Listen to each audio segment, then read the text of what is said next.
left off yesterday during the initial cross-examination of Mr. Eldridge, so I'm now looking to ask Mr. Turney to resume that. Sorry, will you just give me 30 seconds because I've shut the wrong document and opened the wrong document. Yes. Can I mention programme? While my learned friend's doing that, I haven't had the chance to discuss it with my learned friend. He's been doing other stuff, but I did discuss it with my learned friend, Mr. Mohammed, and we are thinking that there is at least the potential that we might need a separate day for closing for two reasons. First, because it looks as if we're running a little behind. We might catch up. Second, you, I think, would be assisted by written submissions that are cogent and have had sufficient time to be prepared. And it looks as if on the present timetable, there's not going to be very much time for that to happen. So I'm not saying we're going to need it, but I'm suggesting that we arrange with all of our clerks to identify a day such that if we do need it, we can bag it now, because the prospect of getting us all in the room very soon after the close of the evidence might be a difficult one. But I'm just suggesting on a precautionary basis that we do that. It was no discourtesy to my learned friend. I didn't have a chance to speak to him about that, but I think it's a sensible precaution.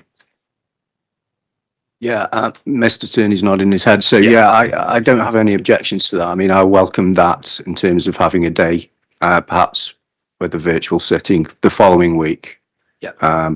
Probably the Monday or the Tuesday would be better. That's what we need to check, I think. Yeah. Okay. Thank you, sir, and thanks for giving me that moment. Good morning, Mr. Eldridge. Morning. We were just about to go on to the heritage significance of the Rye Lane Peckham Conservation Area and its individual assets. I just want to understand, when I look at your assessment, I think from your answers yesterday, we're now clear. Your assessment of harm to the conservation area at application stage included the internal heritage balance, is that correct? Yes. So your view on harm, when we look at the assessment in the heritage impact assessment, is read as a Bramshill or Stonehenge internal balance? Yes. Yeah, okay. And that's so even if you don't express it in those terms in the document? Yes. Yeah. And your view as to the extent to which the Aylesham Centre and its surrounds detracts is the same now as it was when you wrote the heritage impact assessment? Yes. Thank you. So aspects of significance of the conservation area. Can we agree, please, that the significance of the conservation area includes elements of the transition from village into a commercial, thriving town centre? Yes, it does. I think it's quite fragmented in the way it expresses that, but nevertheless, there is that expression of that transition. Yeah. And one of the ways in which that transition and the commercial growth of the town centre is observed today is through its retail activity. Yes. And it remains a thriving retail hub. It does, yes. And it is in that context that the conservation area appraisal and the various witnesses recognise that part of the historic character that is seen and appreciated today is the eclecticism and the vibrancy of the area. Yes, that's true. I think the Aylesham Centre detracts from that, but nevertheless, that's part of the character and appearance of the conservation area. Yeah. Thank you. And the historic street pattern, in particular in Mr. Bevan's assessment, observed from the junction of Rye Lane, Peckham High Street, is part of the historic character and part of the significance of the conservation area? It is, yes. Thank you. And one of the features of that junction, and I use junction not in a sort of specific highways terms, but the confluence, I think, was the word that Mr. Harris used, the confluence of those routes, is that it reveals the time depth and the changing function of Peckham. To an extent it does, yes, I agree. But I think, as I said, I think it's quite fragmented in the way it's expressed. There's been much alteration within that junction. There is somewhat a lack of coherence. There is many detracting sites within and close to the junction. So I think the expression of the character and appearance is in a sense not fully formed. It's it's less coherent than it could be. Well, is it right to observe that a lack of coherence could equally be described as eclectic? Well, it could be. Well, I would say that eclectic is about variation. It's not about the low quality of some aspects of the junction. So you say the issue for you is quality and low quality, and you see that as an expression of a lack of historic interest. Is that your position?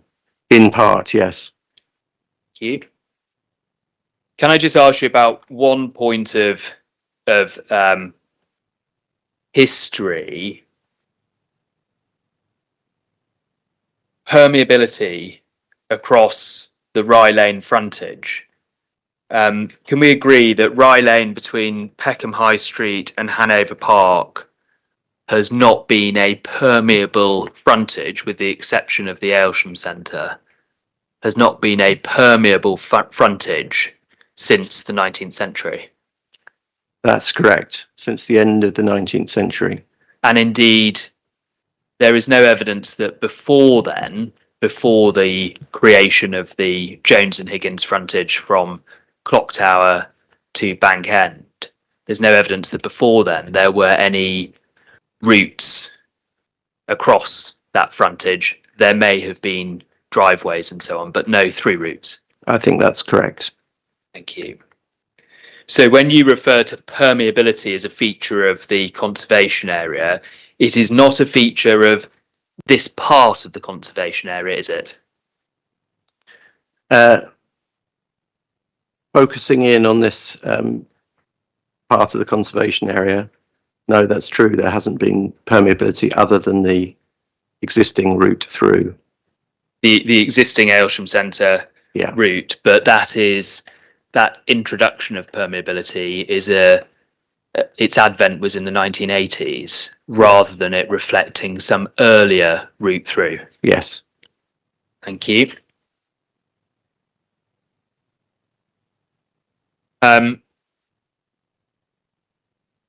And just so we can navigate ourselves early on, the clock tower, you agree, I think, is one of the most important landmarks of the conservation area. I do agree that it's a local landmark, yes. It's located in a position that allows views of it from the from the west in particular. Though, as I show in my proof, it's been much altered. The clock tower was rebuilt in the 50s following bomb damage and is lower. It's lost its height on the southern element, and there are other elements that have changed. Well, that's right, but that was all the case at the point of designation of the conservation area, and when considered in the context of the conservation area, it is an important landmark, indeed one of Peckham's most important landmarks. Yes, I think that's true. Thank you. The Aylesham Centre then, and I'm going to start with the Aylesham Centre by reference to the Rye Lane facade and we might take a step inside the centre as well. But I'm talking about the Rye Lane frontage as opposed to the backland, and I'll come back to the backland.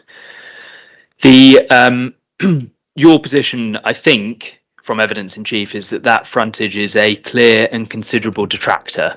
Is that how you put it? Yes. And to that extent, you are departing from the conservation area appraisal, aren't you, which describes it as indifferent on, I think, 3 separate occasions. Well, it describes it as a negative element. Yeah, but then we've got to see a negative. How are we going to rank that on a scale of negatives? And the way in which it's described in the conservation area appraisal 3.4.15, I think,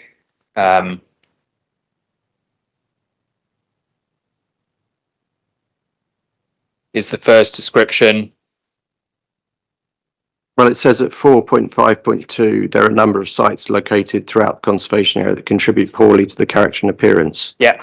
And then it goes on to list the Aylesham Centre. It does indeed. And 4.4.2, were you at 4.5.2? Yes. Yeah. And the description that's used in the conservation area appraisal is that it's indifferent. Yes, but it says also under the bullet, it says improvements to the frontage onto Rye Lane by development of the shopping centre are recommended, which suggests that the frontage requires improvement. Indeed, or that there's an opportunity to improve, because that's under the overall heading potential development sites. Yes, agreed. But your words, clear and considerable detractor, do not feature in the conservation area appraisal, do they? That's true.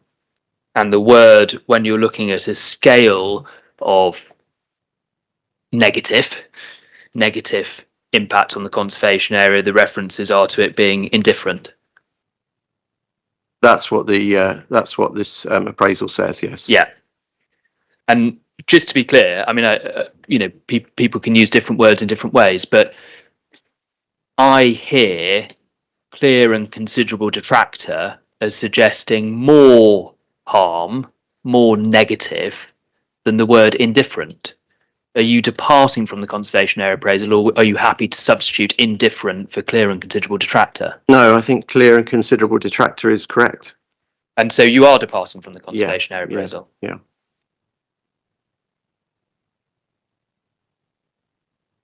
Thank you.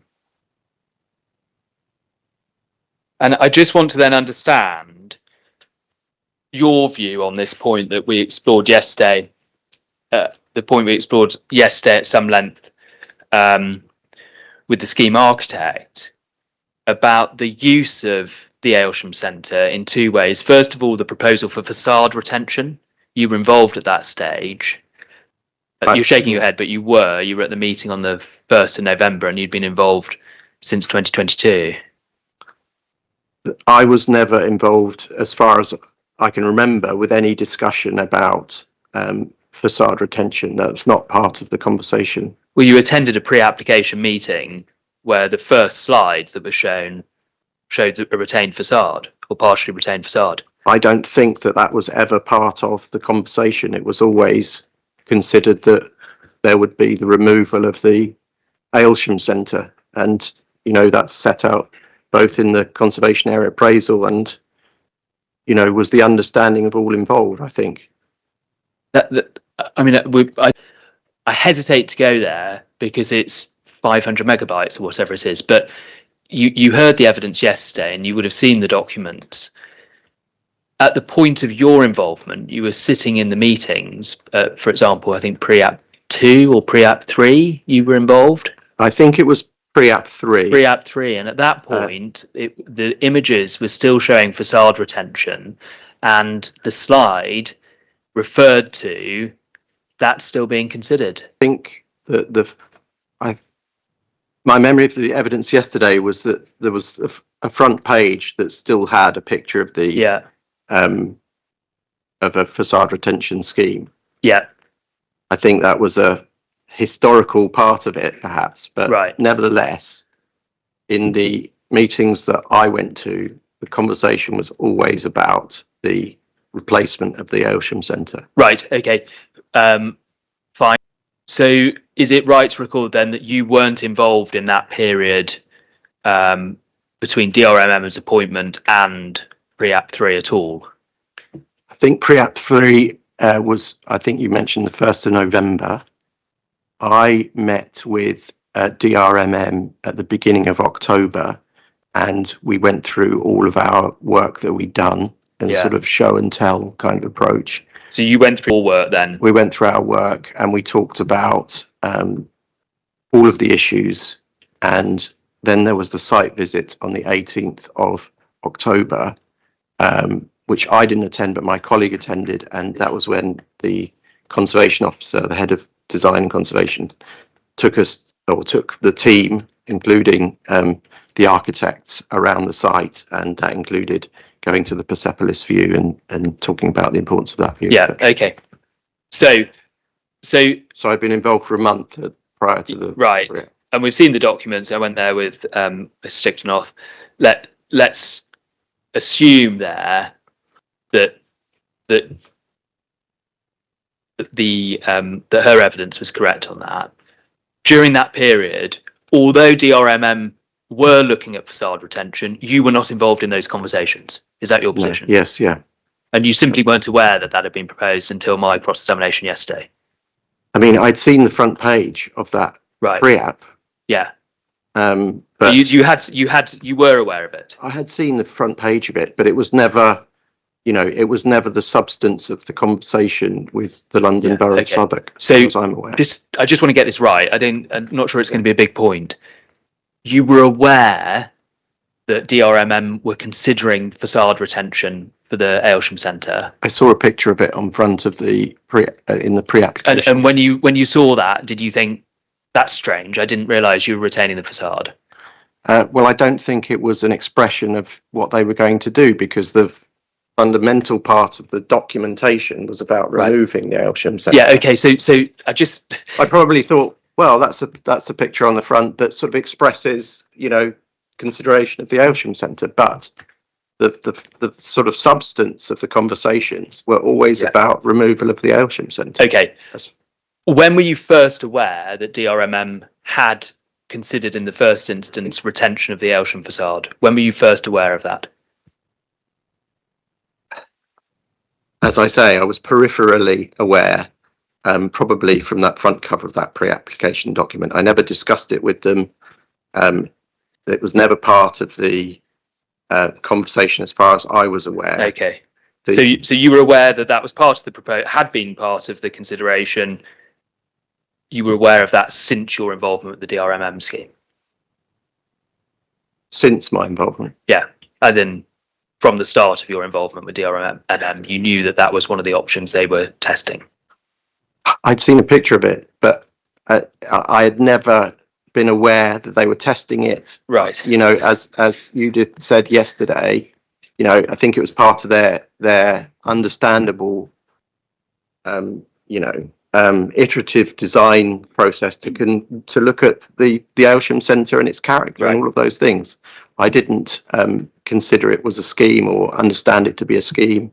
I never discussed it with them in early October, etc. That was all about, the low quality of the existing building, how the site should be addressed in its totality. Right. All of those things, not about facade retention.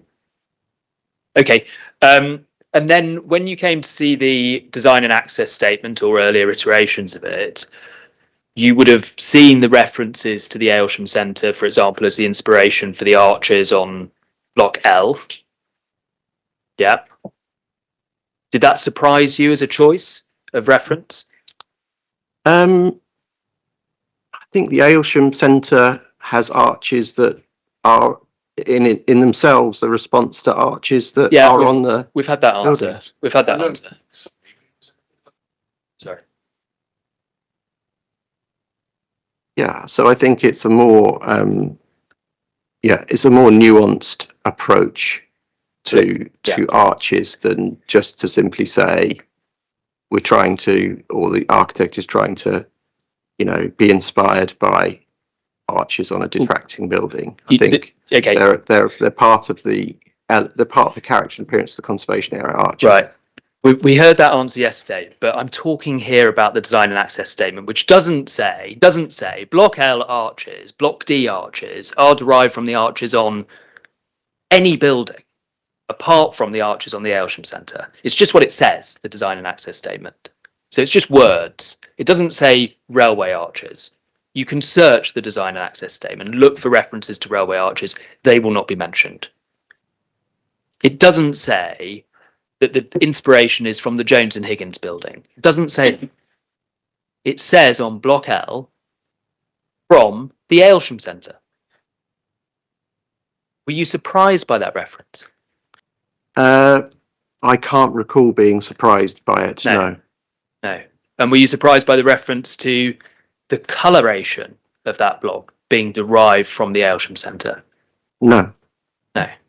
So you thought when you read that was a good or appropriate source for drawing the architectural inspiration for one of the larger blocks in the scheme?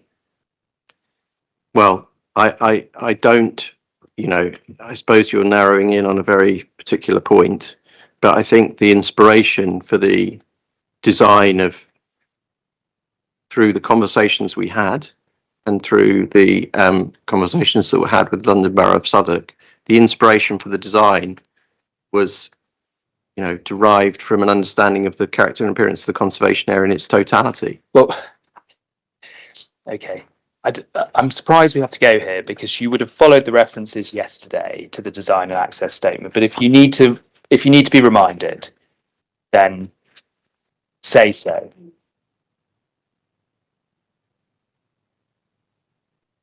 Key references.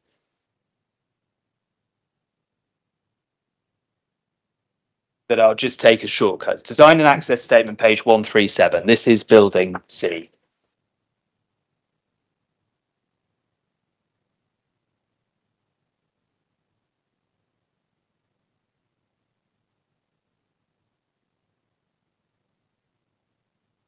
Have you got the reference? The window openings and smaller bays are celebrated with a lunette panel above the windows. So it's 137, sorry. 137, yeah.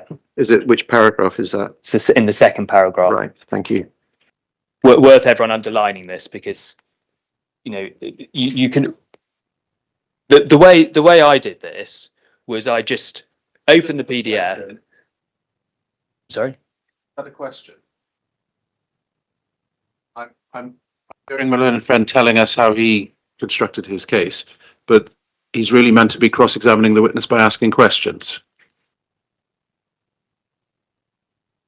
So how do you want me to proceed? I'd like you to ask some questions. Yeah, thank you. Do you see this here? Yes, I see it. Reference to the Aylesham Centre. Yeah. Can you see that? Yeah. Do you see reference to the inspiration being drawn from any other source there? No, but No. what I would say is that what it actually says is the inspiration for the arch lunette motif is taken from the Aylesham Centre. It's referring to those lunette windows. I don't think that they in themselves are necessarily the problem with the Aylesham Centre. It's its large scale. It's the sort of unrelenting flat elevation. It's not arches that are the problem. Right. Okay, and you see the same references, don't you, in Block L? The same references to taking the arches from the Aylesham Centre, and to Block D as well, I think, is the other one. Yeah. If you've got the point, I think we can agree, can't we, is that if there's an arch in the scheme, the design and access statement justifies it by reference to the existing Aylesham Centre, doesn't it? It justifies it by reference to arches in the existing Aylesham Centre. Yeah. Which is, a element of the design that comes and is seen in the conservation area. Yeah, but it's not. The point is, it's not drawing it. The point is, it's not drawing it from anywhere other than the Aylesham Centre, is it? Can we just agree that it's what the word said? I'm surprised we have to repeat this. The architects, in the context of their design and access statement, have made that comment. Yeah, but the Yeah. point I'm trying to make is the more nuanced Yeah. assessment than that. And when you saw the design and access statement, you weren't surprised that they'd drawn on the Aylesham Centre as opposed to some other nuance? I mean, I can't say that I read this exact sentence. It's a very big design and access statement, but we were aware. I mean, the process is much more of a process, as you know, of design development, and you know the sort of ordering elements. The Rye Lane Conservation Area Appraisal talks about the need to respond to ordering elements in the conservation area. And I think the architects did that by referring to arches that are in the conservation area. And, you know, they've said it in this way here. I personally don't think that's problematic because they're talking about the motif, Okay, and then if you just not go, the design of the Aylesham Centre. then if you just go to 213,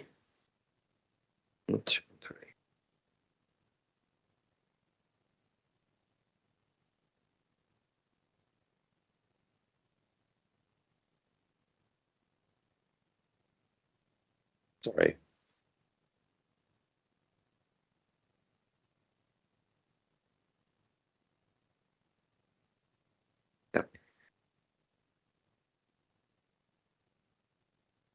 can you just look at that page? First of all, there's an image, isn't there? There is, Existing Aylesham Centre, which is put Yeah. beside the photo montage of Block L. yes. What do you read as the purpose of that juxtaposition? Well, it's to show that the arch motif in Peckham can work against the skyline. Right, it's showing that it's drawn from the Aylesham Centre, isn't it? It's showing that the Aylesham Centre also does the same thing. Yeah, well, it's drawn from it. But that's your view, yes. Well, it's not my view, is it? It's what. Just read the third paragraph.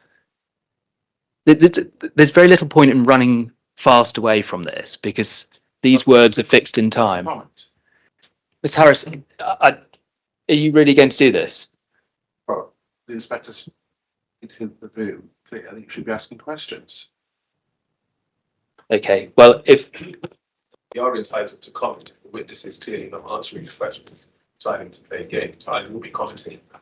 So, Okay. so that's clear. I will be commenting on that. If Yeah. Mr. Elbridge tries to do that, I will be commenting on that. and so if Mr. Harris can exclude comment from the remainder of his advocacy at this inquiry, then there might be a deal to be done.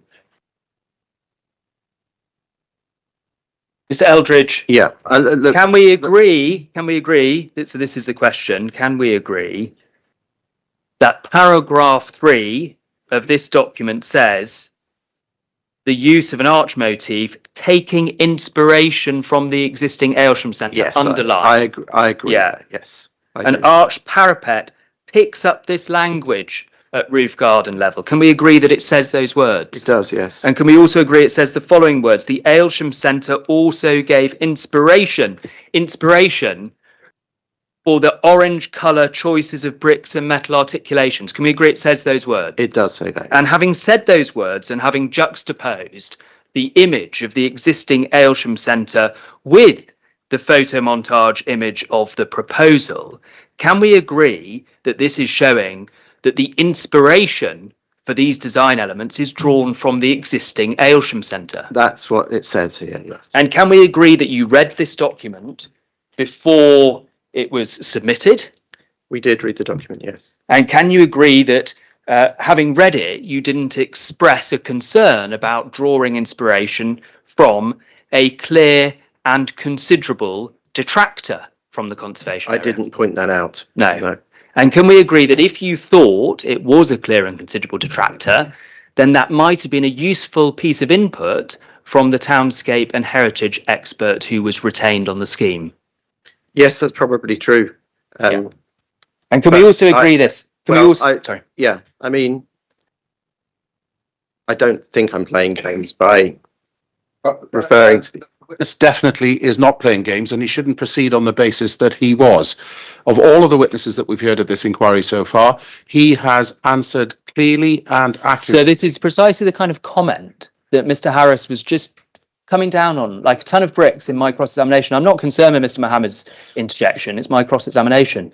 But Mr. Harris was coming down on me like a ton of bricks for commenting, and he's literally just commented on the evidence that's being... I'm not commenting on the evidence. A suggestion was made that the witness was playing games. It's inappropriate. You didn't make it, but it was made.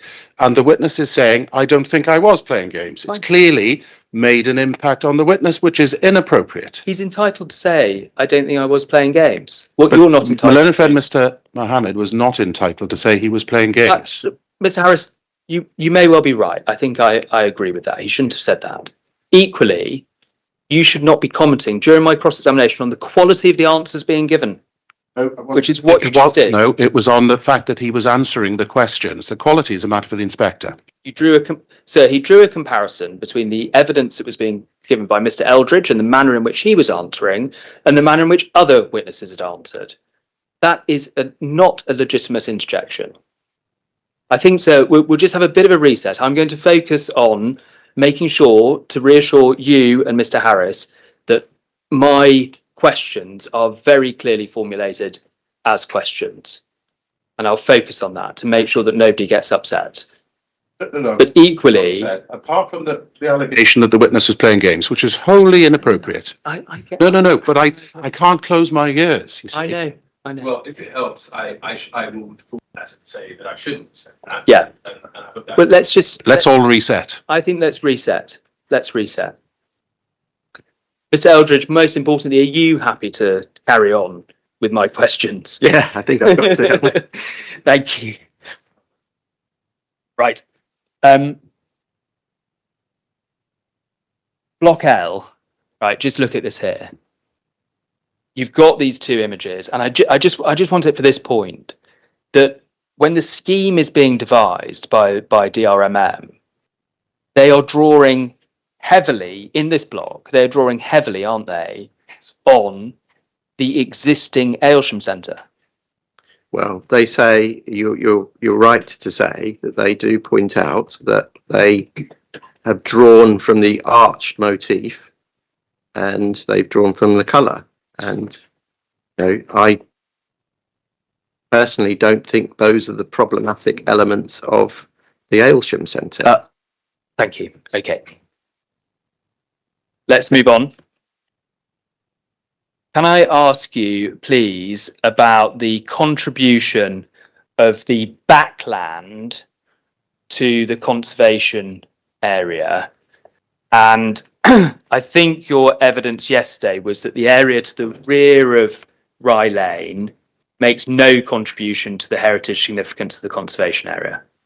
Is that right? Well, I would say it's a bit more nuanced than that. I think in some respects it makes a negative contribution to the conservation area.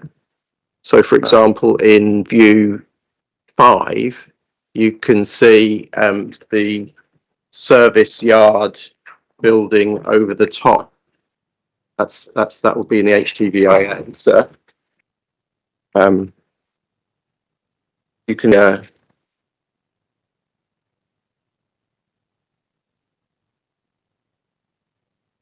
yeah.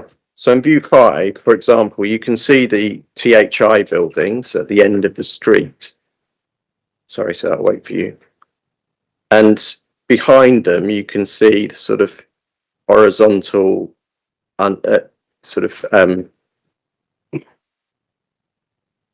was going to say unremitting, but it's not unremitting, but it's a flat black sort of flank elevation to the service yard of the Aylesham Centre. I would call that a negative element in the setting of to the rear of those buildings. And I also think that there are negative, certainly the negativity of the Aylesham Centre pushes round to Unit 11 and Unit 11A onto Hanover Park, which is an important part. Well, let's come to those in turn. Yeah. The broader point I just want to understand is your position in evidence is that the Rye Lane Peckham Conservation Area does not depend on its setting for its significance. That's your overall that's position. true. Yeah. Yeah. So existing features in the setting, what bearing do they have on the significance of the conservation area in your view? Well, there are existing features in the setting which do contribute. So and we talk about, for example, the Holly Grove Conservation Area, which is a much more uniform suburban 19th century streetscape. That's to the west. Peckham Hill Conservation Area, I think, contributes in terms of the sort of historical connection into the conservation area. Right. But the Aylesham Centre itself and the areas around it, the car parks and so on, they don't contribute. And in fact, their elements of them are negative. I come on to the negative elements first. I just want to calibrate this first of all. Your evidence is paragraph 205 of your proof if you want to look it up.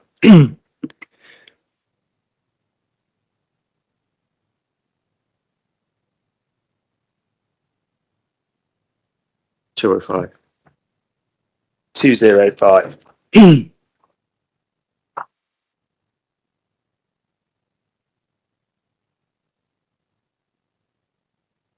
Page 61. Thank you.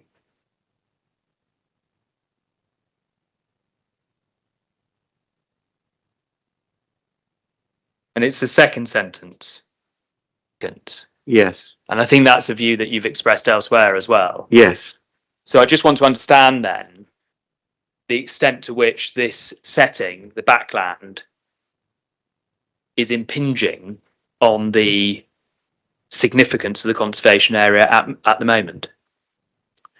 Well, it is part of the setting. I think that it includes a poor quality urban environment. Sorry, I don't want to interrupt, but we'll come on to what's there. But this is a preliminary point, because if setting doesn't contribute to significance, then what is in the setting cannot contribute to significance, can it?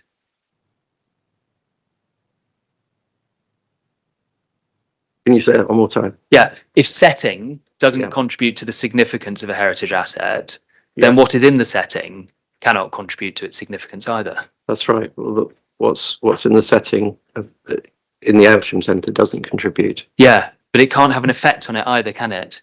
Because if setting is no part of significance, then what is there is simply not relevant to our assessment of impact on significance. Well, there are elements within that setting which do detract from the. Okay, so what you in fact mean at the outset is that the setting of the conservation area does matter because it reduces the historical significance.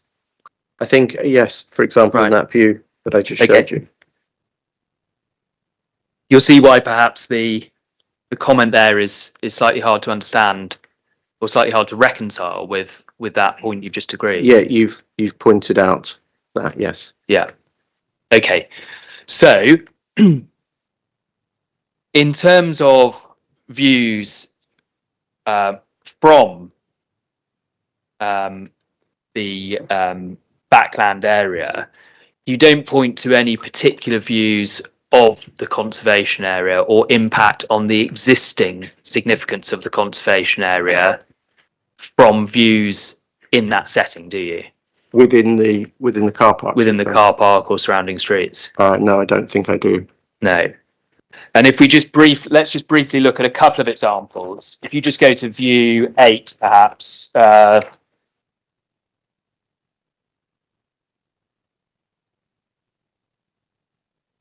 Sorry, that view 8 is the Hanover Park, which you just mentioned. We'll return to that.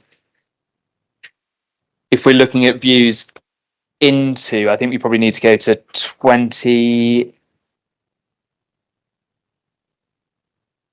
perhaps 29. View 29. View 29. Yeah. So that's the view down Hanover Park, isn't it? So heading east to west on Hanover Park. Yeah.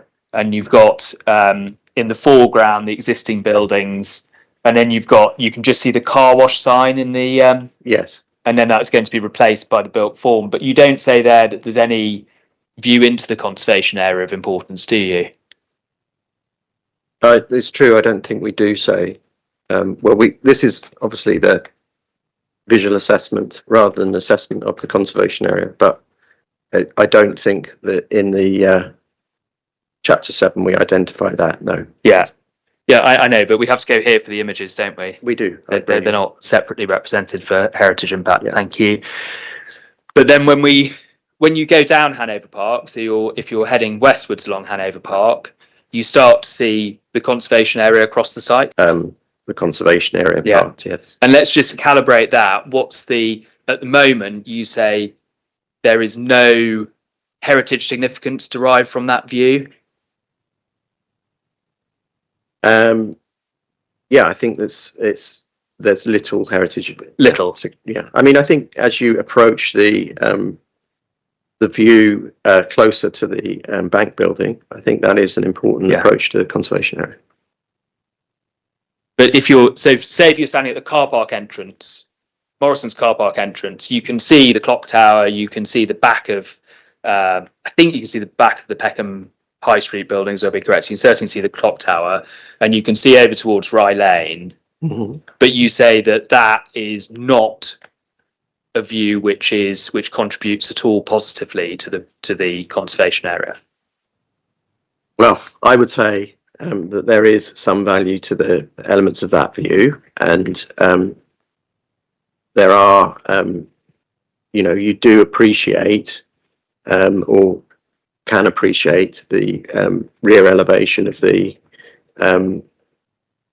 Jones and Higgins building, but it's across a very poor urban landscape, which I think detracts from its significance. But in your proposals, you just won't see the conservation area, will you, from that location? You will see it from the Peckham Yards. No. You will see Peckham Yards is the other side of Morrison's, isn't it? I'm talking about if you're standing at the Morrison's car park entrance.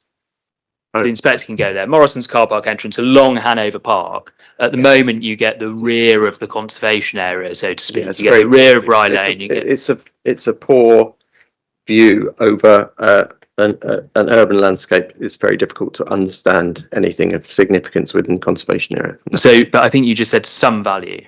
Let's just some value to the element. I thought that we were talking about moving up and down that part of the street, and you come to a point where you can sort of look along sort of the top of the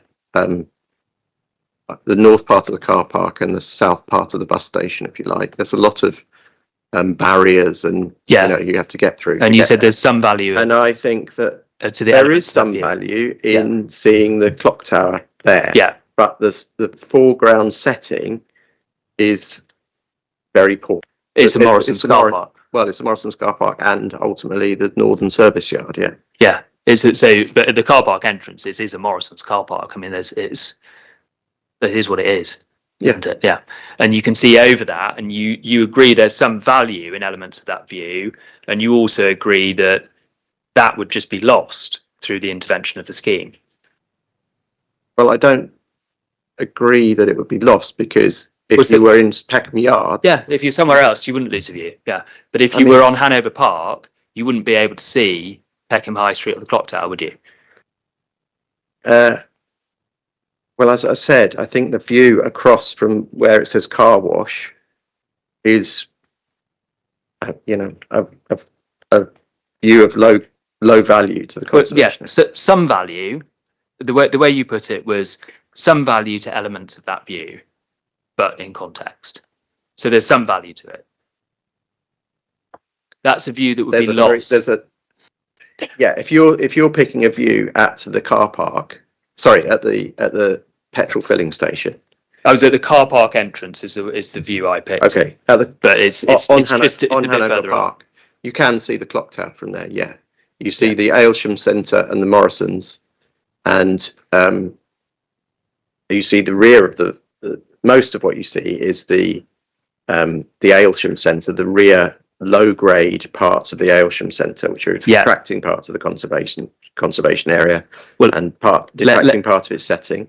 Let's come on to that. And then you, as I say, as you go north, you can see a view from the bus station. And I think, Yeah, I'm not. So can you? yeah, Can we just deal with the view I'm talking about? Okay. And then give your answers on that. Yeah, And then okay. if you need to clarify by reference to other, there is a view, there is a low grade view across the car park. Yeah. If you stand at the entrance to the car park, I think you've agreed there is a view of the conservation area. You see the rear of the clock tower. You see the rear of the buildings on Peckham High Street. There is some value to that view, but the value is reduced because of the intervening low quality car park and Morrison's building. Yeah, it's a view of very low value. Yeah. In the conservation area. The point, But you can see it. You can see it, and there's some value to that. The point that I'm getting to is this: that view is lost entirely, isn't it, in the scheme? Yes, that view, I think, yes, would be lost. Yeah. So when we're talking about the removal of the detractor of the backland, which is something that you draw on, in that view at least, the removal of the detractor of the backland also includes the removal of the view entirely. You can't see the conservation area. You sever the connection with the conservation area. True. Yeah. But, So in heritage terms, from that view, that's not an improvement, is it? In heritage terms, it's not an improvement, no. No. In fact, it's a harm, because you have a view of some value, low value, you say, because of the intervening backland. But when you build on it, you just don't have a view at all. So in heritage terms, harm. I would consider that a very, very low level of harm. Yeah. A very, very low level of harm to the conservation area. Yeah. And to the setting of the clock tower. Yes, although I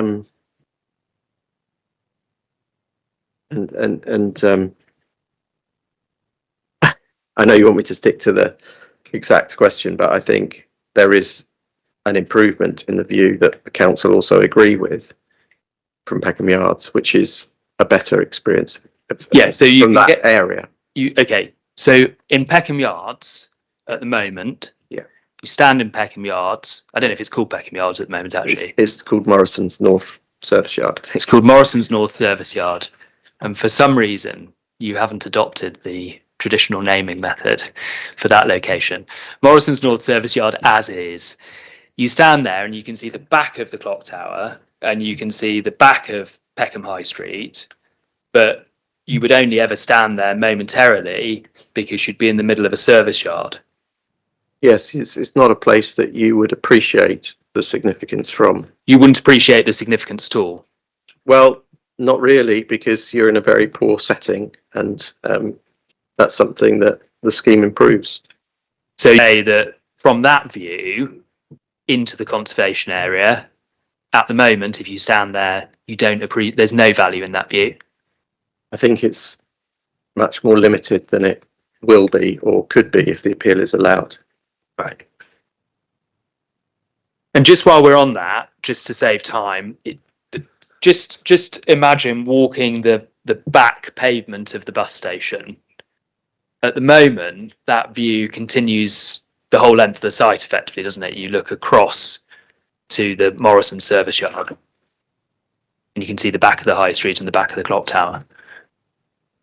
I think, yeah, you're correct. Yeah. You can see elements. You mean walking all the way, for example, from Purden House? Yeah. And if you walk across that way at the moment, you see it, but it's in the context of the Morrisons, the bus station and the service yard. In the scheme, it'll be in the context of Block L, then Block D missed one, and then Peckham Yards. And you say that that's an improvement in that view. Yes, I do. Right. Thank you. And the other improvements in the views into the conservation area that you rely on, I think, is view 8. Yes. Well, it's the reverse of view 8, isn't it? So at the moment, you look along. This is the Rye Lane Hanover Park junction, and at the moment, you look along and you get the sort of isolated Aylesham Centre building, and immediately to its east the entrance to the Aylesham Centre service yard, Yes. and that would be replaced with the buildings that you then see on those images. Yes.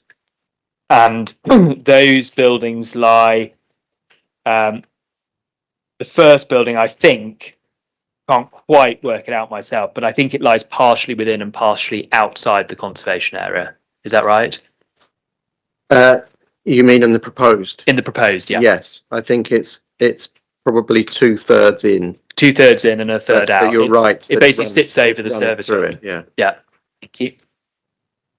So those are the places where you say improvements on views into the conservation area. Mm-hmm. Well, into and out of, in my view. Into and out of, thank you. Can I then ask you about the contribution of the interior of the Aylesham Centre to the significance of the conservation area? No contribution.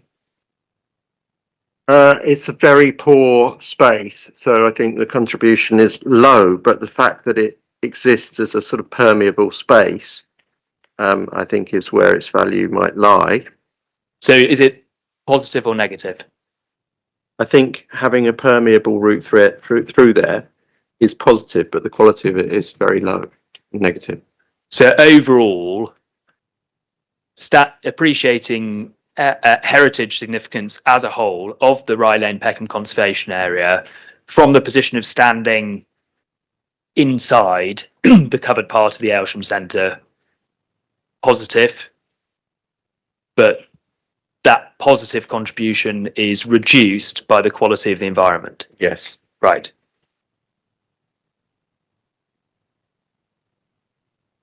And that positive contribution of that immediate location, that will be lost, but you say replaced by better permeability elsewhere in better quality. Yes, and I think you have to see the scheme as a whole, because part of what happens at the moment is you're ejected from that route through into the Morrison's car park, which is a very poor space. And what you will have with the two new routes through is, as is characteristic in my view of other routes through from Rye Lane, is that they all have a destination which is of value to the character and appearance and vitality of the conservation area. But one of those routes through is into Aylesham Gardens, which is, for whatever reason, part of the conservation area re-established yesterday. Just to be clear on those, on that, once you step into the scheme, you are not in any way, even if the line on the map says you're still in the conservation area, you're not in any way going to appreciate the historic significance of the conservation area, are you? Well, I think I guess you would have views back from these, set-in spaces towards the elevation opposite, which I think would be of value. I mean, appreciating that terrace of sort of 19th century buildings is of value in the conservation area. And as I say, I also think that the character and appearance is improved by the permeability. Yeah. But just to be clear, I think this might be an important point of distinction. You don't say there's a heritage benefit for someone who's standing in Aylesham Gardens looking at the new scheme, do you? The benefit is an improvement to the character and appearance of the conservation area. No. In my view, that is a heritage benefit. But in that, so what we're talking here is about significance, yeah? And here, in the proposed case, none of the significance of the conservation area can be appreciated at all, apart from the view back to Rye Lane and perhaps the boot store or something like that. I can't quite get my alignments right, but the inspector will see it looking back to Boots and the building above it. That's the only view of significance to the conservation area, isn't it? Yes, but it is significant to be able to walk through, in my view, and to connect the conservation area to a site that at the moment is a detractor and would become part of its setting and would interact with it much more successfully. Let's put to one side permeability. The inspector will have clearly the differences between you and Mr. Bevan, who gave very clear answers on it, and he said accepted that there may well be a townscape benefit and an urban design benefit in permeability, but he didn't accept that it registered on the heritage scale. That's his point, and it's a point of difference, and it's clear what your view is. But I just want to isolate you from permeability. Aylesham Gardens, when you're in the scheme, unless you are seeing back through one of the passageways to the conservation area, you are in no way appreciating the historic significance of the conservation area because you're just seeing the modern scheme. Yeah.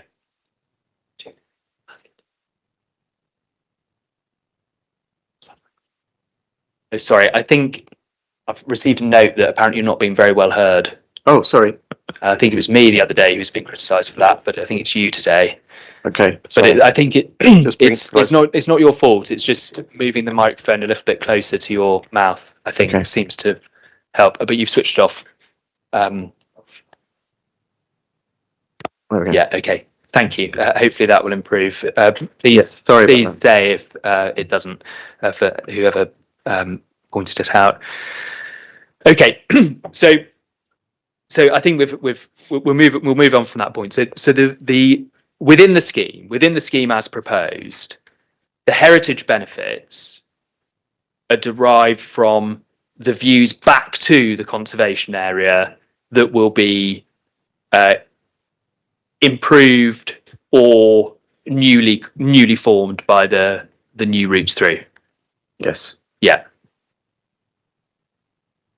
Thank you. The northern one of which is connected to Peckham Yards, as we discussed, and the setting there of the south part of the conservation of the Peckham High Street and so on.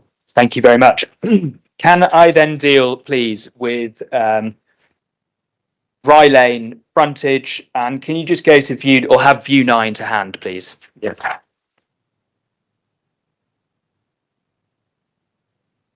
This view northwards on Rye Lane is an important vista in the conservation area appraisal.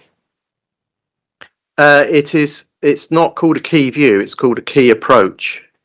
But yes, I think it is an important view, and we took views that we thought would show the character and appearance of the conservation area.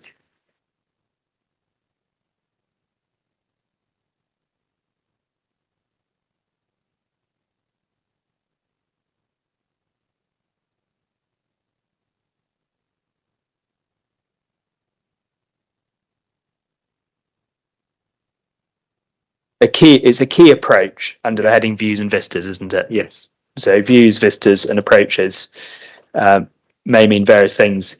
Along that view, at the moment, you appreciate the historic connection between the bank end and the Jones and Higgins clock tower. Well, you can see them together, but I think the relationship between them is not helped at all by the Aylesham Centre, and I also think that it's one of the less good views of the Jones and Higgins clock tower. Certainly a less good view than other views. Okay, well, can we just focus on this conjunction? Yeah, they are historically linked, the buildings. They are historically linked, yes. And part of the significance of the conservation area in heritage terms is the retail heritage, including Jones and Higgins. Yes. And there is some value then in being able to see the bank end and the clock tower in views.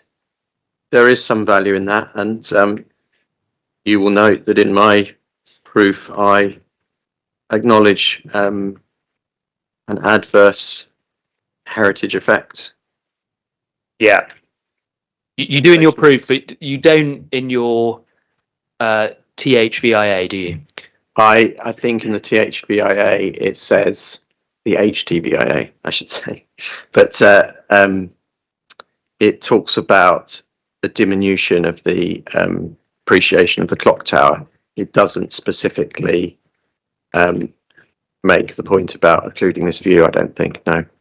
There are three separate points, aren't there? Setting of the bank building, Yes, setting of the clock tower, yes, and the conservation area as a whole, including the appreciation of its retail history. yes. And that view, being able to see the clock tower and the bank building in conjunction, is a positive element in the assessment of the conservation area and contributes to its significance. To some extent it does, and as I acknowledged, Yeah, the loss of that view is conservation area harm. It's well, in the context of a Stonehenge approach, it's an adverse heritage effect, yeah. Adverse heritage effect, okay. And it's an adverse heritage effect to the setting of the bank end locally listed. It is, yes, and I think I acknowledge that in both the HTVIA and in the proof. Oh well, we'll see the HVI in a moment. I'm not sure that's right. And it's an adverse effect to the clock tower locally listed. Oh, sorry, I misunderstood. I was bank end and then clock tower. Bank end, Yeah, I don't so think you acknowledge. Can I change? I'll withdraw that, and just to clarify, you're right. I don't think there is harm to the bank. No harm to bank end. Yeah, and I think but there is some harm to the clock tower. Harm to the clock tower because you can't see it in this view. Yes, but no harm to the bank end, despite the severance of the historical association. Yes, because I think there is some harm owing to that change, but again, I think you need to see the balance of the effects on the bank, and I think that bank building, it doesn't depend on that relationship with the clock tower. Its real purpose is to frame the corner into Highshore Road, which is an important part of the conservation area that's been much degraded by both the Aylesham Centre and the bond damage that occurred. And so that's why when you go to view 8, I think you have a much better ultimate setting and framing of the bank building, which I think as part of a net effect leads to no harm to that bank building. And if we look at view 9 as proposed, the effect of view 9, the effect of the proposal in view 9 is that you can no longer see any of the heritage of the clock tower, you can't see the clock tower, put it more simply, from that viewpoint. And an exercise has been done by the architect to assess where you would see the clock tower again, and you get, I think, to the entrance for the Aylesham Centre, which is about 150 metres of distance on Rye Lane, where you can currently see the clock tower, and in the future case you will not be able to. Yeah. Now, that loss of the view of the clock tower in conjunction with the bank wing and from Rye Lane, you don't specifically identify that in the HTVIA, do you? I don't think we do, no. But it is an important point, isn't it, in terms of heritage impact to the scheme? It is, and I think that it is covered in the fact that we talk about the diminution of the tower. But you're right, it doesn't specifically point out the loss of the tower in heritage terms. And just to take a step backwards, when you were advising Shepherd Robson, or advising the applicant, and Shepherd Robson were also on the team, their proposal here was to enhance that corner by stepping the building back so that you would better appreciate the view up to the clock tower. Their proposal did include stepping back, yes, from the street line, And I expressed concern about that approach because it was contrary to the character and appearance to step back from the building line and sort of open out the street, because part of the importance of the street is its narrowness and its good sense of enclosure, as is understood. In terms of the conjunction of the bank end and the clock tower and the view of the two, the Shepherd-Robson scheme specifically sought to address that, didn't it? By moving its tall building 6 metres backwards, so you could see both views. You see both buildings. It did move it back, yes, you're right. For that purpose, to enhance that corner view.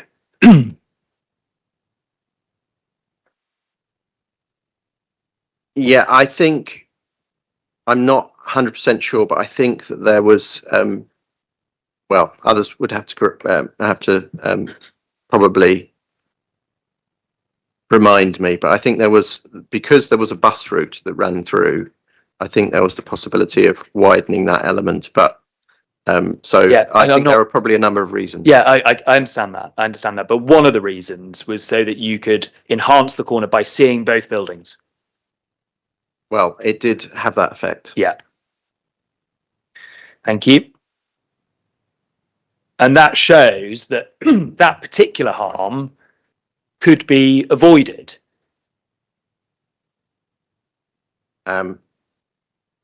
It was a different scheme, of course, and But it avoided that particular harm.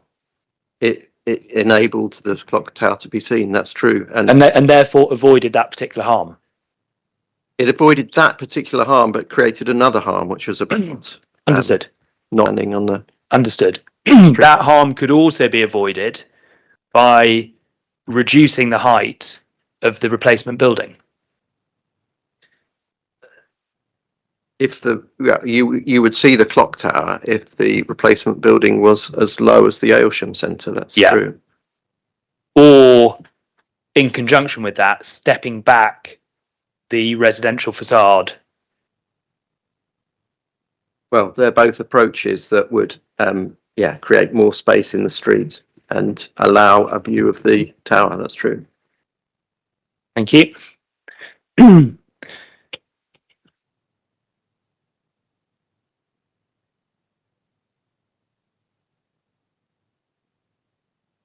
Peckham High Street, please. Yeah.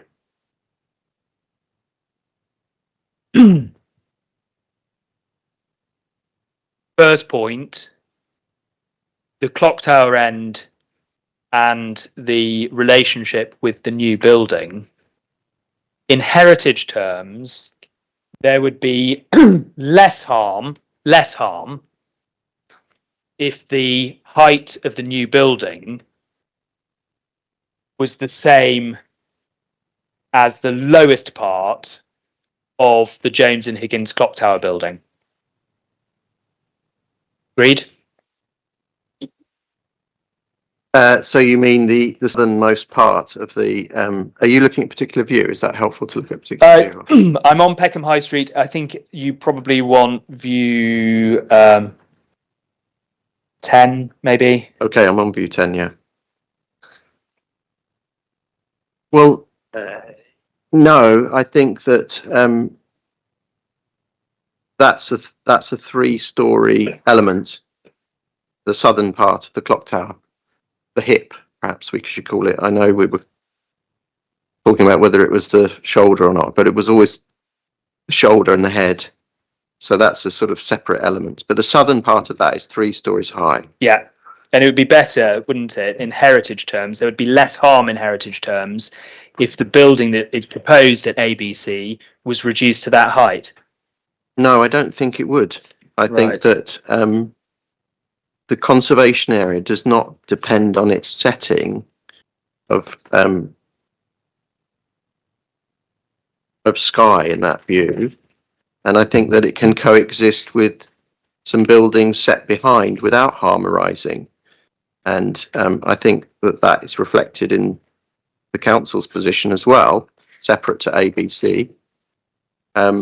I do say in my proof that the building on the right there, sir, which is the 58 Peckham High Street, the taller of the Georgian houses, let's say, which is listed at grade 2, I do say that that does depend to some extent on its kind of prominence in the street, and that's helped by the sky space. So, yeah, that building does experience a low level of less than substantial harm. Because you lose the roof line against the sky. Yes. Yeah. Okay. But when we look at your clock tower assessment, sorry, the THVIA is quite hard to read in places because the photos don't align with the commentary, do they? That is a layout problem that I regret. So if one is looking for the clock tower, Yeah, the only guidance one gets is to not be on the page with a photo of the clock tower. Yeah. There we go. Here we go. Page 58 of the Townscape and Heritage Assessment.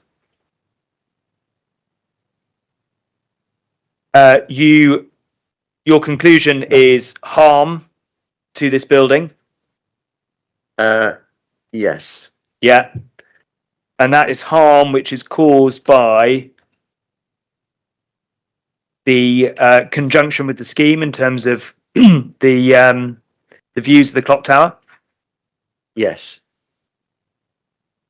And the impact of the scheme on those views would be reduced, wouldn't it, if you were to step down block ABC? If ABC was lower. Yeah. If ABC were lower, the view, you would, as you pointed out, you would see, ultimately, you would be able to see the secondary view from, are we talking Peckham High Street here, or? Well, just harm to the clock tower setting. So whichever view you want to take it on. Okay, But if you were to drop to the height of the 3-story element of the Jones and Higgins building, then that would reduce the harm. No, well, not in Peckham High Street, not in my view. I think that the clock tower would hold its own in its context on Peckham High Street, and would continue to be understood, and its significance would remain. I acknowledge that on Peckham, on Rye Lane, if you stepped down and in, as you suggested earlier, you would maintain a view of the building, and that would in itself reduce the harm. Yes, but I mean, I think it's worth, perhaps, if you'll allow me, just to reflect on the fact that, you know, officers took us to that Persepolis view, and that's the view 12B. So, that was the view which we all considered was the best view of the clock tower, and on you know, that's the view that a lot of focus was put on to ensure that harm was didn't occur from the scheme as a whole. Understood. But let's just, if we just go, you've basically got 3 views on Peckham High Street from this orientation, haven't you? You've got the Persepolis view 12B, you've got the Burger King view 11. Yeah. And then you've got if we're going to give it a shop name, I think it's the Pawnbrokers view 10. Yeah. And view 10 is where, or around view 10, because these are all kinetic views, aren't they? Or they represent kinetic views. Yes, they do. Yeah. Around view 10, that's where you get the sky above number 58. Yeah. The 18th century house. Yeah. And you get a clear view of the clock tower and its shoulder and also its hip, or whatever the next step down is in your language. Shoulder and hip. You get a clear view of those. And in the scheme, you bring in block ABC, and the effect there is that it occludes the sky view of number 58, Yes. and it steps above the hip, as you call it, of the Jones and Higgins Clock Tower building. Yeah, I don't think that is problematic in the context of the conservation area. Okay. Thank you. I'm going to move on and not go through each of the views to the north. Your position on conservation area impacts on that is known. Let's just step on then to the question of conservation area as a whole. The proposition you want the inspector to accept is no harm to the conservation area as a whole. Yes. And that is because specifically of benefits to the conservation area. In the environmental statement and the THVIA, you don't identify those benefits, do you?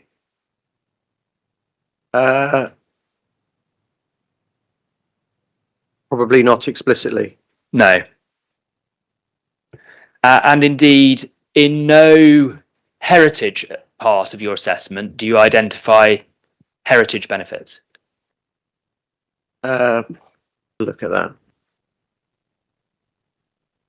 I don't think we explicitly do, no. So reading the assessment that you put to the council, the case that you now make would not be clear, would it? Perhaps it could be clearer. Well, I'm sure it could be clearer. I hope it is in the in my proof. Well, this is the point, isn't it? It's implicit, you say, in this document, but it's not said, is it? You don't say, I'm doing a Stonehenge type balance and I'm drawing in these benefits to the conservation area, because you don't mention any. I think that's right. That's right. And the inspector now needs to read this assessment as concluding no harm because, and importantly, you had in mind in reaching that conclusion that the existing building of the Aylesham Centre was a significant detractor. Yeah, I think that is said in our document. Now, if the inspector concludes that you have overstated the extent to which the Aylesham Centre detracts from the significance of the conservation area today,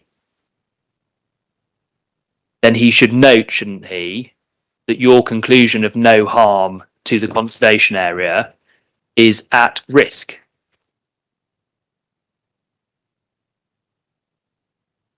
Well, I don't think we have overstated. No, I know, but we can't do that feedback loop. Otherwise, we'd have to read all the evidence.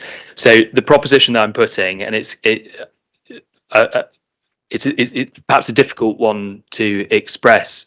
I'll try again. The proposition I'm putting is that in the ES, the conclusion of no harm is dependent on an unspoken assessment that there's a significant detractor that will be removed. And it's not explicitly put.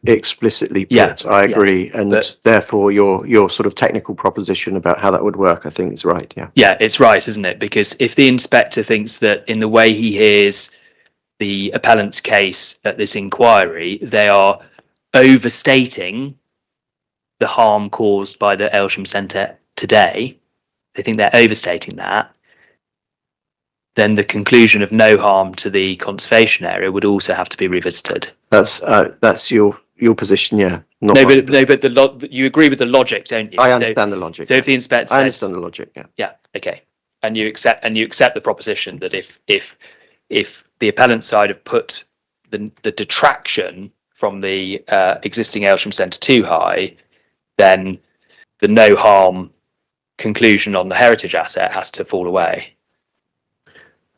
Well, I think I understand the logic. I think you have to see the scheme as a whole. I think you have to see how the scheme works across the Aylesham Centre, and the whole of the site, the 16 building. Well, no, hang on. Is that right? Is that right? That seems to be an important point. You don't have to do that, do you? You have to think about how the scheme affects the conservation area. Yeah.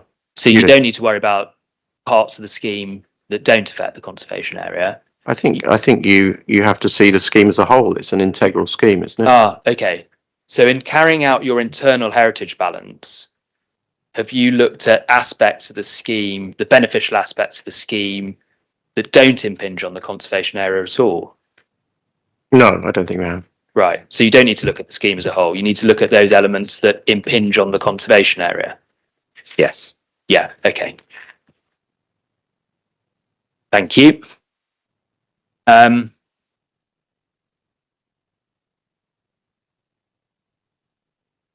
Building L, briefly, please.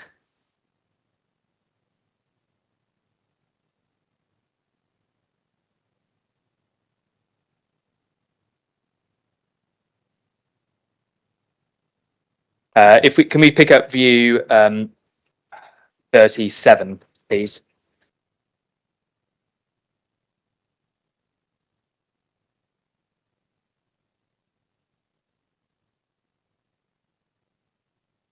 Yes. In heritage terms, this building sits in the setting of the Rye Lane Peckham Conservation Area, doesn't it? It does, though it is set back from it. Yes. Yeah, and you can see that because I think the boundary of the conservation area is the building line you just see on the right hand side of the. Yeah, you can see the rear chimney there of 122 Peckham High Street. So that's quite useful orientation, isn't it? Right in that image, you're in the conservation area, and this side of this way in the image or left, you're out of it. Yes. Yeah. Okay. Thank you. Now, Building L is designed as a commanding presence. It's designed to respond to a number of elements, one of which is the bus station. Yeah. And it's designed to be I'm sorry. So it does have a strong presence in that respect, yeah. And it's designed to be a wayfinding building. In other words, it's designed for prominence. The western part of it, which is the more vertical part, it does allow a route through into the site from between it and the adjacent building, and that I think has a wayfinding function in relation to the bus station and in relation to Peckham High Street to the north. And in visual and townscape terms, you conclude this is a positive, a beneficial effect. I think not significant, but beneficial. Yeah, I think it is a beneficial building. Yeah. Thank you. Can I just ask you then in townscape terms about the treatment at ground level? Yeah. If you were to walk across the pedestrian crossing here to block L,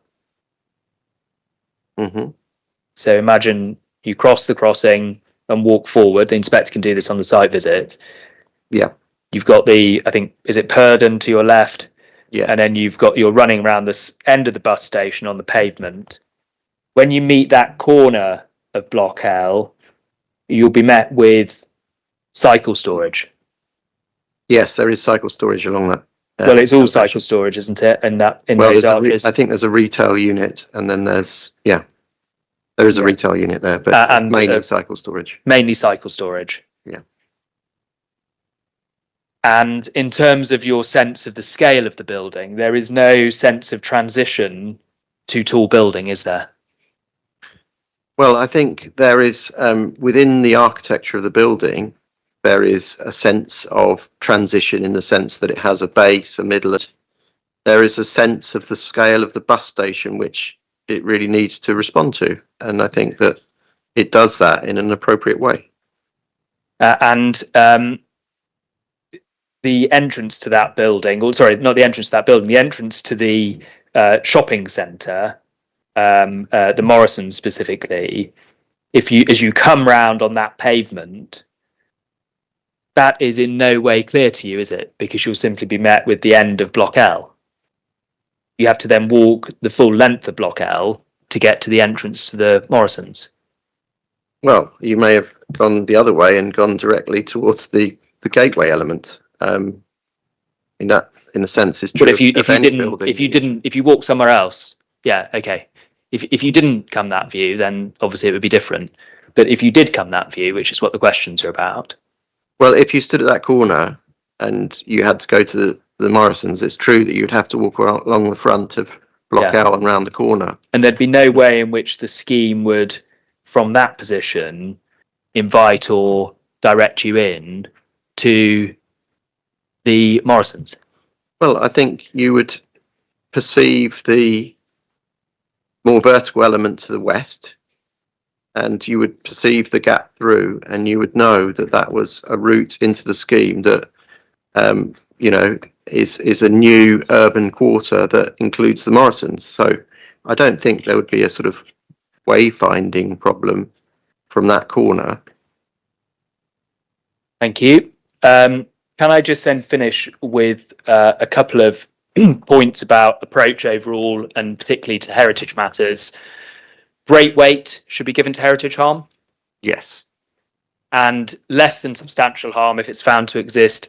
Well, you find it to exist in one element, and if it's found to exist in the conservation area too, doesn't mean a less than substantial objection to the grant of planning permission.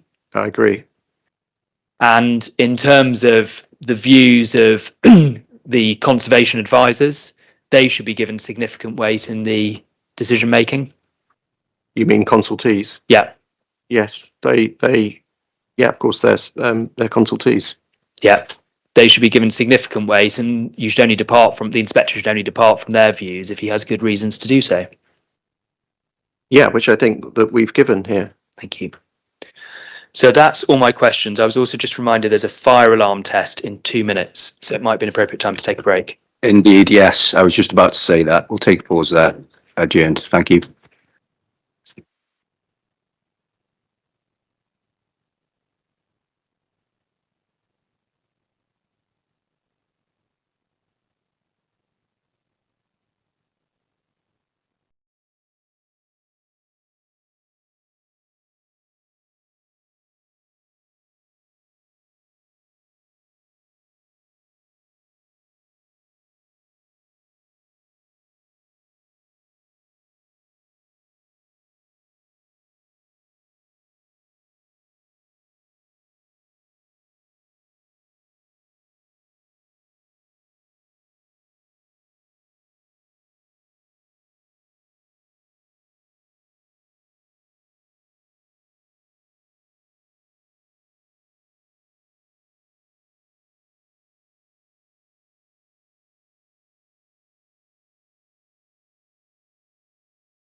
Mr. Mohammed, I think you have some cross-examination. Thank you very much, sir. Mr. Eldridge, can I begin with an apology? I didn't mean any discourtesy earlier. As I apologized to you in the toilet, I'll apologize to you here in public. Thank you. So I meant no discourtesy, and so I think you were very fairly answering the questions, and that was not called for. I'm glad my learner friend called me out on it. Now, let me begin with a few of the documents that we need. We're going to need your proof. We're going to need the conservation area appraisal, and we're going to need Ms. Hegarty's proof, and then we'll need the Historic England material a bit later. But for now, I think that we'll start with just the conservation area appraisal and your proof. Okay. So let me just first then begin with the point earlier on that my learned friend had picked up. I just want to delve into this a little bit more. In terms of the approach to take to this case and in the internal balance question, the way I've understood it, just so I can be clear, the way that I've understood it is you're saying that the harm to the conservation area that's caused by the Aylesham Centre is so grave that its removal and is a benefit, and what replaces it will also be a benefit, and there's an internal balance to be struck whereby the outcome is no harm. Yes. Yeah. And I think my learned friend also talked about that if that starting point the inspector disagrees with, as a matter of logic, I think the point was that internal balance needs to be revisited. It wouldn't exist if he disagrees with that starting point, would it? You'd have to find other other benefits to deal with the balance. Yes. So let's just then test this idea, and I think what your words were, clear and considerable detractor, is what you described this morning. Yes, correct. And I won't go over the history of the ES, the HTVIA. I'll just concentrate on where we find ourselves now.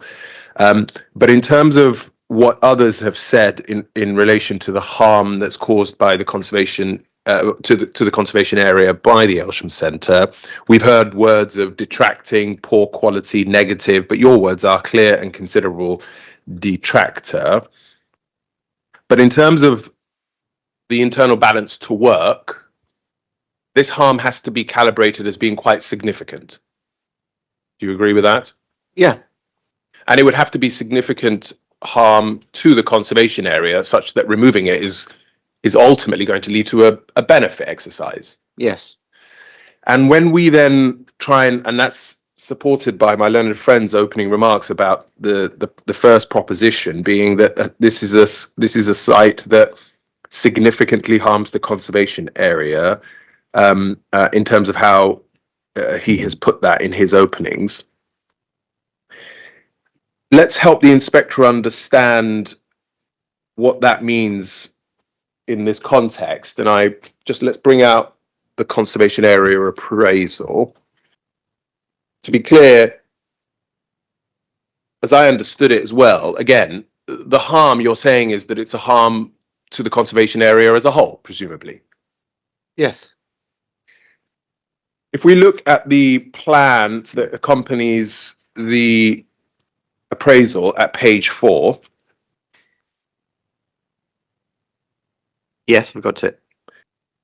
We can see the area that the Aylesham Centre occupies, and we can see the extent of the conservation area, and we'll come back to what we're looking at in a bit more detail.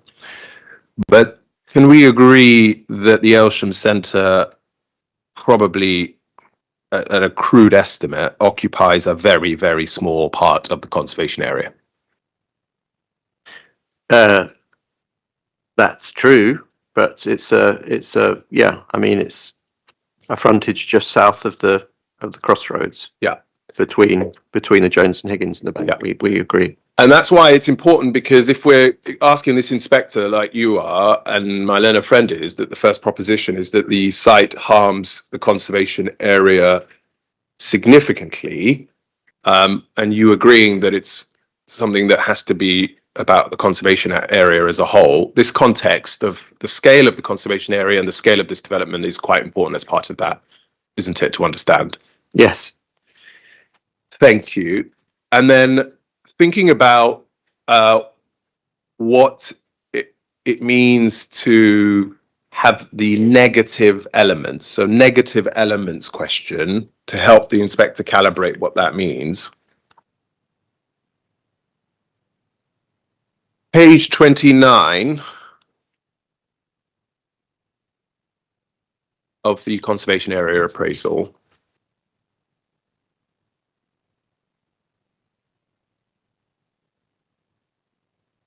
This is, so again, helping the inspector calibrate what we're dealing with here and what it means to be significantly impacting, significantly harming. This morning, when you said clear and considerable detractor, and my learned friend had said to you, I'm asking you these questions in this context, my learned friend had said to you, and therefore you are departing from what the conservation area says about this, and you had agreed that your words do depart from the conservation area's appraisal. Is that fair?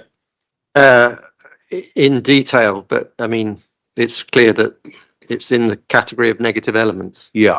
So let's have a think about what this actually means. So we have here a heading that says negative elements, and we have a series of elements that are identified from 4.41 right through to 4.47, and it ranges from a number of things, from advertisements in one part of the conservation area, car parks, the Aylesham Centre, some buildings on Peckham High Street, the removal of shop fronts. These are all negative elements that impact the conservation area as a whole. Yes? Yes. The Aylesham Centre is only one element of a series of negative elements. Yes? Correct, yeah. And so again, when we need to understand what it means to significantly harm the conservation area as a whole, insofar as we are assisted by this document, the context is the Aylesham Centre is just one of many. Yes? Yeah. So then let's take it a bit further in terms of understanding the particular detracting features. The harm, the negative element, or the harm that is caused by the Aylesham Centre in this particular location of the conservation area, by definition, it's not going to be harmful to the easternmost side, the westernmost side of the conservation area at the same time. It's a highly localized. It's focused in that part of the conservation area. Yeah, I would agree. So focused on that part of the conservation area. Thank you. And so that's the context in which the elements are spoken about, and the focus element of it. So let's just have a think about what the improvements are. So we're told the Aylesham Centre has an indifferent character, and we've done this, but just a bit afterwards, here is an opportunity to exist to redevelop the building centre, building along the car park site and bus station just outside the conservation area. Now, first things first, any enhancement, do you agree with me? Any enhancement would have to be an appropriate response in heritage terms. Yes. And here we're being told one of the ways in which an appropriate response to this context would be the redevelopment of the building centre, the car park, and the bus station. That's what we're being told. Yes. And would you also agree that the failure to achieve all three of that would be inconsistent with what the conservation area says is the right response to a negative element? Well, the bus station is not part of the site, so. I'm not asking you what the bus station. I'm not asking you about this particular appeal just now. I'm just asking you about what the conservation area says as to the appropriate response to this negative element. Yeah, Do you follow? I follow, I think, but yeah, I don't think it's as quite as black and white as expecting all parts of the site, in all the bus station part, to be necessarily redeveloped as part of your logic. I agree with you that the bigger question of the practicalities of doing that is something else. I'm not asking you about that. What I'm asking you about is, insofar as we're relying on negative elements that are identified, the conservation area's appraisal says the appropriate response is the redevelopment in relation to the opportunity of redeveloping it in relation to the building, the car park, and the bus station.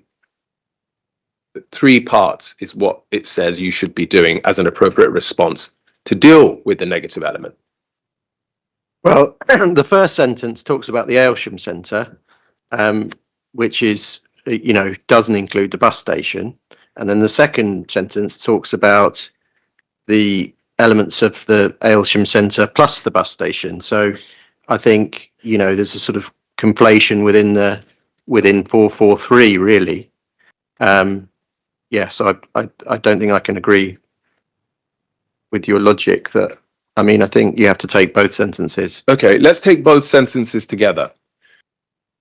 This is a section of the conservation area that is identifying negative elements, and one of the negative elements is the indifferent character that does little to enhance the conservation area in relation to the Aylesham Centre. Yeah. Full stop. Yeah. Yeah. Then it says there's an opportunity that exists to redevelop the building centre, i.e. the Aylesham Centre, Yeah. along with, in other words, together with the car park site and the bus station just outside the conservation area. Yes. When it's talking about an opportunity to redevelop, it's in relation to dealing with the impact of the Aylesham Centre on the conservation area as a negative element.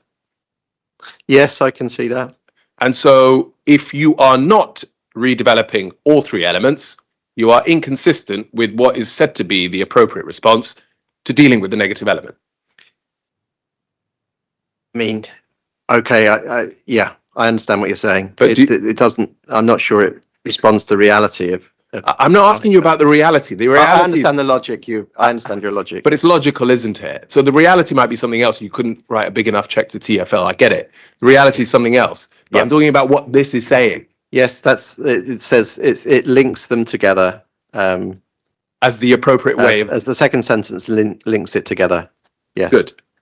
And so by again, the same logic, if you're not doing all these 3 elements, you're inconsistent with what you're being told is the opportunity to deal with this detraction. I don't think you're being inconsistent. I think you're being, Incomplete? nearly completely consistent, but not quite, because the bus station falls outside of the site area. I don't know the relative sizes, but Partially consistent. okay, partially consistent. Thank you. 453 over the page also tells us, just for the avoidance of doubt, I'm not skipping out 4.5.2.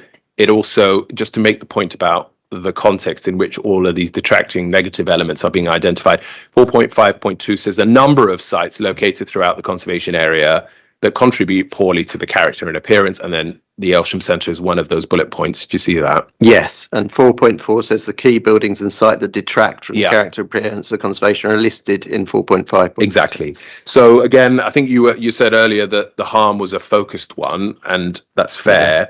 4.5.3 at the end is the last sentence. New buildings should respect prevailing building heights and not necessarily dominate views out of the conservation area. Again, this is in the context of any potential development sites that are seeking to deal with the negative elements, including the Aylesham Centre.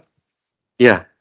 And so that is a really critical point about new buildings respecting building heights and not necessarily dominating views out of the conservation area. Yeah.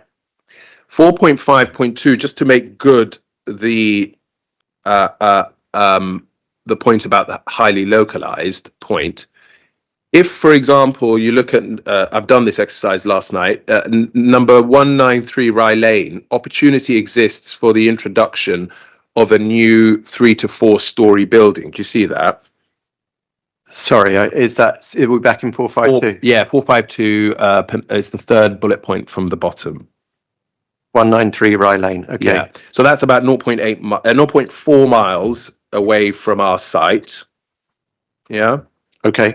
And so if, for example, 193 Rye Lane did actually introduce a new 3 to 4 story building, that would be a heritage benefit for that particular location in the conservation area, and basically does nothing for the Aylesham Centre one way or another. Yeah, I don't think that's related to the Aylesham Centre. So it's just a point about the context and understanding what the focused part is. Now, just in terms of the internal balance, can we just also, I mean, this is going to be a matter of submissions, but I just thought it was interesting what you picked up in your proof that I can't resist. Page 45 of your proof. Page 45 of your proof, you have a paragraph 149. Yeah. And this is the bit of, I'm not going to ask you technical legal questions, don't worry. But 149, you quote from Bramshill, and then we have the quotation from Stonehenge beneath it. And I think this is the bit that I just thought was worth highlighting, because that was the point of talking to you about 193 Rye Lane just a few moments ago, is that if you read that quote, cases will vary. There might be for example, be benefits to the heritage asset itself exceeding any adverse effects to it, so that there would be no harm of any kind envisaged in para 196. That's not the case here. That's not what's being suggested here. As I understand it, the case that's been suggested is the removal and the replacement that then brings out the balance. Yeah. There might be benefits to other heritage assets that would not prevent harm being sustained by the heritage asset in question, but are enough to outweigh that harm when the balance is struck. This is not one of those cases where there's a potential harm to another heritage asset somewhere else in the conservation area other than what the Aylesham Centre is doing. Do you follow? Yeah. And then finally, Bramshill, since Bramshill, the courts endorsed and made clearer, etc., etc. It's the bit that I'm interested in, is the bit further down. And this is the bit that my learned friend has been quoting, but I don't recall the final bit being quoted. But that is not so much of a balancing exercise as a realistic appraisal of what would be the net impact of the project on the asset, viewed as a whole and not partially. The net outcome, this is about the internal heritage balance. The net outcome might be positive, neutral, or negative. Do you see? Yes. So in our case, if the inspector disagrees with the proposition of pitching your case too high, as what my learned friend was asking you earlier, there is a possibility that there is a question of the internal heritage balance becoming either a negative or neutral, not positive. Is that fair? That's open to him. Yes. And if we're in that scenario, all of the other benefits, like affordable housing, all of the other benefits need to then try and help with this balance. That's correct. Yeah. Good. Next heading is the permeability point. Permeability and the passageways, the arcades. You will have seen the videos that we saw from your colleagues. This morning, again, it's only because he's going first before me that he keeps taking my thunder. But one of the things that you agreed with him this morning was that permeability was not a feature of this part of the conservation area, and you accepted that. Well, not on this frontage. I mean, there were, as was shown yesterday, there was permeability from the north, for example, Yeah. historically, but on this frontage, no. And insofar as such permeability may have existed, it's only in the Aylesham Centre through the arcade, and what we see today is the only sort of permeability, however bad you might characterise it. But that's the only sort of permeability that exists in this part. Currently, that's the only permeability. Yeah. Good. So thinking about that and thinking about the extent to which those routes through the site, positive elements, and so on. Insofar as it exists now, currently, do you agree that that is sort of expressed through the small shops run by the local businesses that we've seen come and speak at this inquiry? Sorry, can you put that to me again? Sure. Insofar as this permeability exists, it finds expression in the small businesses that are working within the Aylesham Centre and the arcade area. Yeah, I think to some extent that's true. Yeah. And that is also an expression of that is that they are catering to predominantly lower income communities. Yeah, I mean, I'm not the witness you perhaps ask that to, because I haven't looked at the income, groups of those people specifically. That would be my untrained eye. There is another witness who's gonna, I'm sure. But you're also a human being who goes shopping, and I could ask you about what the price of a pint of milk is as well, couldn't I? But I won't do that. But surely you have a personal judgment of what a local community. I mean, yeah, of course. Yeah.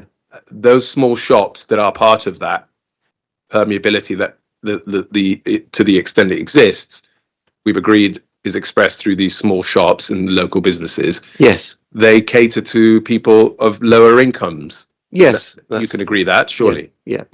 And it's a diverse community. Is that going to be for another witness, or can you agree that? No, I agree that, yes. Now, so insofar as then when we see what's going to replace this, and the images that we saw, from yesterday's run through,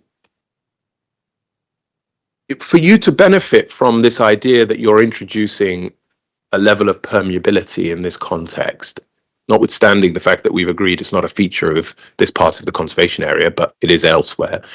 Insofar as you can get benefit from this, can we agree that this inspector needs to have confidence that it will seek to replicate what's currently there?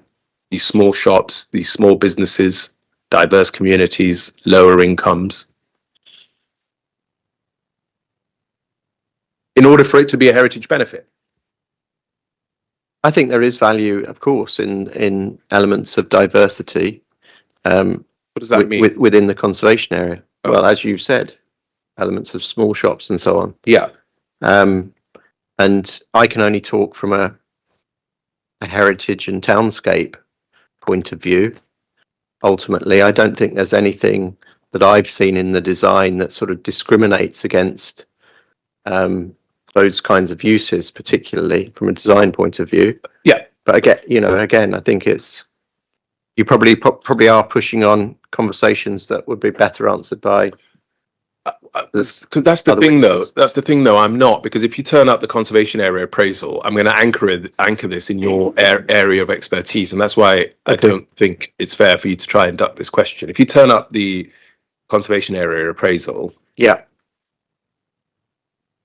3.4.4, page 22, because ultimately I'm asking you about whether those shops in the new development, arcades, gardens, somebody called it a park yesterday, are actually going to be of a heritage benefit. I want this inspector to understand what that actually means.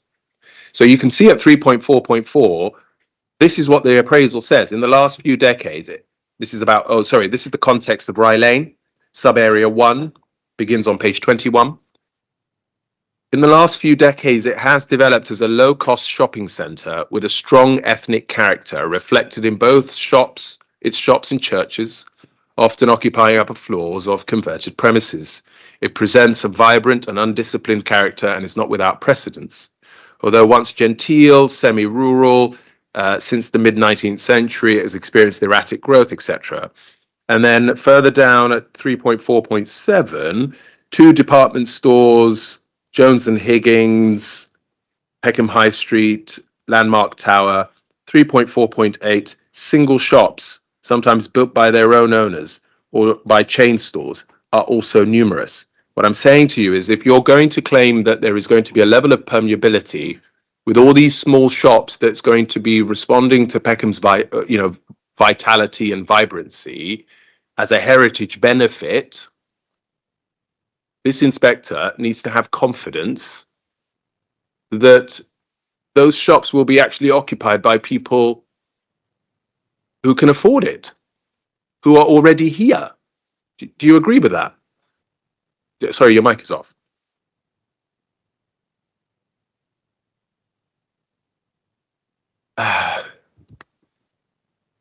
Try and it's the Christmas tree thing again. Yeah, no, it's not your fault. It's somewhere else. It will have been disconnected. That's actually Mr. Harris. Try again. Try again. There we go. Got it. Thank you. So what I'm saying to you is that, to be fair to you, Mr. Eldridge, this is definitely a different question for a different witness, because one of the things that we're going to have a conversation about is business relocation, what's going to happen to the cart vendors, what's going to happen to other businesses that might be displaced in terms of a legal document context. But for your context, we can agree that he needs to have a confidence that that will happen in order for you to be able to claim it as a heritage benefit. Do you follow?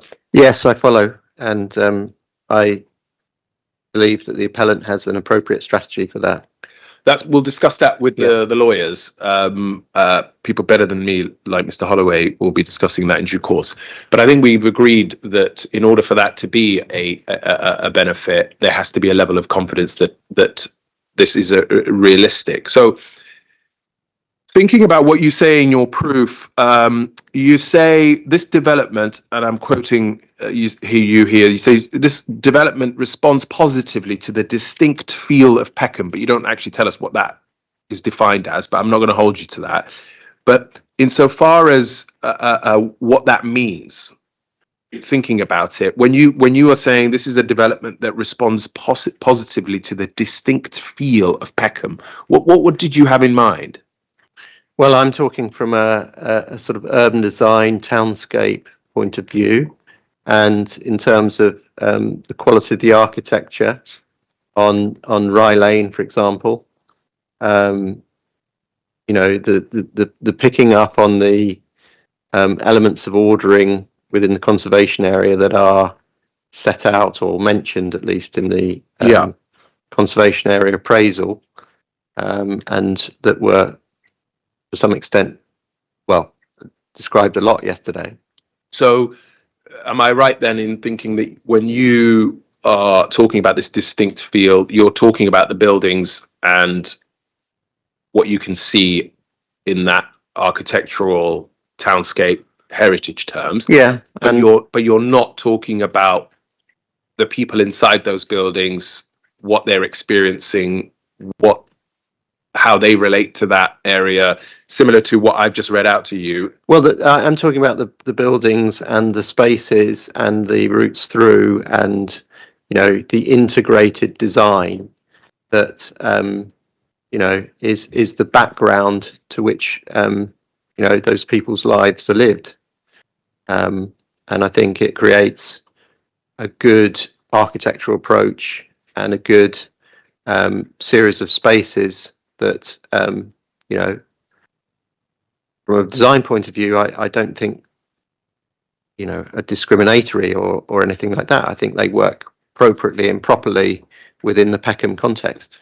But when you think about the Peckham context today, and you think about these buildings in the conservation area, and you think about the people who are living in those buildings, trading in those businesses, and sort of going about their daily lives, Mhm. do you also think about the extent to which this development will respond to that in terms through the businesses that it will try and actually attract? Have you thought about any of that, especially when it talks about here, shopping street of the district being something that is for low cost shopping centre, strong ethnic character, shops and churches, and all of that we've just gone through? Do you give any of that any understanding in your assessment, or is it just purely aesthetic? No, it's not purely aesthetic, but it doesn't run into the socio-economic and cultural elements that I think you're mainly talking about in this case. Oh, okay. So you don't grapple with that socio-economic and cultural context, notwithstanding the fact that the conservation area appraisal sub-area 1, Rye Lane, 21 to 22, specifically goes through what it means, what this area means in heritage terms, because of the socio-economic and cultural heritage. You don't I haven't explicitly assessed that, although I think others have, and I think it was always in the architect's mind, for example, as the scheme developed. But yeah, I haven't explicitly covered that. That's helpful, because what we then need is for this inspector to try and understand how this development will respond in heritage terms to Peckham's distinct feel, your words, and its vitality, based on what the conservation area appraisal is telling us about the kind of people who work here and do business here. He has to do that, doesn't he?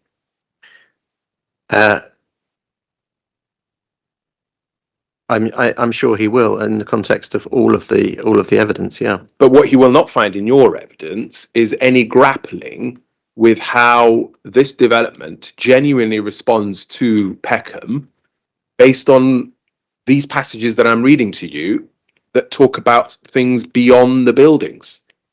You will not find that in your evidence. No, I think you're covering what might be called intangible heritage. Yes. And I think and Miss Hegarty has covered that. She mentioned that. And it's a legitimate issue to cover based on what the guidance says and what the conservation area appraisal says. Yes. I don't think it says that in section 16 of the MPPF.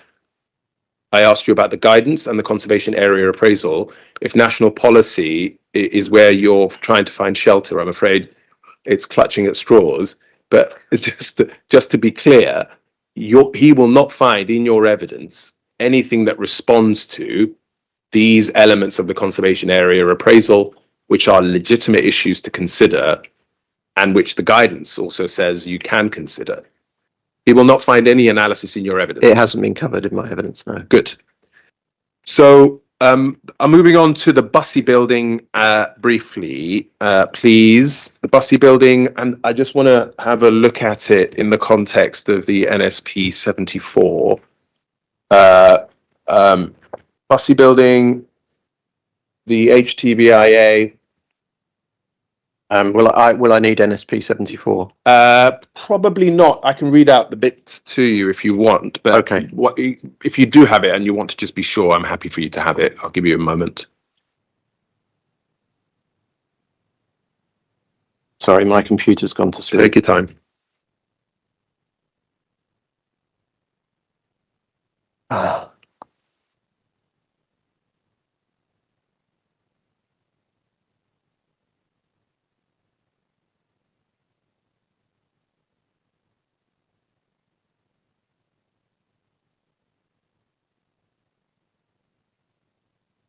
Yes, so I have NSP 74 open. Thank you. Then, and then will you have viewpoint 32 open as well at the same time?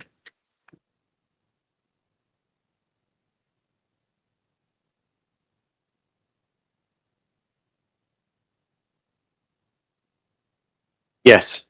So in terms of first things first, the Bussey building is actually explicitly mentioned in the policy, and it's specifically mentioned in the context of massing and it being directed to the east of the site to minimize the impact on the view to the city from the Bussey building rooftop.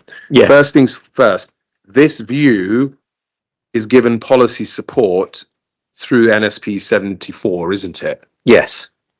And it would have been given policy support for a reason, but crucially, if you are, to the extent that you're not minimizing an impact, that's a conflict with the policy, isn't it? No, I think the impact has been minimised. We'll get to how credible that answer is in just a minute, but I'm just focused on this. To the extent, the principle, to the extent that it has or has not minimized, if you haven't minimized it, it's a conflict of the policy. Well, I think the policy has to be seen in its entirety, and part of that is building 850 homes and including a supermarket, etc. Yeah, that's interesting. And it's about getting the right balance with all of those elements of the policy, in my view. That's interesting. So I was going to take this point with your planning witness, but given that you've raised it, so are you saying that part of the balance here is to be alert to the fact that you have to provide 850 homes, and the view from the Bussey building is just a price that has to be paid? Is that how you've approached your assessment? No, I think we've approached the assessment from the point of view that if you meet the site allocation and the requirements of NSP 74, then the Bussey building view is inevitably going to change. And thereafter, it's the responsibility of the design team to do their best to respond to all elements of the policy, including the Bussey building view. And I think they've done that. They've designed a scheme which allows views through. It's a north to south orientated scheme that allows views through to the city, and you can see in the centre. So if you look at view on page 166, you can see elements of the city through. That's between the pinker building on the right, which is J1, and the whiter building, which I think is G. You can see elements of the city there, and you can see elements of the city in the other gap between J1 and M, which is the taller, grayer building. Yeah, and you can see the dome and lantern of St Paul's Cathedral as the buildings step down. So I mean, it's hard to see a world in which delivering the policy gives rise to a situation where you can see all of the city. but that's not what the policy says. So I don't understand why you're telling me about seeing all of the city. That's not what the policy says. The policy says minimize the impact. Yeah. That's not, the policy doesn't say a world where you have to deliver 850 homes and still be able to see the Shard. That's not what the policy says. I think the impact has been minimised in this view. So that's where I think we're at odds, and I'm not going to try and persuade you otherwise, because I think anyone who can see this image will see for themselves that doesn't make sense. But what I was trying to get to very simply was, as a matter of principle, if this inspector says, I do not think this development minimises the impact to the city, that is, as a matter of principle, is a conflict with the policy. Not all of the policy, and I agree that there has to be a balancing exercise, but it is a conflict with the policy. Do you accept that as a matter of principle? In a sort of technical way, yes, of course. If it hasn't, well, why is it technical? It's a matter of common sense. Because it's okay. It's a matter of common sense. If the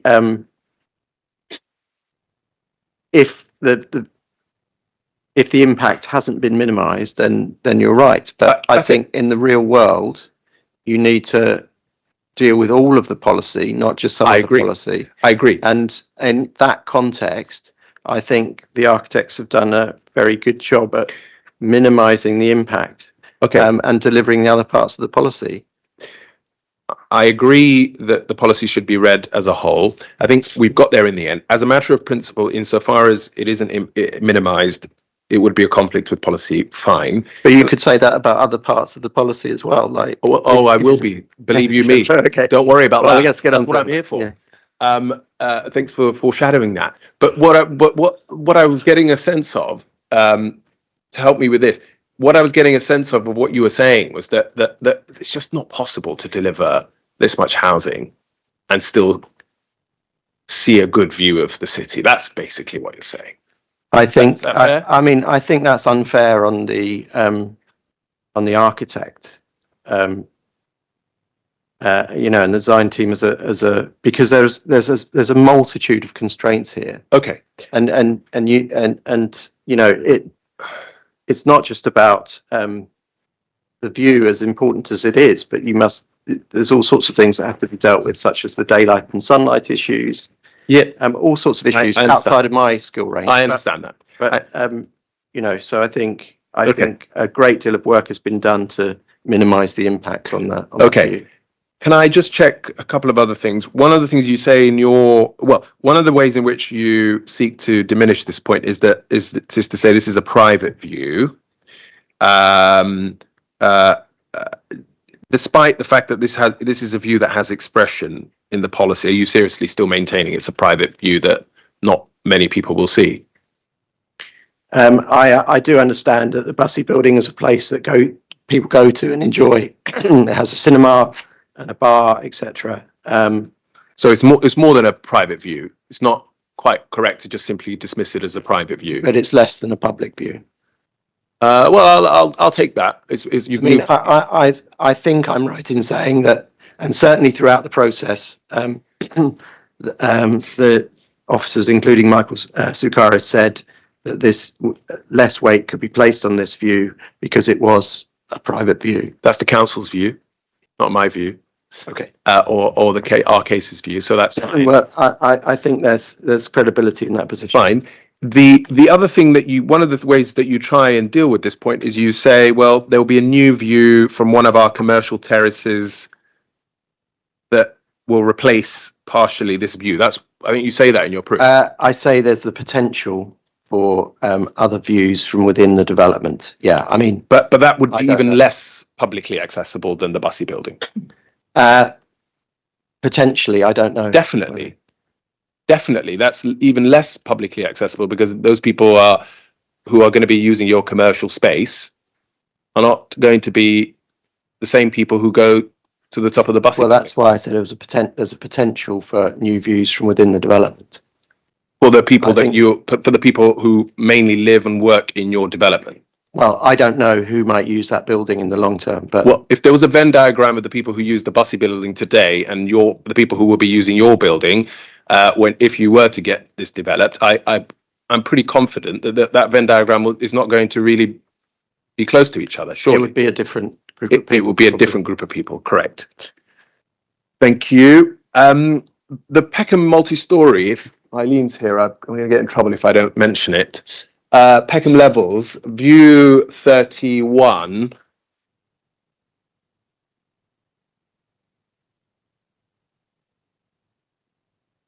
View 31. I'm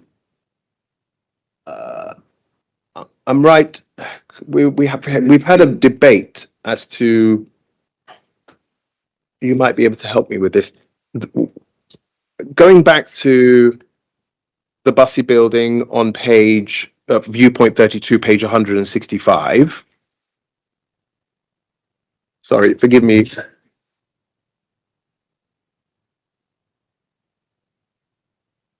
If you look at the multi-story car park that we've got there, and your mic is off, and then we think about then the Peckham Levels at viewpoint 30 and 31, which do you think represents the best view? It's further on the other side, isn't it? We don't have a view that looks from the actual multi-story car park from it shifts, doesn't it? If you look at 32 to 31. Do you follow? Well, 31 is on Peckham levels, so it's closer to the site.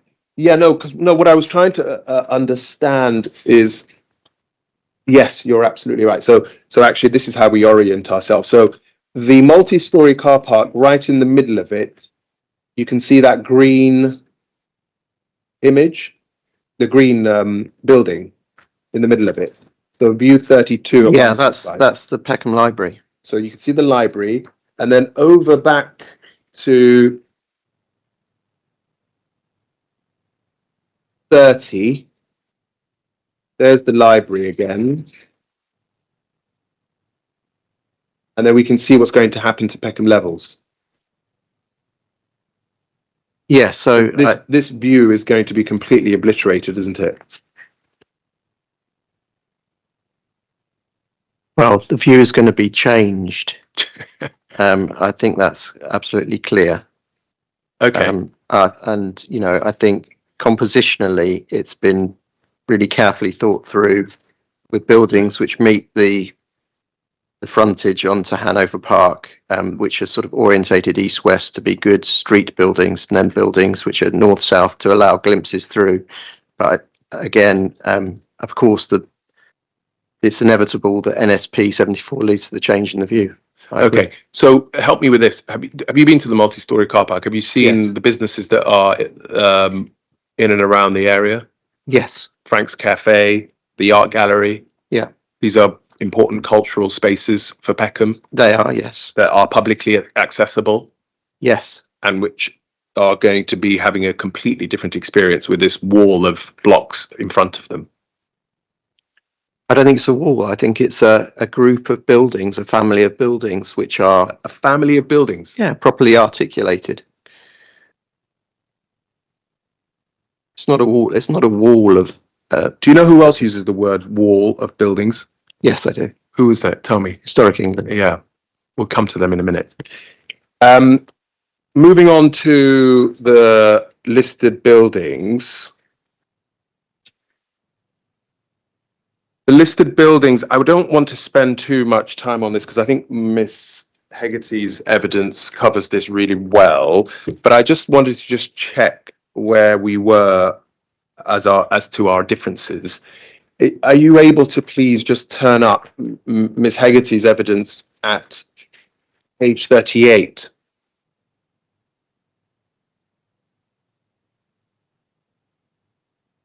She just has a table of all the buildings and the type of harm and the level of harm. Have you got that? Yes, I've got it. So help me with this.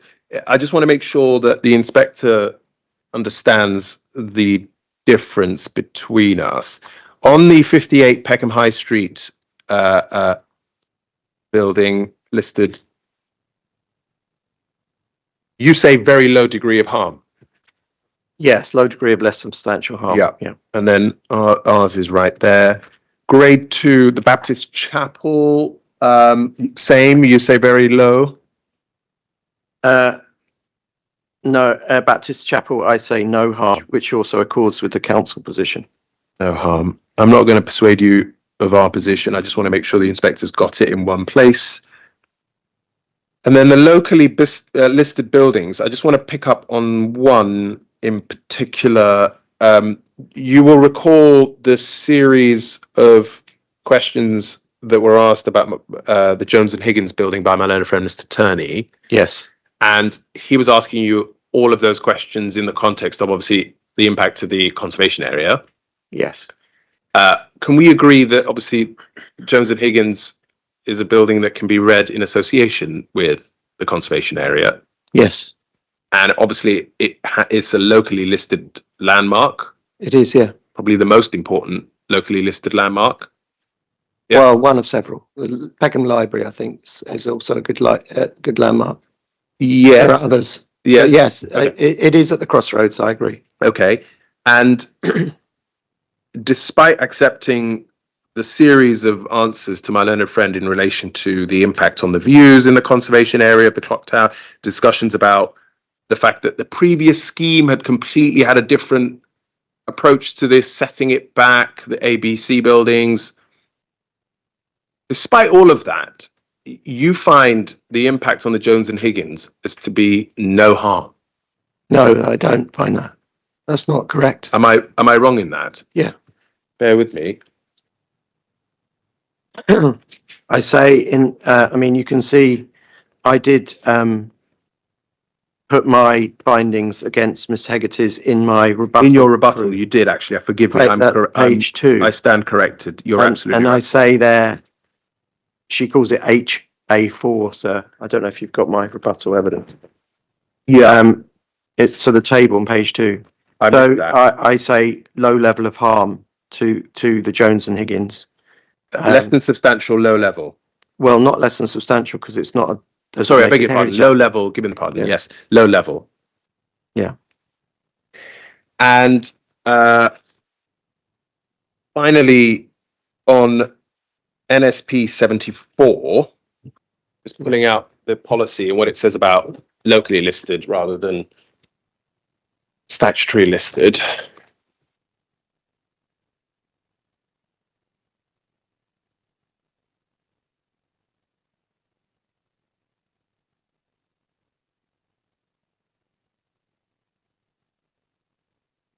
On the second page of NSP, the page that has impacts on listed buildings or undesignated heritage assets. Hang on. Yes, I see it. You see that. The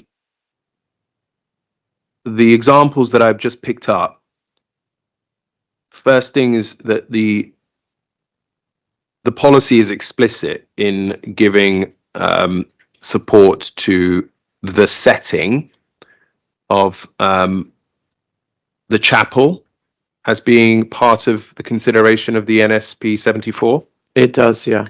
And that's the same chapel that you find there is no harm from this by this development. Yes. Okay. And then a group of listed buildings on High Shore Road, and then important unlisted buildings on Peckham High Street and Rye Lane, and it identifies the clock tower and 43 to 49. Yes. Rye Lane. And again, for the clock tower is the one we've just talked about, you identifying as low level. So in short, the point being that this is a policy that is very clear. If it's identified those particular listed and unregistered or locally listed heritage assets, it assumes that there might be a level of harm from any future development that seeks to bring forward NSP 74. Is that fair? Well, it doesn't assume there's going to be harm. It assumes there's the potential, I guess. I said a level of harm. To be at some level of. Well, it assumes there may be. It's asking us to consider that. Historic England, now please. Could I ask you to turn up core document 7.9? Oh, yeah. 7.09. Sorry, is that two documents or? I think it's just one document, 7.09. 7.09, yeah. Yeah.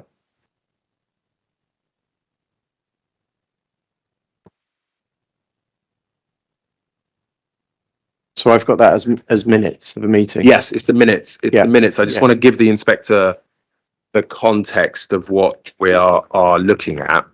So before we look at the details of this document, my learned friend completed earlier his answers. He completed his questions by asking you in relation to the views of the statutory consultee should be given significant weight, and you agreed. And he also said that in any departure would require clear reasons, but actually the words in the case law that he's referring to talks about cogent and compelling reasons. Yeah. Okay. You understand that? So core document 7.9 is where we are talking about, and this is where I want to test whether actually there are compelling reasons for this inspector to depart from this case. This is the minutes of a meeting that you attended, and it's with Historic England, and it's the 19th of March, and it's a pre-app, and the application is yet to go in. Yes, that's right. And this is also in March of 2024. We haven't had the final design brief because that will come in May. By this point, I think we're working to the 1st and the 2nd, and then April, and then May is the final design brief. Yes. Hang on. These are 2024, aren't they? Yes. Sorry, I beg your pardon. Design brief. Yeah, design brief comes much later in March of this year. No, the design brief was 2023. Was May 2023 after the architects were. So by this point, we have the full design brief, and the architects are on board. Yeah. Thank you. And then we can see there are members. The architect who gave the presentation is here, also attending this meeting. There's not much to draw from this other than it's early discussions before the application goes in. 7/10, April 2024. I'm just getting to it. Sorry, it's taking. Take your time.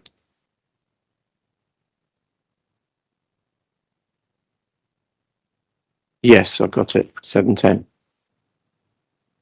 7/10. So this is April 2024, and this is a letter that's addressed to you. It is, yeah. And the summary of the position is there. It talks, and it's a pre-app advice, and it talks about the Aylesham Centre. They say we have no in principle issue with the redevelopment, but that the proposed buildings towards the northwest of the site incongruous relationship with the more modest suburban. We recommend that the scale and massing of the development in this part of the site is lowered, potentially redistributed to less heritage sensitive parts to reduce harm. And then in the recommendation, of course, the inspector should read this in full, but in the recommendation on page 6, we can see that the taller, it talks about, welcomes the opportunity. We consider some harm would be caused to the conservation area. We recommend that the taller elements of the scheme are reduced. Slight reduction and a more articulated roofline of the proposed Rye Lane building. Are they talking about ABC? Yes, they are talking about ABC in that second paragraph. Yeah. And then that's in April 2024. Presumably the architects are reading these consultation responses. You're passing it on to them? Yes. The next iteration of the conversation with is September 2024. This is an email from Mr. Redman, who is forwarding this on to a series of people at Avison Young. But this is from September 2024. Do you see that? Yes, 7.11. Yeah. Again, they repeat Historic England, no in principle issue with the redevelopment. But then again, they say on that section, however, we consider that the overall height and distribution to the tall buildings would have in an incongruous relationship with the modest scale and fine grain townscape along Rye Lane and Peckham High Street. Again, it's talking about ABC there. The harm could be mitigated through the development of a frontage building to Rye Lane that successfully responds to the fine grain and modest scale of buildings within the conservation area. Again, they go on to mention ABC in key conservation views. Should your council be minded to determine the application of the current form, the harm we've identified should be taken into account. Do you see that? Yes. And then just slowly going through the document, Historic England Advice, it talks about the significance of the historic environment on page 2, the proposals and their impact on page 3, And then this is them assessing the case. Now, pausing there, the proposals and their impact on page 3. You see that? Hang on. Page 3, where it says the proposals and their impact. Yes, I have it. Now, help me with this. We have them referring to a design and access statement, executive summary, July 2024. Do you see that? Yes, yeah, the first paragraph. Yeah. And is that, I know we have a design and access statement that's dated December 2024, but was the design and access statement that was put before then materially different to the one we've got here? I don't think so. No.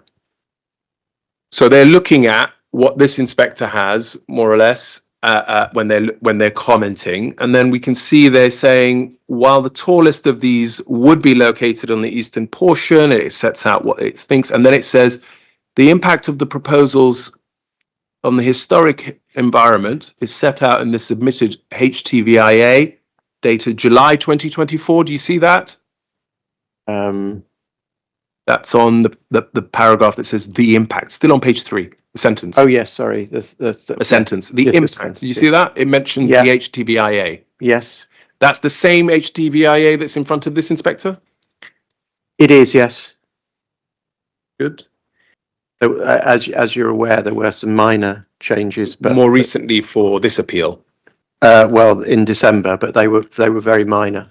Oh, okay. Is that what the next letter that's written to Victoria Lewis is about? Because I've been trying to figure that out. The Historic England. Yes. Yeah, I think what happened was that they were made aware that those changes had been made, and they were asked if they had any further comment to make. I was trying to get to the bottom of that this morning, but we'll come to that later.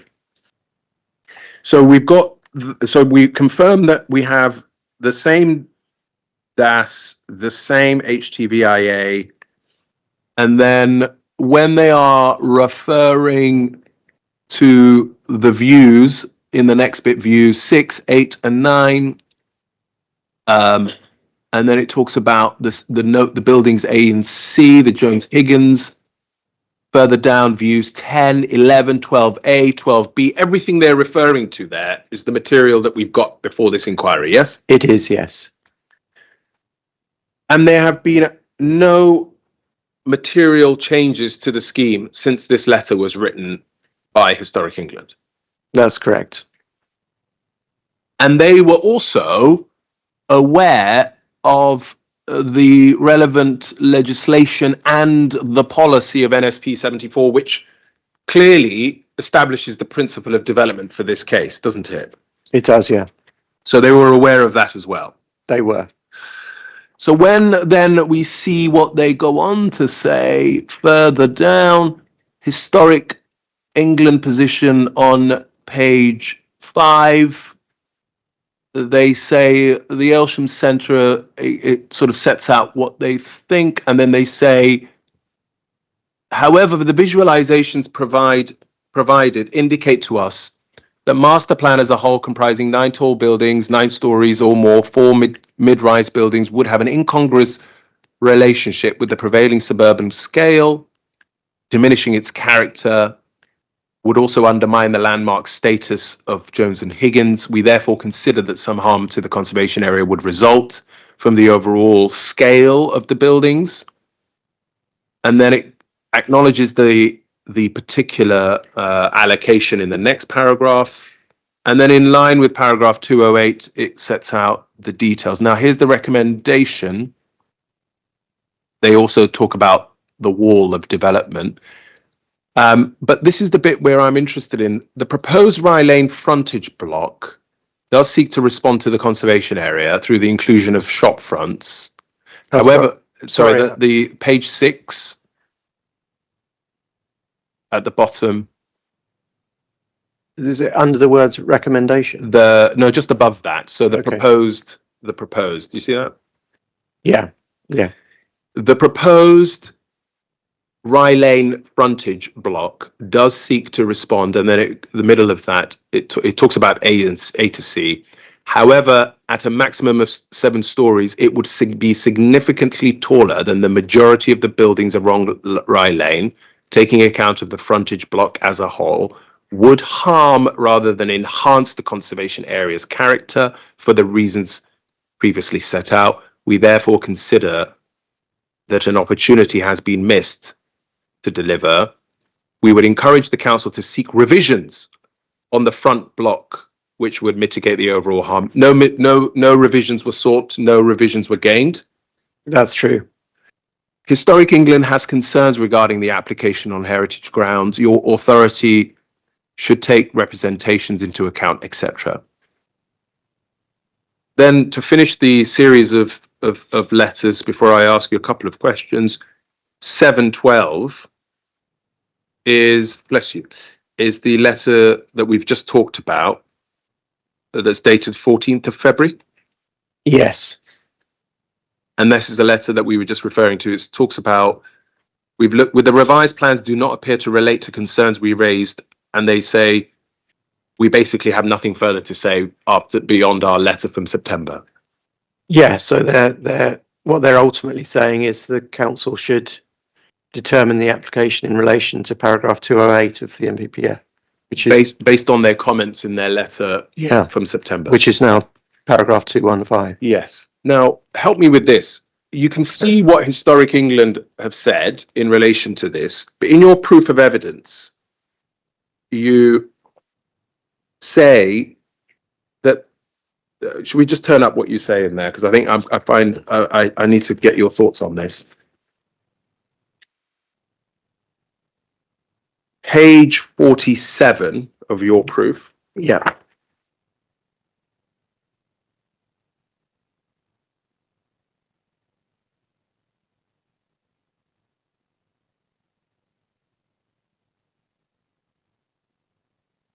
Sorry, paragraph 148 is what I'm looking for. Paragraph 100, oh, beg your pardon, hold on, I might have my figures wrong, bear with me. Yeah, paragraph 148. Is it page 45? Yes, paragraph 148, page 45, not 47. 47 might be the PDF, actually. It is the PDF. 47 is the PDF. This is what you say about this. At paragraph 5.20, LBS state that their evidence will have regard to the relevant heritage stakeholders, including Historic England and the GLA. It should be noted that neither of these organisations objected to the appeal scheme. Historic England, and you refer to the letter we've just looked at, identified some harm to the conservation area and then went on to state that the harm it had identified should be weighed against the public benefits.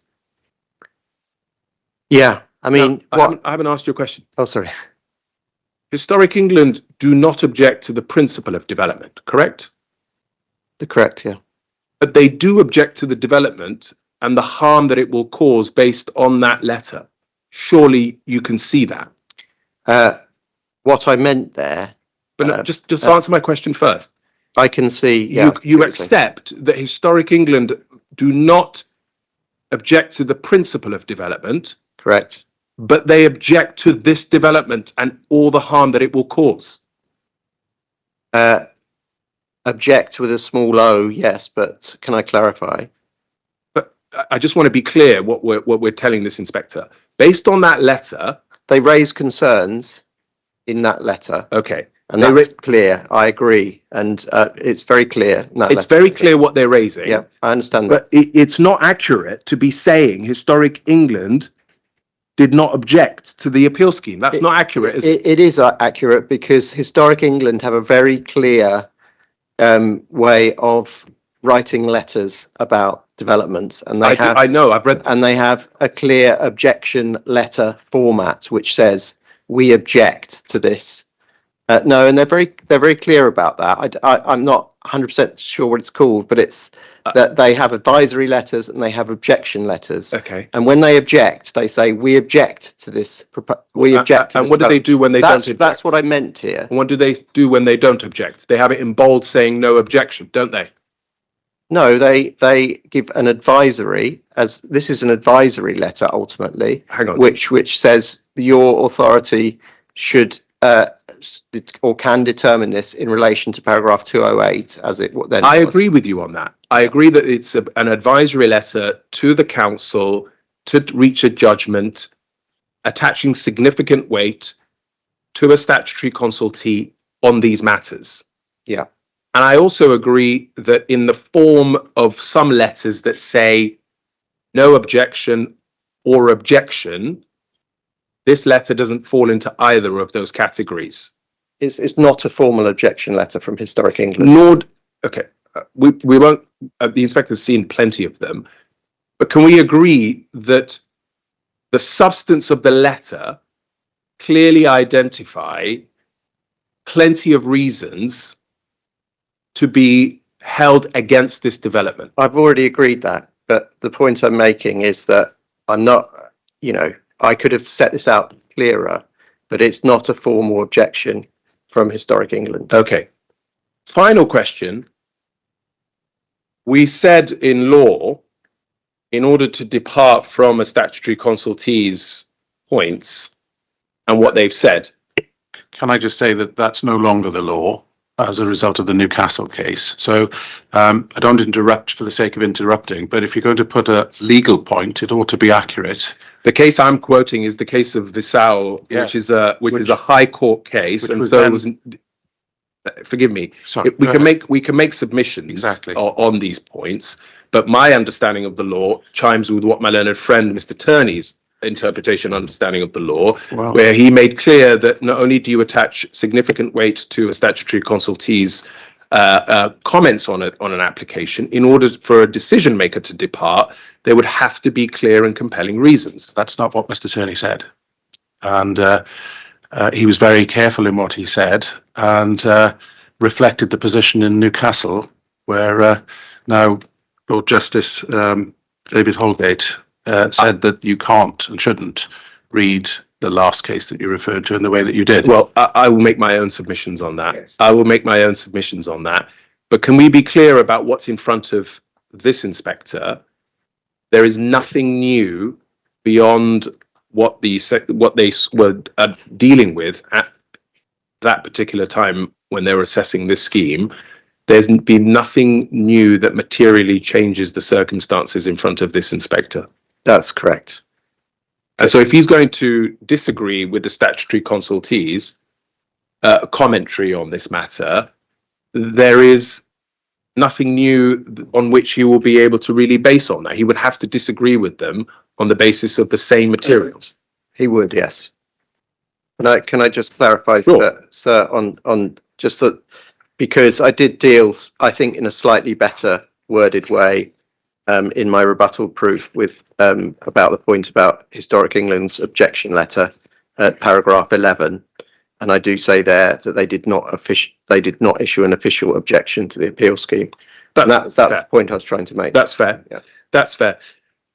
Finally, on the GLA, which is another body that you refer to as not objecting, you'll find their comments of the stage 1 response at 7:20. 7:20, yeah. So let me know when you have it.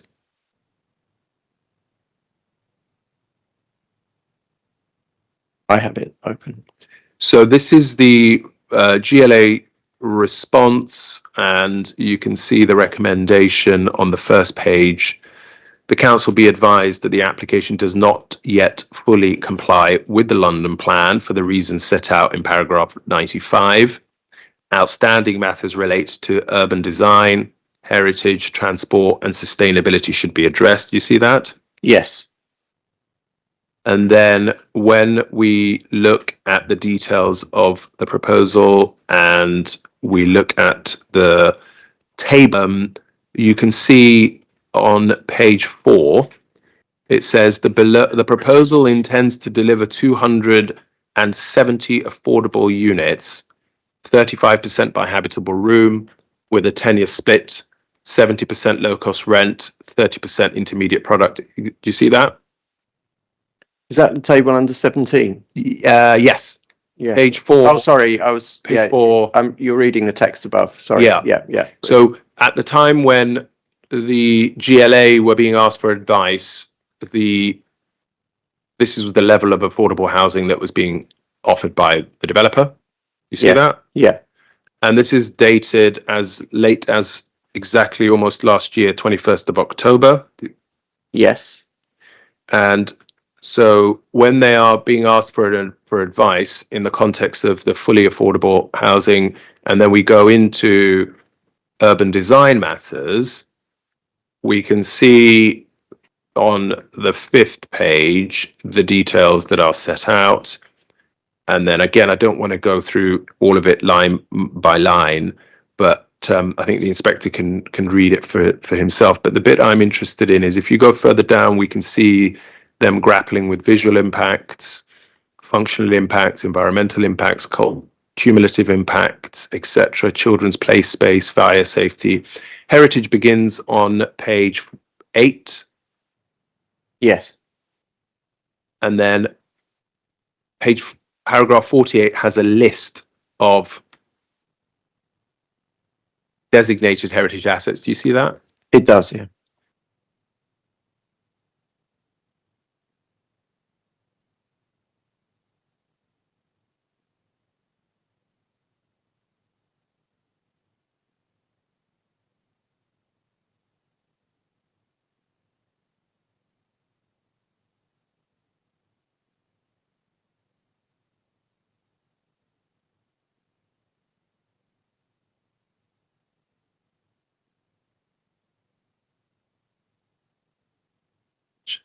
Thank you. Thank you. On page 9, we can see that 58 Peckham High Street, the listed grade 2 building, for which there's no view provided on the extent of harm, and no reference made. So in other words, it's left out of account, isn't it, in this response? Yes, there was a view provided. It's view 10, and I imagine that they just missed that. Yeah, I mean, I'm sure you were diligent enough to have made sure they had everything that they needed, but the reality is that view 10 is left out of account. It appears so, yes. And given that the inspectors turned to it, let's have a look at what they're looking at on view 10. Page 96, you'll find it's the... Sorry, we're in the HTBI. Yes. No, are we in the... Yes, we are. Yes, we are. So we have a statutory listed building that's left out of account in the GLA response. And then if you turn the page, we can see what the impact is. And I don't want to go back over what that means in the context of what Ms. Hegarty's already done, so I won't trouble you with that. But then we can see also that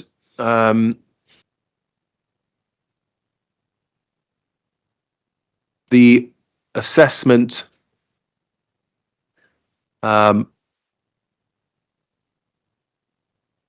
paragraph 49 deals with, sorry, I'm back in the GLA now document. Paragraph 49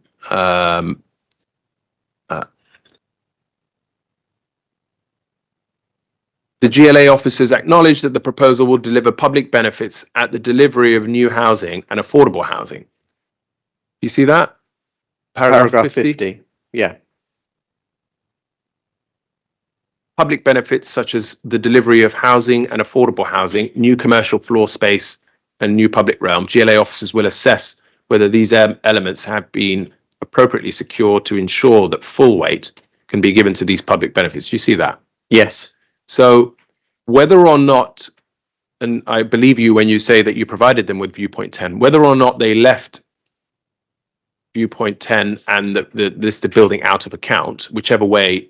I mean, they had this document, just to be clear, the same as everyone else did. Fine, but whoever's recorded this seems to have left that out. for whatever reason. Yeah, we agree on that. So if they had this document and it is what it is, but I'm just looking at what they've said. Yes.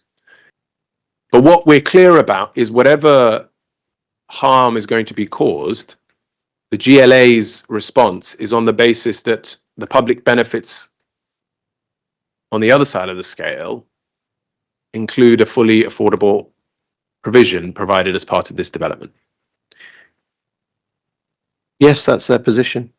And so when the affordable elements of this development was removed, did you go back to them and say, hey, do you want to have a look at this again? I didn't, but I don't think that was my role. I mean, the balancing provisions of the public benefits against any harms is, for the decision maker and probably for our planning witness rather than for me. That's fair. That's absolutely fair. And I'm not going to hold that against you. That's absolutely fine. But to be clear, what we know, just for the benefit of the inspector, so that I can move on to this document, move on from this document. What we know is that when the GLA was consulted, they were understanding this scheme and its harms that were going to be outweighed by the benefits that included affordable housing. That was the basis on which they withdrew or didn't object, or whatever you want to characterize. That's the basis on which. Yeah, but I don't think the harms. But can we just change? Can you answer the question first? Yeah. Okay. The question is the basis on which the GLA had sent this letter and were happy to conclude what they concluded was on the basis that they thought the benefits that were going to be outweighing any harms involved a fully affordable. They were basing this judgment on the earlier scheme, yes, that included a different level of affordable housing. Just look at page 16. Just look at this page 16. In their conclusions, in terms, is very clear. They talk about the land use principles, affordable housing at 35%, urban and design heritage, very low to middle level of less than substantial harm caused to heritage assets, which is incidentally higher than yours. Yes? It is, yes. So they're assessing the harm to the heritage assets higher than what you're doing here, in the knowledge there would be 35%. And here we find us, and that's the basis on which they were sending this letter. Today we're dealing with, I can hear you say you agree. Today what we're hearing is this scheme is underwater, but we're offering 12%. And we know where we are in terms of the internal heritage balance and whether or not you will have any benefits left over afterwards. But I think that's where we are now. I mean, I agree, but I think our planning witness is probably the person to talk about this. That's fine. I mean, what I can say is that I don't think they're not contingent on each other. The level of harm remains the level of harm. It's the level of affordable housing that's changed. Sure. So final bits of questions then, in terms of then where that leaves us, because I think what's crucial is, even if, however people want to word the Historic England being as advisory and no objection and so on, where we find ourselves now, to conclude on this, is you have the GLA view, which we've just looked at, of them expecting that whatever harms come will be outweighed by a policy 35% affordable housing scheme. We have the Historic England advisory, very clear objections to the points that they've made about the harm that would arise. We have the council here who are also refused this scheme. We've got our own witnesses. So that there is a consensus on this side against one appellant who's saying the opposite. You agree with that? Yeah, certainly my position is different to yours. Not just mine. to the Well, councils, to yeah, Historic to the- England, to the and wider- insofar as the GLA take a view, to the wider group, yes. to the wider group. You're the only one who's standing on that side of the table. Yes. Thank you very much, Mr. Eldridge. Those are my questions. Thank you. Thank you, sir. Thank you. Is there any re-examination, Mr. Harris? Yes. And I'll try and fit it in, but we might need to go a little bit over 1 o'clock. I think it's sensible to start it now. Good.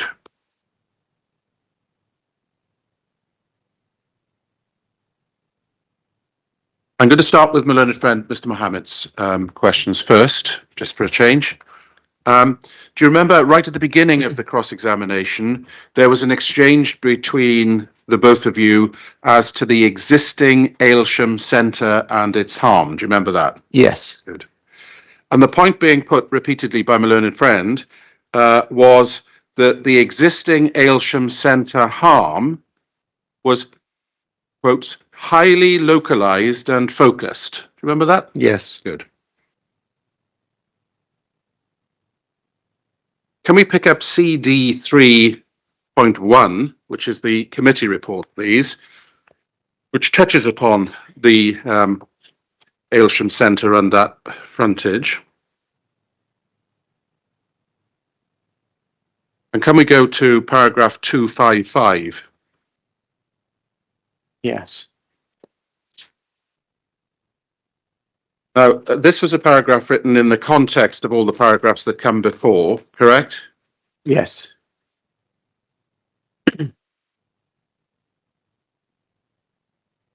And we've been to this a few times before, so we can go to the public benefits section, where at 255, halfway down the page, well, three lines down, having recognized, I read it all, having recognized the level of harm arising in this case, the scale and design of the Rye frontage blocks A, B and C, paragraph 215 of the NPPF requires decision makers to consider the level of harm, and that's based on what's come before, in the balance against the public benefits of the proposal, including securing its optimum viable use. In this case, the harm would be localized and focused on this key frontage.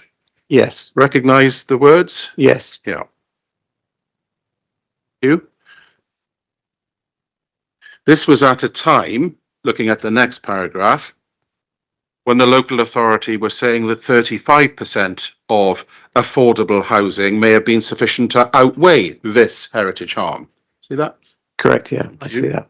So in terms of weighing heritage harm, I'm not asking you about the benefits, that's for others. What was the council, in your professional opinion, saying here, having regard to those two paragraphs, about the extent of the harm for the purposes of putting that into the balance? That it was localized. Very much. That's the end of that issue. Can you pick up the conservation area appraisal next, please?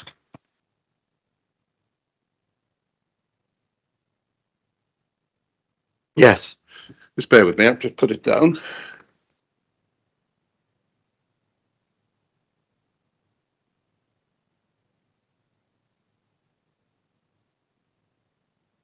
Can we go to paragraph 4.4.4?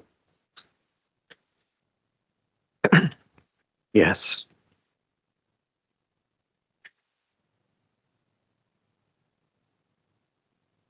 It's under the heading negative elements. Yes. What do you ask the inspector to read from that?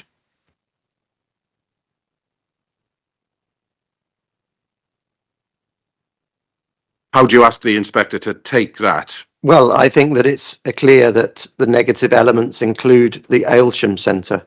Yes, let's see whether it's just includes. Shall we look at paragraph 4.4.4? The key buildings and sites that detract from the character and appearance of the conservation area are listed below. What, if anything, does the use of the word key tell you there about the importance of the ones that they've actually chosen to list? Well, it's the most important and, yeah, problematic ones. Very much. Can we look, please, next at 4.5.1? that Rye Lane Peckham Conservation Area includes many buildings in need of reuse and or repair. In the main, the buildings themselves should remain, and any changes considered in the light of the guidance set out above. In some instances, there is a case to be made for new buildings, either to fill gaps in the urban fabric or to replace poor elements with more appropriate design. The Aylesham Centre comes in 452, bullet point 2. In which category does it come? Does it come in the buildings that should remain, or that are to be replaced because of their poor It's a poor quality and therefore should be replaced, according to this. Thank you. You were asked a number of questions by both my learned friends, but particularly by my learned friend, Mr. Turney, about the extent of the conservation area. Remember that? Yeah. And it was, I think it was a comment, but I'm not taking that point here. It was said, I don't know why, the yard, for example, at the back of the frontage was within the conservation area. Yes. Yeah. As a matter of fact, is it in the conservation area? It is in the conservation area. Right. Now, what is proposed at and around that yard in the conservation area in the proposals? Well, the Aylesham Gardens element overlaps with that part of it, and Building F overlaps with it onto Hanover Park. Thank you very much. Now, before and after, we're looking at the statutory test, character and appearance, and the desirability of enhancing the character and appearance, or at least leaving it unharmed. Will that have an impact on the character and appearance of that part of the conservation area? Yes.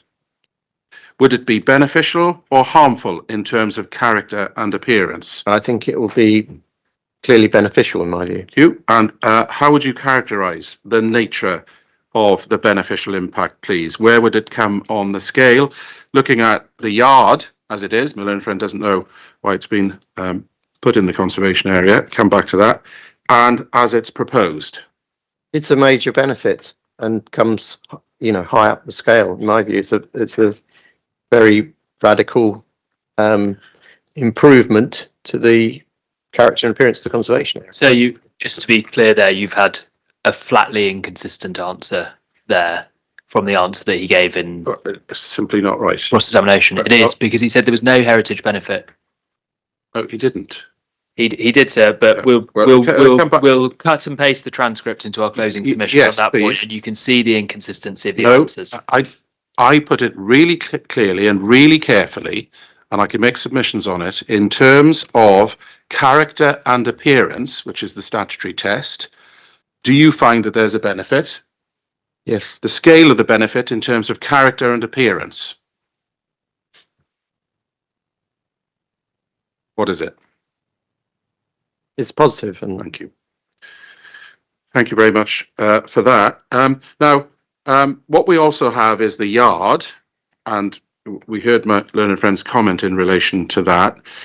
What does the NPPF say about areas of the conservation area that don't necessarily make a present contribution, but might in the future?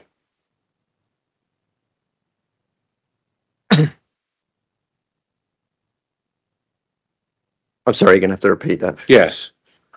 NPPF, paragraph, section 16 dealing with heritage deals with conservation areas. Yes. We've already read it out at the inquiry. The paragraph says not all areas within a conservation area make a positive contribution. Yes, it does. Is that relevant to Can you just actually deal with the words rather than your spin? Yep, I will read the words. Not all elements of a conservation area or World Heritage Site will necessarily contribute to its significance. Yep. Just bear with me. I will read them out, and the paragraph before also. Can you get the document out? Yes. Might have to revise my timetable, sir.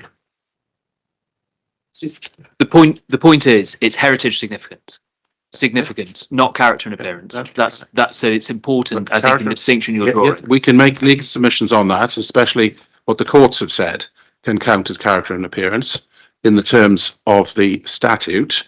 I'm just asking this witness directly what his view is about character and appearance, and he's directly answered that it's positive. I'm now moving on to the NPPF. If I can get my machine to open it, just bear with me. You got it. Brilliant. Thank you. Do we see paragraph 220? Not all elements of a conservation area or World Heritage Site will necessarily contribute to its significance. Yes. Yeah. And then we've got 219. Local planning authorities should look for opportunities for new development within conservation areas and within the setting of heritage assets to enhance or better reveal their significance. Yes. Yeah. Is that relevant or not relevant to the issue of character and appearance? It's relevant. Yeah. Good. Thank you very much. Good. That's the end of that issue. Back, please, to my learned friend, Mr. Turney's points.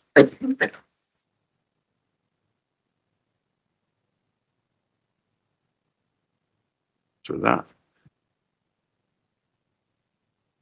A number of points were put to you about the clock tower. Yes. Yeah. What's the main function of a clock tower? Well, to that, there's a clock face on the west front of this particular one, which enables you to tell the time. Yeah. And in views where you can't see that clock, I want your judgment, please, as to whether the significance of that view is greater or less than the views where you have a clock tower. It's available. significantly less because you don't see the clock, you don't see the balcony or decoration below it, and you don't see the main elevation as you do in views from the west. But one of the things that the Historic England setting document asks in relation to views is to have a consideration of whether views were specifically planned or not. You'll be familiar with that. Yes. Views where you've got a clock tower and you can see the clock, how likely are they to be specifically planned or just random? I think it's very clear that they're planned in views from the west. Is that of relevance or not to the issue of their significance, their place in the visual hierarchy, as it was called by the local authority, and in your proof, or not? Yes, it's very relevant. Right. Talking of which, you were taken to the car park entrance. Yes. Yeah. And it was put to you by my learned friend that you can see the back of the clock tower from there. Yes. Yeah. And then there was some further questions relating to that. How would you place the car park entrance within the hierarchy that you were considering with the local authority as you did your walk around? It's at the bottom of the hierarchy. Thank you. As far as you're aware, has anybody in the local authority ever taken issue with the loss of the car park entrance that my learned friend spent some time asking you about? No. Oh, okay, thank you for that.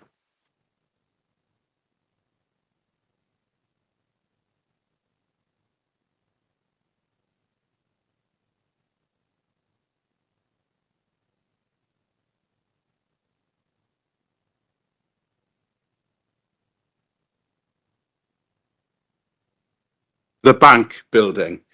Yes. Yeah. You explained and said that you didn't think there was harm. And you gave your explanation to the inspector. I don't ask you to repeat that. What was the view of officers in this case as to whether the bank was harmed or not? They considered there's no harm, I believe. Yeah. In the committee report. They did. Thank you. Approach to heritage benefits, please, next. Could you take up the HTVIA? Yes, I have it.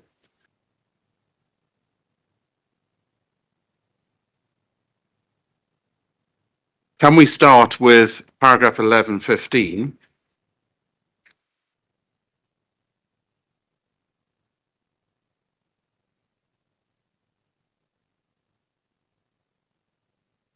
Yes. there would be effects on Rye Lane Peckham Conservation Area arising from the proposed development. That's view 9, isn't it? Yes. Which my learned friend took Yeah. you to right at the beginning of, Mr. Turney, took you right at the beginning of his cross-examination. Remember, Yeah. you went to that? Yeah. So what's your view on that? Well, the view would be occluded. You say these include the slight diminution of the clock tower of the former Jones and Higgins department store as described above in some views. Then you go on to say it's an important local landmark. It's considered, however, that harm in these views is minimised, particularly in the view identified as the most important by officers during the pre-application process. Which view is that? View 12B. Yes, that's the view that we went to on the 18th of October 2023 with Mr. Sikaris. As well as in views closer to the site on Peckham High Street.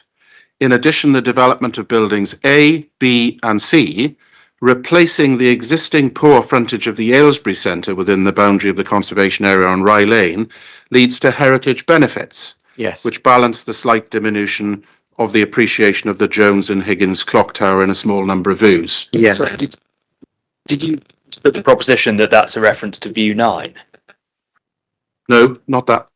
No. on 11:15? On 11:15, I think it's view 9, or is it view 12B? 12B, because otherwise you're leading away from the evidence, which is that the harm is caused I in might have view missed- 12B. Yeah, thank you. 12B was also referenced. Yeah, it was. I heard you say view 9 as well. Well, I was thinking view 9 because you took us to paragraph 255 and said 9, here's the case. So I was putting the point, I thought, more fairly than perhaps it was even put here. But I'm happy. But I'm happy the to leave clarification, I think the important clarification is that here in this document Yeah, that you're in, there's no harm identified in the view 12. right. 12B. Okay, which is, we all know where view 12 is and where view 9 is, but yes, okay, technically my learned friend is right on that. Thank you very much. I was asking about the treatment of heritage benefits. In addition, the development of building A, B and C replacing the existing poor frontage of the Aylesbury Centre within the boundary of the conservation area on Rye Lane leads to heritage benefits, which balance the slight diminution of the appreciation of the Jones and Higgins clock tower in a small number of views. View 12, view 9, view 10, the ones gone through by my learned friend. No. Oh, This is the important point, sir. The harm we got there. You can't say it's view 9 because he's accepted that he didn't identify harm in view 9. right. Okay, I've got that point. So, on balance, there is considered to be no harm to the significance of the designated heritage asset. Is that the same approach or a different approach to that which you're adopting at this inquiry? It's the same approach. Good. Thank you very much. And those are the questions. We've overrun by 5 minutes. I apologise. Thank you, Mr. Harris. Thank you, Mr. Thank you. Eldridge. Thank you, sir. No questions from me. We'll take an adjournment there for 1 hour. Thank you.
Yes, I do. So this is the second witness of the community action, the Aylesham Community Action, and I'm going to introduce Mr. George Venning. For your note, sir, core document that you'll find his material is within our materials at 8-16. 1, which includes the proof itself, and then 8.16-2 contains the appendices. Before I start, I just wanted to give you a copy of a document that's going to go in, and I've already spoken to my learned friend about it. I don't know if Mr. Venning has a copy for you. We'll get it for you for the room. Just to tell you what it is, it's a document from a company called Molia, which is about residential developments in London, and it's in relation to developments with 20 plus private homes, it says, and I'll get the witness to introduce it. It's dated and it was published in October of this year, the 14th of October, just a couple of weeks ago. And in the evidence already, this version of a document like this covering Q2 of 2025 was already in the evidence, but Q3 was not. And this is Q3, and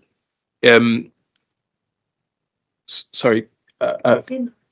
Yes, no. I know what I was just about to explain. It wasn't on the original materials that we had submitted to you, but it was put in through Mr. The witness for the appellants in his rebuttal, but we couldn't find a hard copy of it, and so we're now providing you with it. So there's no prejudice there. I'll get to when I explain it. I don't imagine Mr. Tony's interested in it, but we can give him a copy if he wishes to have one as well. Thank you. Now I'm going to introduce Mr. Venning on behalf of the Community Action. Sir, you will have Mr. George Venning's qualifications on page 9 of 39. Good afternoon, Mr. Venning. Are you Mr. George Venning? I am. Now you might have to just move it away from you a little bit and make sure your phone isn't on, or isn't at least on airplane mode. And hopefully the Halloween gremlins won't turn it back on. Page 9, it says you are George Venning, a director at Bailey Venning Associates Limited, a specialist consultancy focusing on affordable housing, founded in May 2016. Prior to that, you were an associate director at Level Limited, where you'd been employed since 2004. You've also held posts in development departments in 2 major registered social landlords, Drum Housing in Hampshire and New Islington and Hackney Housing Association in London.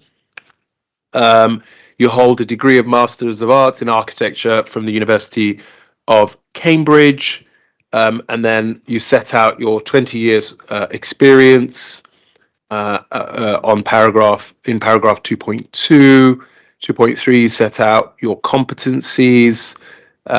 You've been retained at 2.4 by several local authorities to develop the viability element of their evidence base in respect of affordable housing policy, and you're also a local resident, lived in Camberwell since 2018, and prior to that you'd been in Peckham since 2007. Is that a fair summary of your qualifications?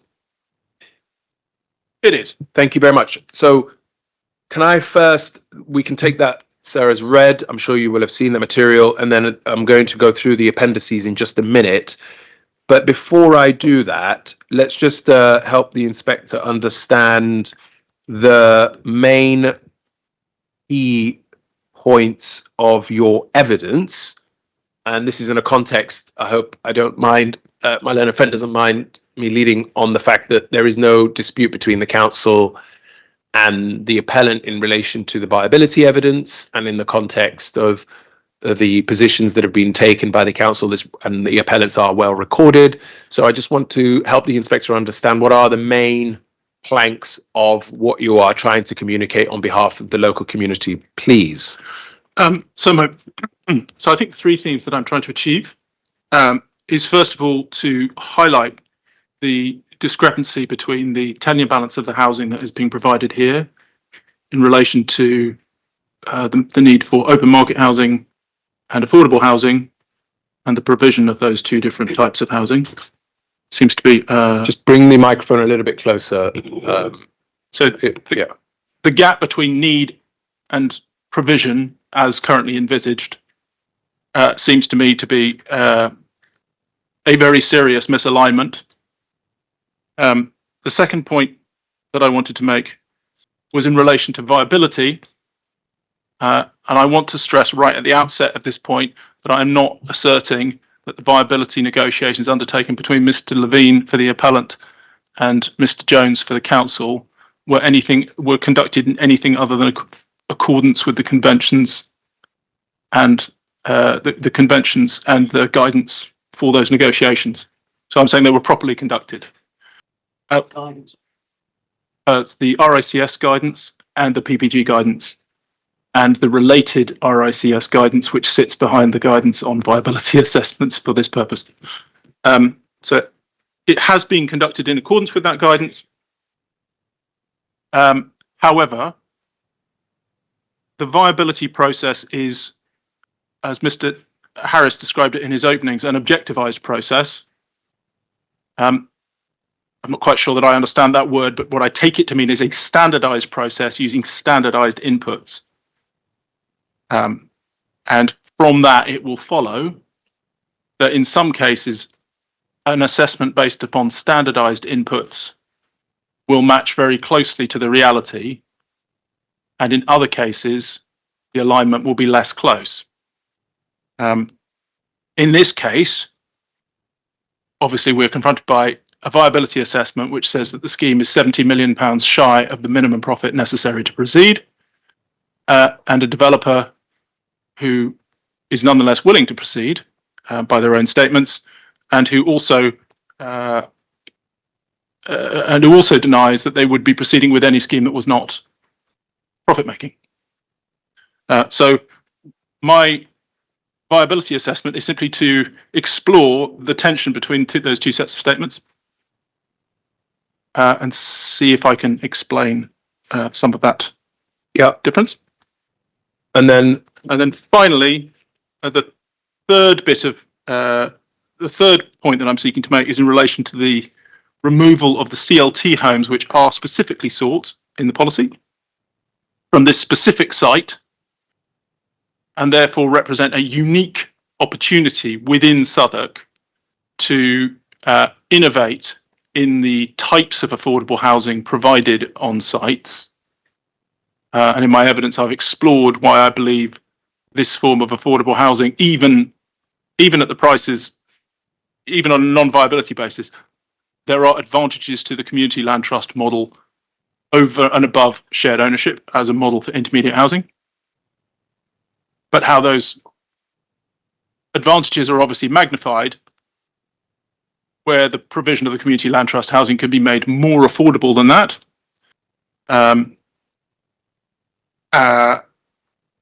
And that is obviously a departure from policy, which is to be regretted. Thank you. So that's what you are seeking to do and seeking to achieve as part of your evidence. Can you now just touch upon, for clarity, again, this is all in your evidence, but what you are not seeking to do so that we are clear about how the inspector should receive your evidence? What are you not trying to do? I'm certainly not seeking to assert that the viability process was undertaken wrongly or fraudulently or anything other than in full accordance with the guidance. We're simply making observations about how that was done, choices that were made, and what consequences arise from that. Thank you. Now let's deal with the first plank of the points that you cover in your proof. But before we do that, let's just canter through your appendices, which you will find at the 8-6 -2, and there we have your appendices in relation to Annex A. One is titled Reconciling an Unviable Scheme with a Deliverable Scheme. B is the indicative appraisal. C, comments on effective viability reviews. And then the transcript of the committee meeting. Again, help the inspector by explaining what Annex A fundamentally tries to demonstrate, please. So what I'm looking at in Annex A is the areas of the appraisal where I think the appraisal may be a less good fit. The standard approach set out in guidance may less effectively represent the reality of the viability of this scheme. So the areas in which I suggest that there may be difficulties are, first of all, in relation to developer profit, and here I highlight a difference of opinion between the GLA and Mr. Jones on the one hand, and Mr. Levine for the appellant on the other, which is about the use of either 17% of GDV or 20% of GDV as an open market profit allowance. I don't take a view about that one way or the other. What I do point out is that when you reduce the level of affordable housing from 35% to 8% or 12%, depending how we count, then obviously the portion of the scheme which is subject to the higher, which is subject to those profit margins increases. Affordable housing is subject to a much lower level of profit. The result of that is that the allowable profit increases in cash terms as we reduce the level of affordable housing. And in view of that, I've argued that a move to 17.5% for the purposes of this reconciliation exercise would split the difference, reducing the level of profit relative to what has been Mr. Levine's final position, but increasing it relative to the amount of profit that would have been acceptable at 35% affordable housing. Again, on Mr. Levine's evidence. So the second area in which I think there may be a misalignment is in respect of the way the approach to finance and the way that the cash flow costs on this scheme are handled. This is page 5 of my evidence. I absolutely agree that the way in which this has been handled by allowing for finance and then for a separate developer cost based on a percentage of GDV is what the guidance tells us to do. However, when we read the RICS professional guidance, or when we read the PPG on this matter, the PPG refers us to the RICS professional guidance, but the RICS professional guidance on viability in planning refers us onwards to a further RICS document, Valuation of Development Property. That document, which I quote at some length across essentially the whole of page 6, is careful to point out that the approach specified in guidance contravenes standard valuation theory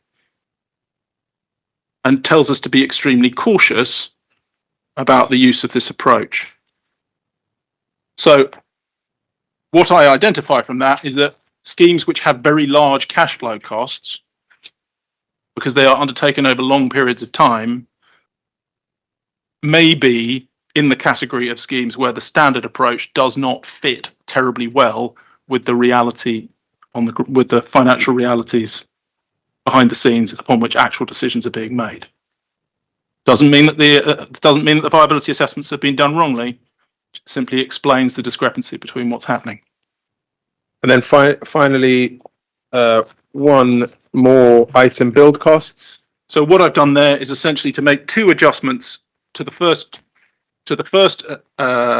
two items, profit and cash flow, and then I've worked backwards from that in order to identify what hypothetical world to return us to a scheme that was viable at the level of profit that would be viable at the level of affordable housing that is currently proposed. So I'm being careful there not to suggest, even this hypothetical world, that the current scheme as proposed should be delivering more affordable housing. What I'm saying is that it is a relatively straightforward matter to reconcile the theoretical appraisal with the actions of the developer. From that, I make the inference that we shouldn't assume this scheme is £70 million underwater. We should assume that it is potentially somewhere at or around its balancing point, since that is what accords with the behaviour of the developer. Annex B, you put in an indicative appraisal. Just give the inspector the benefit of what you're seeking for him to draw from this. So this is essentially the worked example that I have just described, in which I have made those adjustments.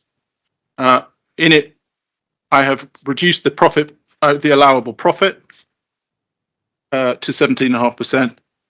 I've then assumed, in effect, that instead of having finance charges, instead of 100% financing the scheme, that the scheme is only 75% financed, and that the developer has to put in some equity.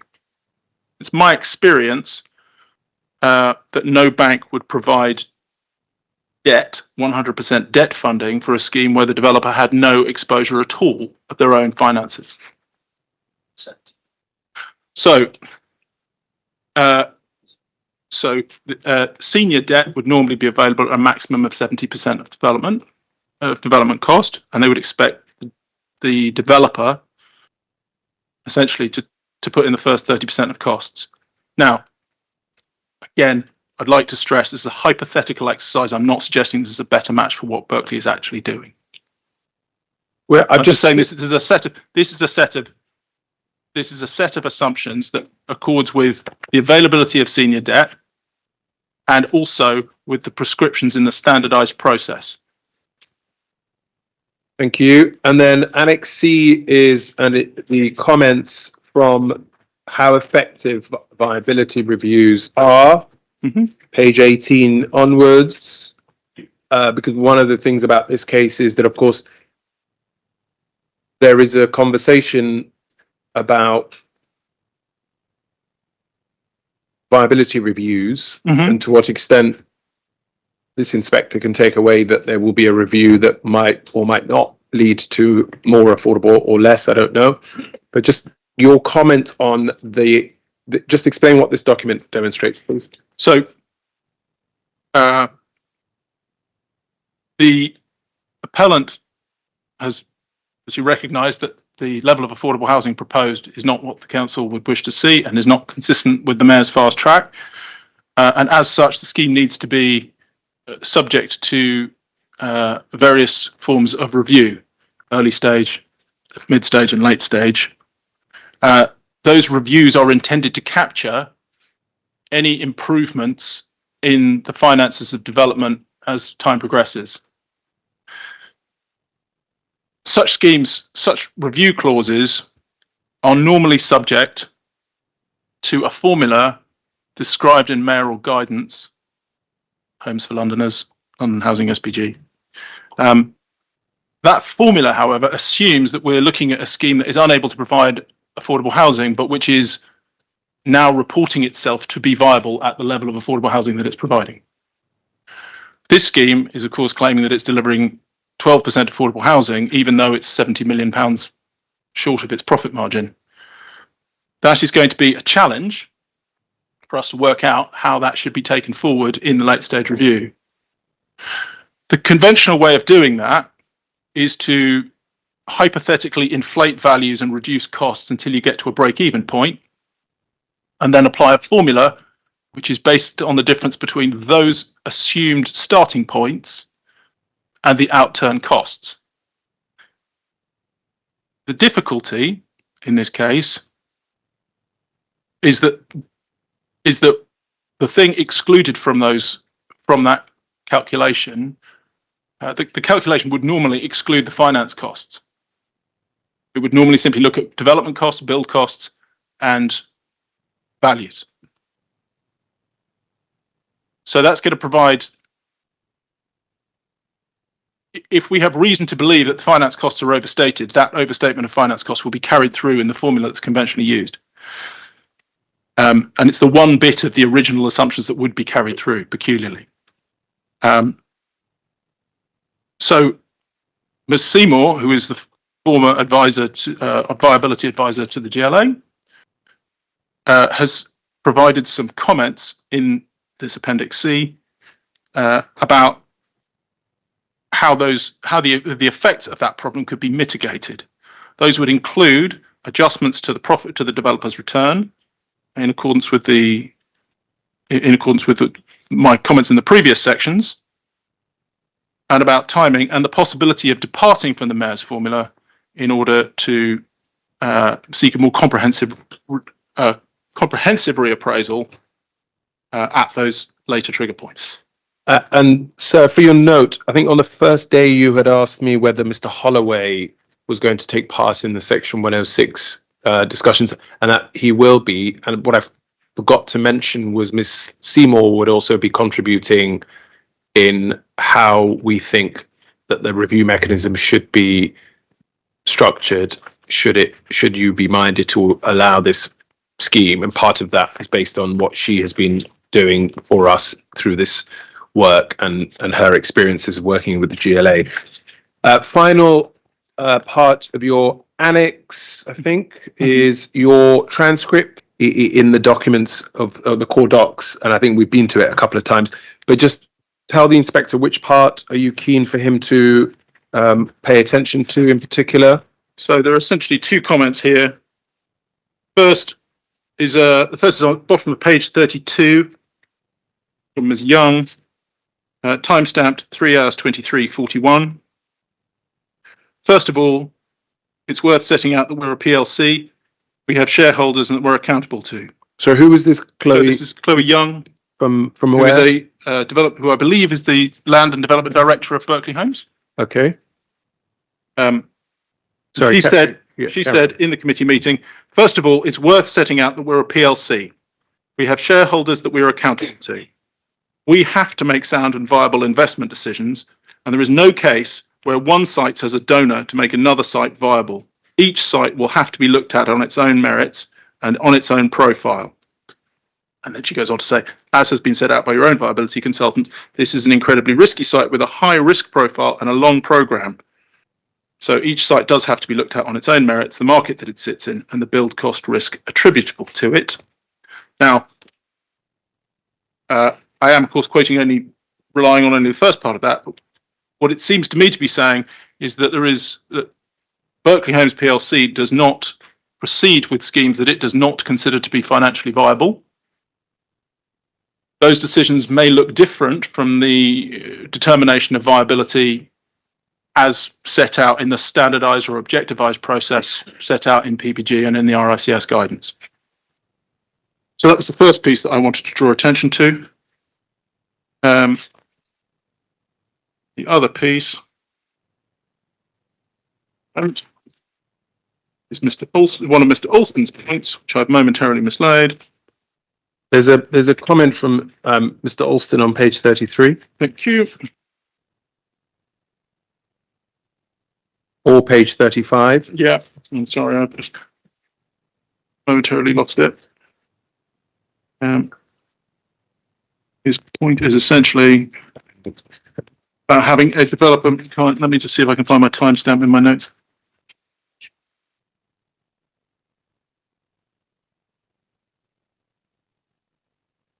Is this on page 35? There's Mr. Alston in the middle. Yes, sorry, second paragraph of that. So yeah. Why I hadn't spotted it and should have highlighted it. I apologise for the delay. Where it says you're aware. Page 35, timestamp 3.28.55. Yeah. What we have before you this evening is an application that is deliverable with a builder that wants to get a digger on the site next week to start building the thing to deliver the homes that Londoners need to meet that Londoners need to meet and contribute to the much higher housing targets that are coming our way across London. Now, taking those two comments together, what I infer from that is Ms. Young's position is that that Berkeley Homes does not proceed with sites that are not viable on their own internal metric, not in the sense used by the planning system. And Mr. Alston is suggesting that Berkeley Homes is willing to proceed. So from that, I infer that Berkeley considers this site to be viable. Now, I don't know how, what I can't tell from it is by how much. Thank you. For your notes, so the fuller transcript is in Mr. Alston's Appendix D of his proof of evidence. Okay, that introduces your appendices. Now, just 3 areas to focus on based on what you are here to talk about and not talk about. The first is just the need question. You will recall on the first day when I opened and I spoke about the shocking statistics that relate to Peckham, what that need looks like. It's in my openings. We don't need to sort of repeat them verbatim, but just give the inspector a flavour of what that need means in Peckham, please. Okay. So obviously, the most important quantify. London has been in various different kinds of housing crisis since I can remember. So what we mean by it can vary a little bit. But for the purposes of the planning system, I think the most important document that seeks to quantify the extent of need for both housing and affordable housing is the Strategic Housing Market Assessment, which forms a major plank of the evidence base supporting the Southwark Plan. That document is available to you. It's core document 0623. It was by BNP Paribas, who's obviously an important practitioner in the field. Sorry, it was by Cobweb Consulting. I'm thinking of the viability assessment. The conclusion of that document in terms of open market housing was that there was a housing requirement for homes of all tenures amounting to 2,932 homes a year, and that the affordable housing requirement, which they set out in a slightly different calculation, was 2,077 homes per year. Now, I need to pause there and I need to concede that the two numbers are calculated in different ways, and that it is to some extent an apples and pears. You can characterize that as an apples and pears comparison, but it's not an outlandish comparison. It's not an apples and bedsteads comparison. And indeed, it's a comparison that is tacitly mentioned in Mr. Alston's evidence at his Annex A, where he cites the precise same figures, and he notes that as a first order approximation, the inference that we can draw from that is that the need for open market housing in this area is about 850 homes. It's the difference between the all tenures need and the affordable housing need. Now, obviously, the Strategic Housing Market Assessment is a research document. It's not making policy it's making policy recommendations, but it's not binding in policy terms. And obviously, the housing target that got adopted off the basis of that evidence, the housing target that got adopted into the Southwark Plan was significantly lower than that, 2,355 homes per annum.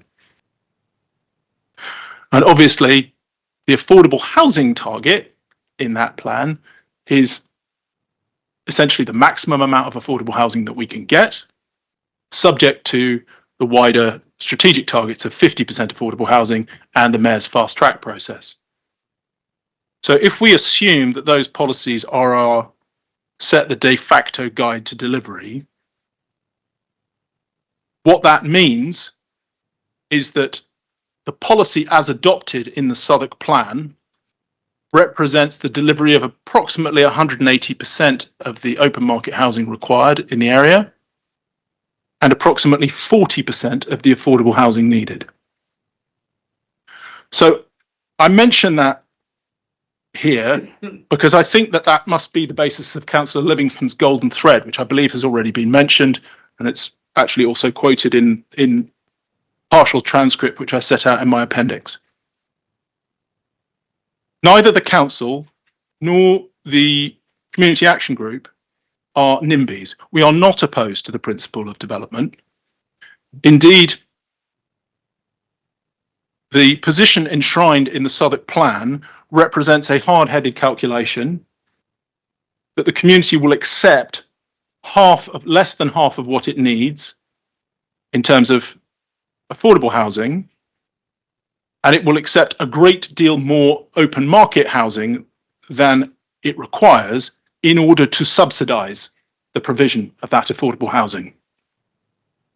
So we recognise that 30% of the housing cannot subsidise 70% of the housing. Affordable housing requires substantial cross-subsidy.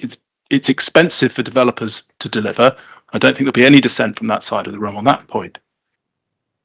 But the viability, so the intention was to secure the maximum amount of affordable housing from twice the level of open market housing that was required.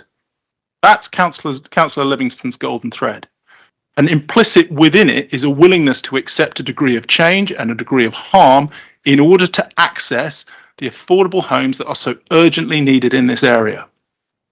Thank you. So can I then just deal with what that looks like in Peckham? We've seen the figure of 93% of the residents of Peckham needing some sort of subsidised housing. Well, when we talk about the house prices in Southwark, do you want to just help the inspector understand a bit of this as well? This is all in my openings. Nationally, the country's been in grip of something of an affordability crisis for housing for the whole of my 20-year career. But nobody denies that it's much more acute in London. Using the government's measure, the ratio of house prices to local incomes in Southwark, which incidentally is also used to drive the overall housing requirement number. The average house price in Southwark is 12.5 times the average earned income. That is substantially more than in the country as a whole, where the equivalent figure is 8.3 times incomes.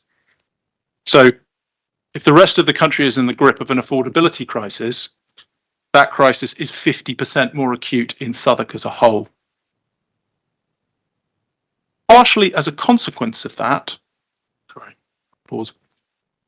it must be partially a consequence of that Southwark has a completely different profile of stock in terms of its tenure profile to the country as a whole. Housing policy tends to be discussed on the basis that owner occupation is the norm. Not in Southwark, it's not, and certainly not in Peckham. The owner-occupied sector in Peckham at the moment represents approximately 30% of the housing stock, with the social rented sector representing over 40% of all housing in Peckham. The equivalent figures for Southwark is about 39% social housing. The equivalent figure for London as a whole is 24%, and the equivalent figure for the country as a whole, just 17.5%. So the role of social housing in providing homes for the people of Peckham is, on that measure, almost 3 times as great as elsewhere in the country. That also, of course, has knock-on consequences, because where you have large numbers of households who've been shut out of, generationally speaking, where you have large numbers of households who are living in rented or social rented accommodation, those households are less likely to be able to generate the sorts of deposits which are necessary to buy at high cost. The consequence of a shortage of both affordable housing and low levels of owner occupation, or owner occupation that very few people can afford to access, is obvious, which is that we end up with a residual situation where increasing proportions of households are ending up in the private rented stock, where security of occupation is less, rents are extraordinarily high, and increasing number of households are dependent upon housing benefits in order to meet the cost of renting locally. But that is not simply a policy choice, a question of letting housing benefit take the strain, in the much quoted phrase of a Conservative minister back in the 1980s. And the reason for that is that the amount of housing benefit that households living in private rented stock can claim to support their housing costs is aggressively capped by the government, nominally at 30% of the cost equivalent to the cheapest 30% of the market, but in practice significantly lower. And that because the way the housing benefit system works, effectively allocating people enough money to live on after their reasonable housing costs and tax have been taken into account, where households are unable to find a home cheaper than the local housing allowance, effectively the benefit cap, those households will be left with a residual income lower than what the government considers consistent with a decent standard of living. That is, in effect, a benefit sanction. Okay, so that's the context of need and Peckham's profile, and all of the figures you're quoting are in, many of them are in the local plan, and I've quoted them in my openings. Can I just move on to the Mollier report, and in particular the one that we just handed up for Q3? And I'm just conscious of the time. Let's you gallop through, why are we giving this to this inspector? What is the purpose of it, please? So the Mollier report that's been provided to us depicts what I believe has been described as a perfect storm in the housing in current. Just take it slower than sorry. that. Just introduce what is this document. Sorry, Mollier is a development research company focusing on London, and it's obviously it's a private information service, much used by local authorities and developers with interest in London, and it provides the most recent data available on matters such as housing starts, sales, who those sales are going to, and what's happening generally in the housing market. And this is published in a couple of weeks ago. This is published very recently on the 14th of this month, and it's a document that seems to have been relied upon by the government, or research but from Mollier seems to have been relied upon extensively by the government in their recent their rescue package of support for house builders. And on page, a few pages in, there's a heading between 2015 and 2020, 65,000 homes for private sale or rent. Today, the number has fallen to 40,000, and 5,300 of those are halted part build. Yeah. Surge of completions, and Mollier forecasts 15 to 20,000 new homes will be actively under construction on the 1st of January of next year, unless the government removes unnecessary development costs and adjusts the stamp duty. Yeah. And then just talk us through the key bits you want the inspector to see and why. So I think this document has been the subject of a great deal of debate. I think here it's cited several times by the appellant as depicting a much less favourable house building environment from the point of view of viability, and demonstrates the difficulty that developers are having in delivering 35% affordable housing. That is apparent. I'm not going to argue the question of that. I don't have the finances of each of those schemes in front of me. But what I do think that we see in this document is that what this document really represents, and cites on a number of occasions, is a collapse in demand. It's not talking about a collapse in affordable housing demand, as Sir Oliver Letwin suggested in his review of the build-out rate back in 2018. The demand for affordable housing is essentially unlimited. But what this document suggests is that there has been a collapse in the number of sales of open market housing. I'm sorry, the document is not paginated, which makes life a bit more difficult. 2, 3, 4, 5, 6. On page 6 of that document, we'll see sales by segments. It's a document that looks like that.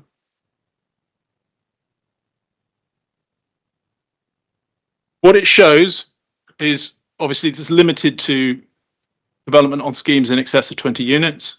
Schemes less than that may be substantially different. but it's showing us the quarterly sales in schemes in London within those parameters, and they're incredibly low. 2,000 transactions in total, of which barely 20% are what are described as normal UK sales. All the rest of it are, in one way or another, forms of investment sale. Now I want to go back a page. The sidebar of that document shows you sales broken down by value per square foot. London as a whole had 5,933 new home sales in Q1 to Q3 2025. Sales rates are weak across all local markets and at every price point, and at prices of up to £600 per foot, the level at which most London owner-occupiers can buy, sales to individuals are virtually non-existent. That's a collapse in demand for open market housing. I would note that the sales value per square foot assumed in respect of this scheme is £860 a foot. So what's just to cut to the chase, what's the inference or the reason why we want the inspector to digest this information, please? Well, firstly, and I think this is really important, what it demonstrates is this question of the balance of need between open market housing need and affordable housing need. It was implicit in Councillor Tester's golden thread that we oversupply the housing market by 180% in order to deliver as much affordable housing as possible. If we oversupply a market, eventually something happens. There is a consequence to that, and eventually what happens is the prices fall. That's what's being described in the Molior document. That's not a theoretical possibility. That seems to be happening right now. Investors simply don't want to buy those market housing, and without those investors buying market housing, the rationale for these schemes becomes very questionable. Now, interestingly, and this is the reason that we wanted to get the Q3 document in, because it doesn't appear in the Q2 document. Towards the end of the document,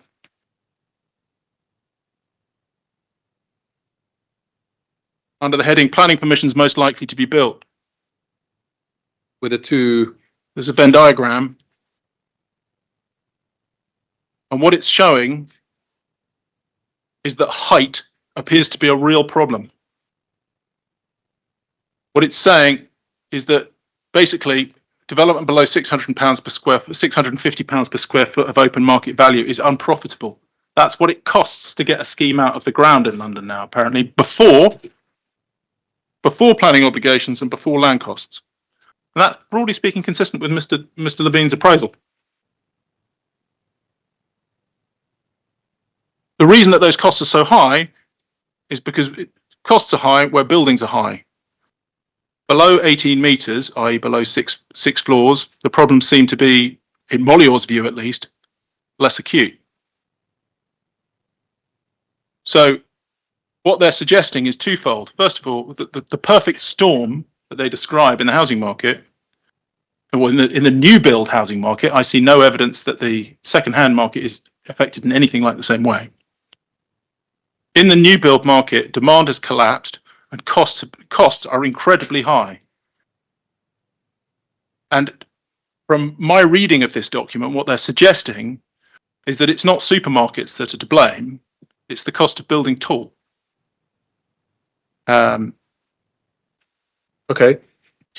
Just finish off the point on need in that context of need and what the Molior report is saying in the context of what is the actual need here in Peckham.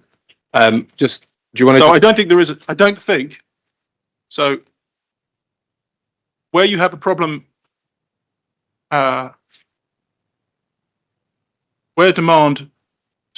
where supply exceeds demand,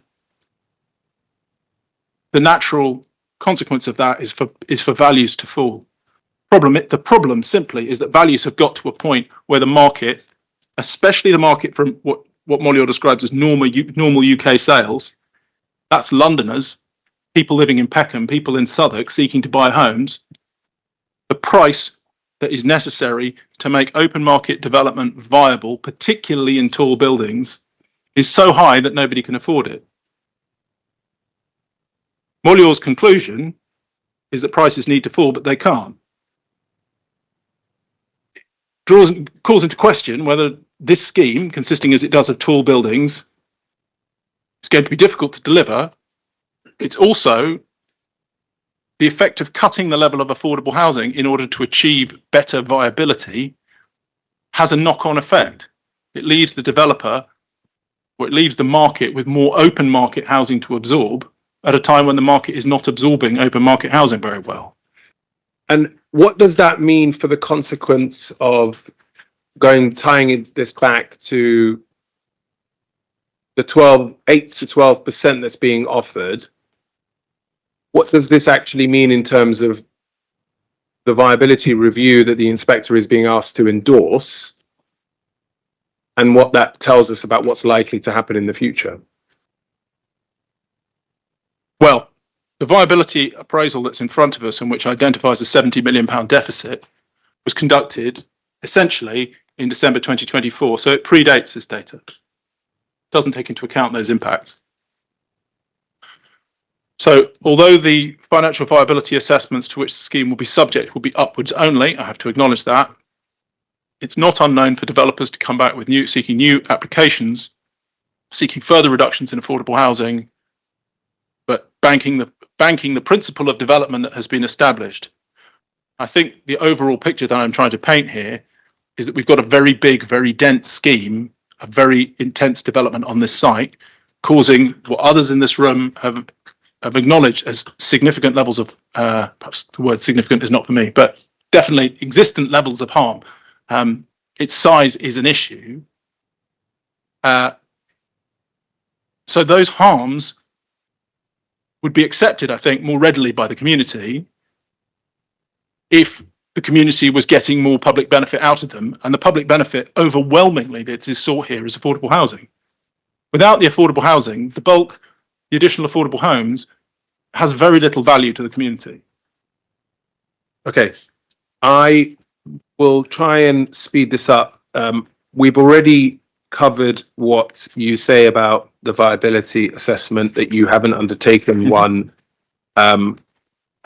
that seeks to displace what Mr. Levine has been saying. We've dealt with this, and you've touched on the standardized approach, so I'll leave that. The bit that I wanted to, and we know about what the consequences of this looks like in terms of need versus what's being provided. Can I just jump to the CLT issue, which is obviously a bone of contention for the community? We know that the local plan policy specifically references CLT as a mechanism to deliver affordable housing, and specifically it talks about provide a new intermediate affordable housing through a community land trust. Just talk through your thoughts, please, to the inspector in relation to this question, please. Okay. So the traditional form of affordable housing in this country has always been social housing. Social rented housing is, by London standards at least, extremely cheap. I think the rents, typically council rents, about £120 a week. The London affordable rent, I think, for a 2-bedroom property, something in the order of £140 a week. So the gap between open market housing, the cost of open market housing, and the cost of social rented housing in London is vast. Obviously, the supply of affordable housing is incredibly limited, and therefore, in effect, London's social rented housing is available only to the people in the very most acute forms of need. Very happy to talk about what that means locally. But only the people in the very most acute forms of need are likely to be housed in the in the social rented stock. But only people on incomes above the 90th centile of household incomes in this area are likely to be able to afford open market housing. That leaves quite the gap in the middle. As I've said, renting doesn't really cover the problem, and there is increasing evidence, which is set out in my evidence, of even with the introduction of housing benefit, that doesn't necessarily solve everybody's problems. So there is an urgent need for forms of housing that sit in that gap between social renting and owner occupation. Traditionally, the model for that has been shared ownership housing, whereby one buys part of a property and rents the rest at a slightly subsidised rent. The problem with that model is that it was conceived for a different time. It was conceived at a time when it was assumed that the spike in house prices in the late 90s, that the spike in house prices would be relatively temporary, and it was designed to give people a leg up into the housing market. It works best for the first occupant when property prices are rising swiftly. But even under those circumstances, shared ownership homes are often affordable to their first occupant, but not to second occupants, and they end up being lost to the sector at second transaction. In a flat or stagnant market, the situation is even worse, because what essentially happens is that households are being asked to stretch out very ambitious affordability, stretch themselves out for very ambitious levels of affordability, i.e. the cost of their housing will be very high relative to their income. But they may in effect be asked to pay 70% of the cost of buying an open market home in exchange for 40, 35, and in London very often 25% of the equity in that home. 70% of the cost for 20% of the equity doesn't sound like a great deal to anybody in a flat market, which is where we've been for 7 years. The consequence of that, in extremis, and I provided some worked examples, the consequences of that is that a household can find that their equity, the appreciation of their equity share in a shared ownership home can be so small that it can actually be eaten up by transaction costs when they come to sell. So it's not a leg up into the housing market, it's simply renting, but with all the risks associated with negative equity and all the other problems associated with it. In my view, it's time to innovate away from that product and come up with something new. The government has come up with various different approaches, first homes, start homes, both of which are linked to percentages of open market value. But community land trust homes are different. Community land trust homes are linked to proportion of local incomes. Their value goes up only in line with local incomes. Although, of course, in the current market, that may be faster than the rest of the market. The result of that is that the homes are always as affordable to owners of those properties second hand as they were to the initial owners.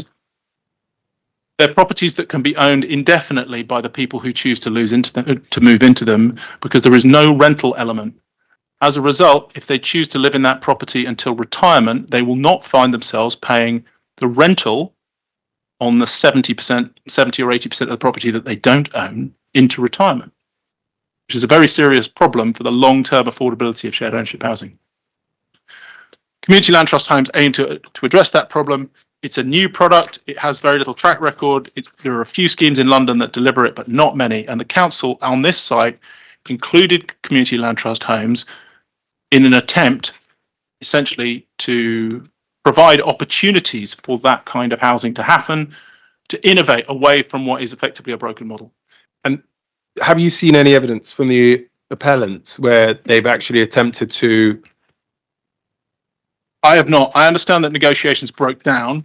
I understand from Mr. Levine's rebuttal evidence that the value arising from the community land trust homes was insufficient to make them, was less than the value of the equivalent shared ownership homes, and therefore would make an unviable scheme even more unviable.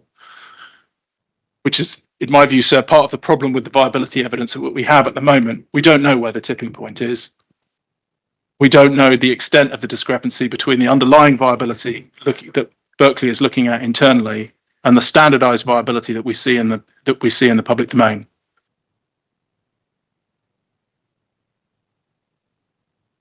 Thank you, Mr. Mohammed. Mr. Harris, do you have cross-examination?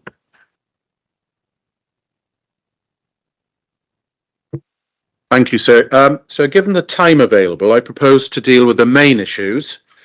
I'm going to deal with a balance of issues with my own witness, Mr. Levine. The fact that I don't put matters to this witness doesn't mean that they're not an issue. The issue is clearly made by the exchange of the proofs and will become apparent to you. Can we start, please, with this? The inspector determines this application, Mr. Venning, does he not, in a development plan-led world? Yes. Good. So we should look to see what the development plan says, and I'm hoping we can skip through this reasonably quickly, given what you've said is not an issue. Can we turn to the London plan, please, CD41? Certainly. Hang on. Sorry, my screen has gone to sleep. I have my documents electronically.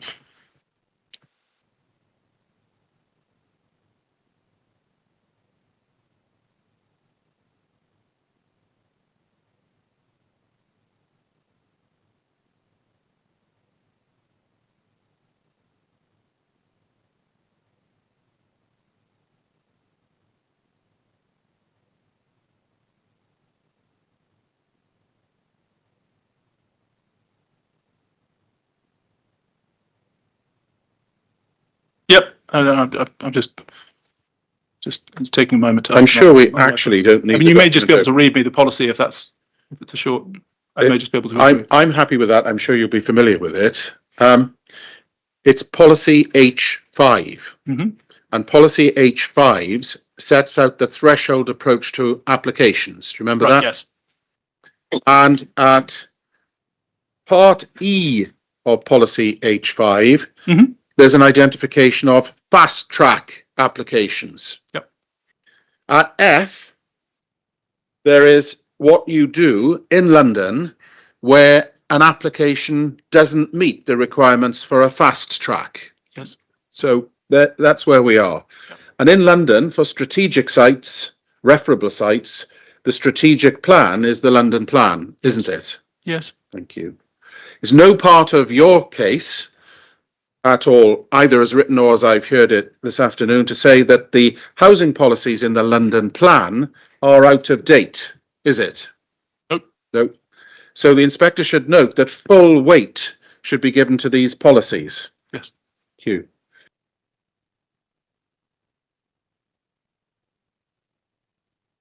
Policy H5F says that in applications such as this, the borough should scrutinise the viability information provided to ascertain the maximum level of affordable housing using the methodology and assumptions set out in this plan and the Affordable Housing and Viability SPG, yes. Doesn't it? Yes.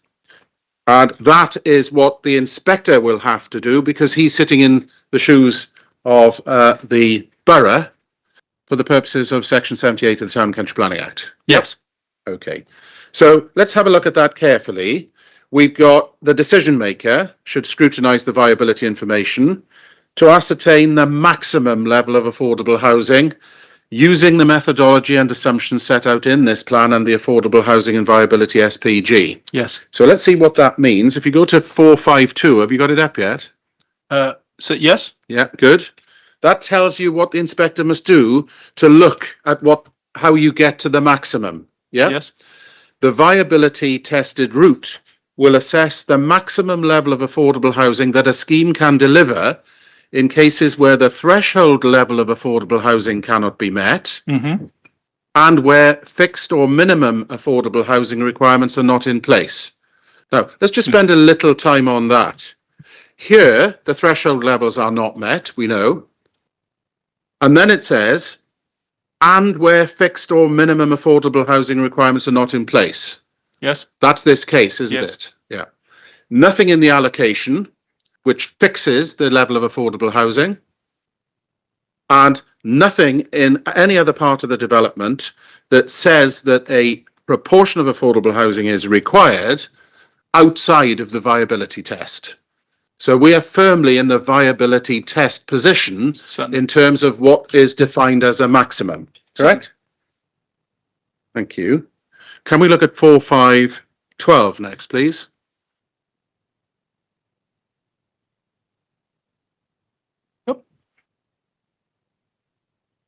Yes.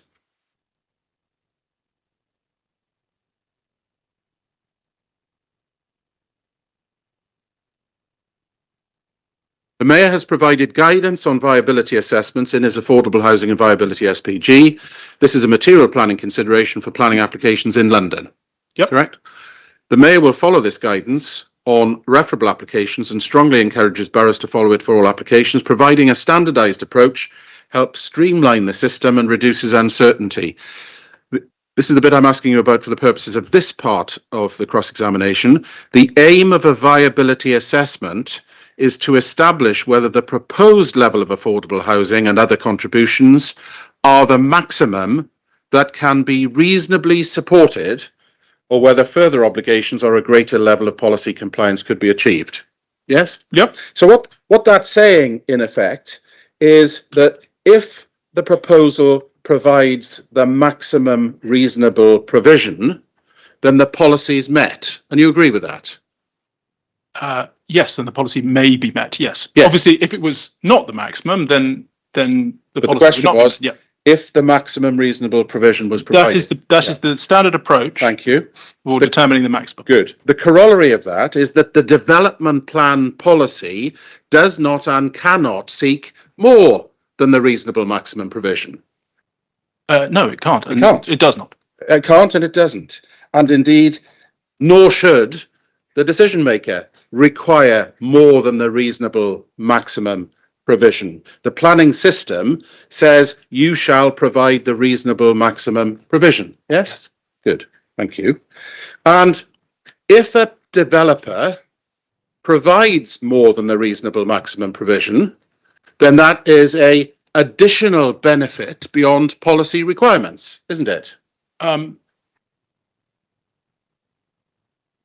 Yes. Well, look, what I absolutely agree. If I can qualify that. Yeah, please help yourself. The extent of the benefit must be related to the extent of need and to the quantum of housing that is provided. Yeah, I accept that. But so hang on. Yeah. So the qualification that I'm proposing to provide is that the benefit is proportional to delivery. It's not proportional to whether that delivery is in excess of the maximum or whether it is simply the maximum.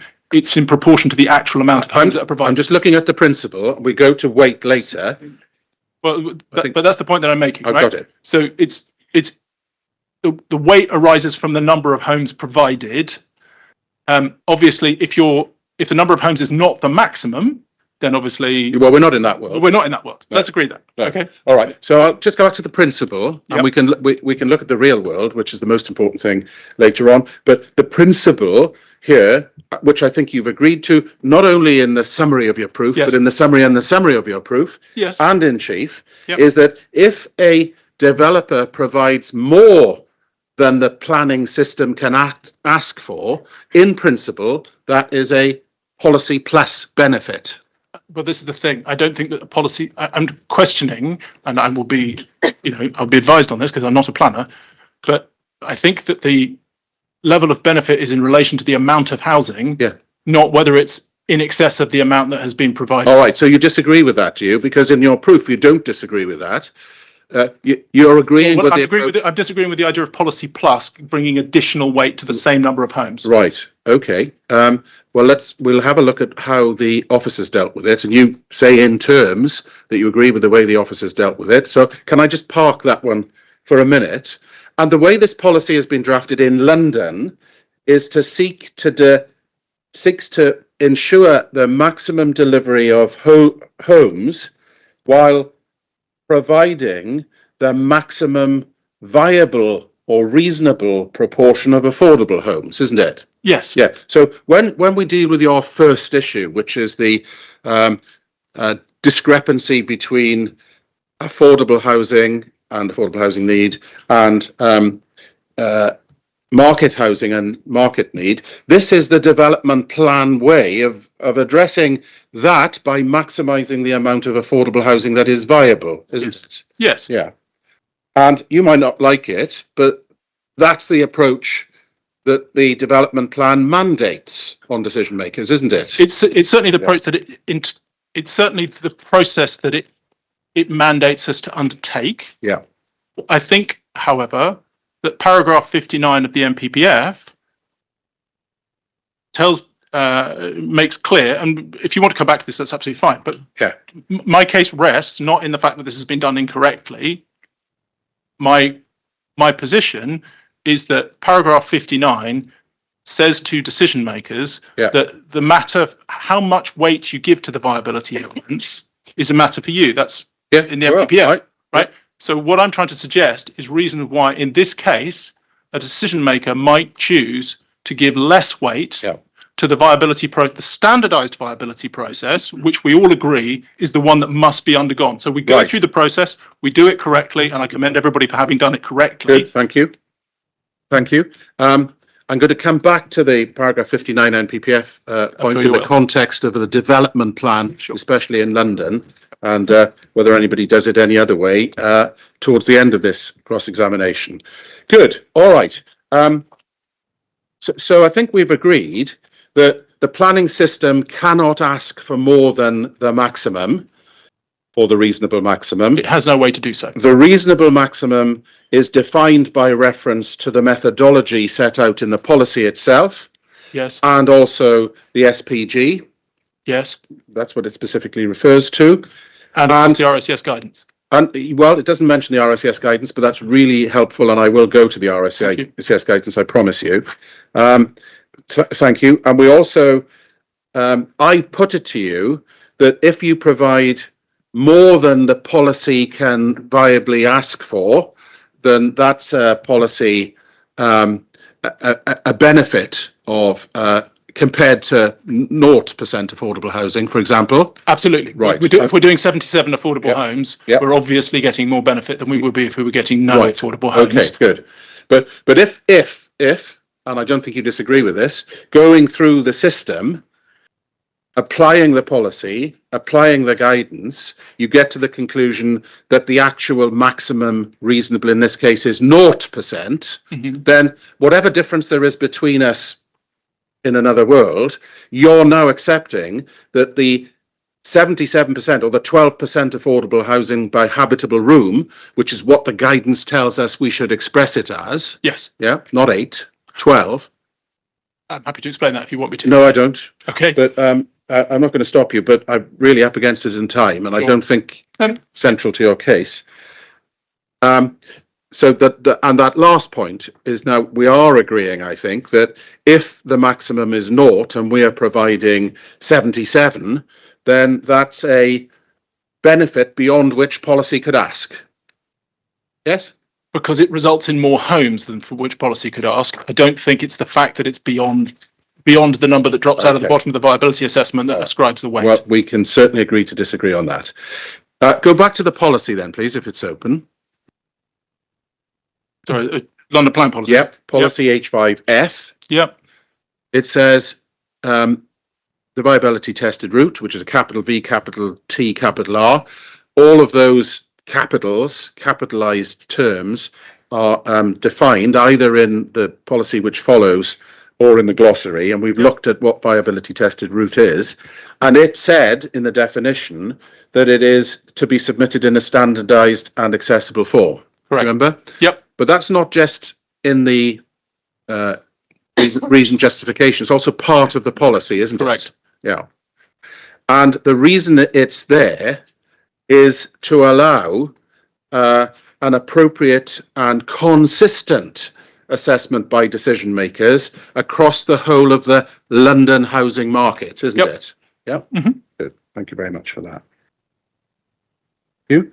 Now, for members of the RICS, there is a mandatory professional standard which you've spoken about, which provides how exactly such viability appraisals are to be done. Correct? Yes. And more to the point, how they are to be done in terms of the NPPF and the PPG. Yes. Yeah. And it makes it clear that the professional standard which applies to the application to the NPPF and planning decisions varies in certain respects, from ordinary practice relating to Red Book, etc. Absolutely, yeah. But it says because the PPG, the NPPF and government guidance is more important for the determination of the planning application, it's that which should take precedence when an RICS surveyor is putting together an FVA. Yes. Good. Thank you. Now, a professional standard is the highest and the most mandatory form of professional guidance for the RICS, isn't it? Yes. Yeah. Failing to do according to the RICS professional standard, any professional standard, is a disciplinary offence, isn't it? Correct. Yeah. It is misconduct in the profession of any member of the RICS. Yep. And if those sitting behind me or Mr. Jones didn't adhere to the way in which the RICS said this should be done, then they would be acting in a misconductly manner, wouldn't they? Yes. And I've spoken to Andrew Jones on this site, and he's made that precise point. Yeah. And that the reason that he has come to the accommodation that he has is because he has followed the guidance. He's Yeah. followed the guidance. And I have discussed that with him, and I agree that he and Good. Mr. Levine have done that. Good, thank you very much. And I don't know whether the inspector is a member of the RICS, but you would expect inspectors, against the background that we've got the NPPF, PPG, and the RICS guidance, to give the RICS guidance great weight, if not to follow it. I don't know if you are a member of the RICS, sir. I'm not. Well, then you won't be going to prison if you do something else. But good. Risky. Thank you very much. And the viability assessment is objectivized, isn't it? It's standardized. Well, no, it's more than standardized. It's objectivized. And you're the first person I've ever just bear in mind. I'm happy to. I'll ask for a definition. Yes. Okay. All right. Can we just note, and it's no criticism of you, but you aren't a member of the RICS, so those professional standards don't apply to you. No, that's true. No. And no, you've spoken to Mr. Jones, you tell us, and he explains that, you know, he had to do it that way. You've got the luxury of doing it a different way. Yes. Yeah. Okay. Thank you. Why is it objectivized? When a planning permission is granted, it's granted for the project, isn't it? Yes. Yeah. And when you grant a planning permission, it runs with the land, doesn't it? Okay, if that's what you mean, certainly then I can accept. Well, hang on, I haven't finished explaining. It runs with the land, doesn't it? And the planning obligations run with the land, don't they? Yes. And those who might buy or sell land in the circumstances of any case have to be clear that the planning obligations that have been determined by a planning authority are based not on the individual that might be owning the land for the time being, but on the project. Entirely agree. Yes. And if you start looking to the individual circumstance, then you aren't objectifying the assessment, which is one of the key parts of the RICS process. If that's what you mean by objectivized, then I'm very happy to concede that. Okay, but I'm going to take it further, because there are certain things that are irrelevant if you're doing an RICS appropriate FVA, aren't there? Yes. The individual circumstances of the landowner, irrelevant. Completely irrelevant. In fact, it says things such as, in no circumstance should you take these things into account. In respect of the land value paid, which in this case is obviously... Yeah, thank you. So, but it's not just the land value, is it? So, for example, you wouldn't look at the way any particular landowner set up its business in terms of ability to accept lower levels of profit in certain circumstances. That's irrelevant, completely irrelevant. Any particular landowner, yes. Yeah. So what you do is you'd look to the objectivized profit levels that, for example, are set out for the purposes of a development plan in the PPG as somewhere between 15 and 20. Then you go into the RICS process of looking at the risks, but not the risks that were the risks to a particular developer, but the risks to a site. Yes. Yeah.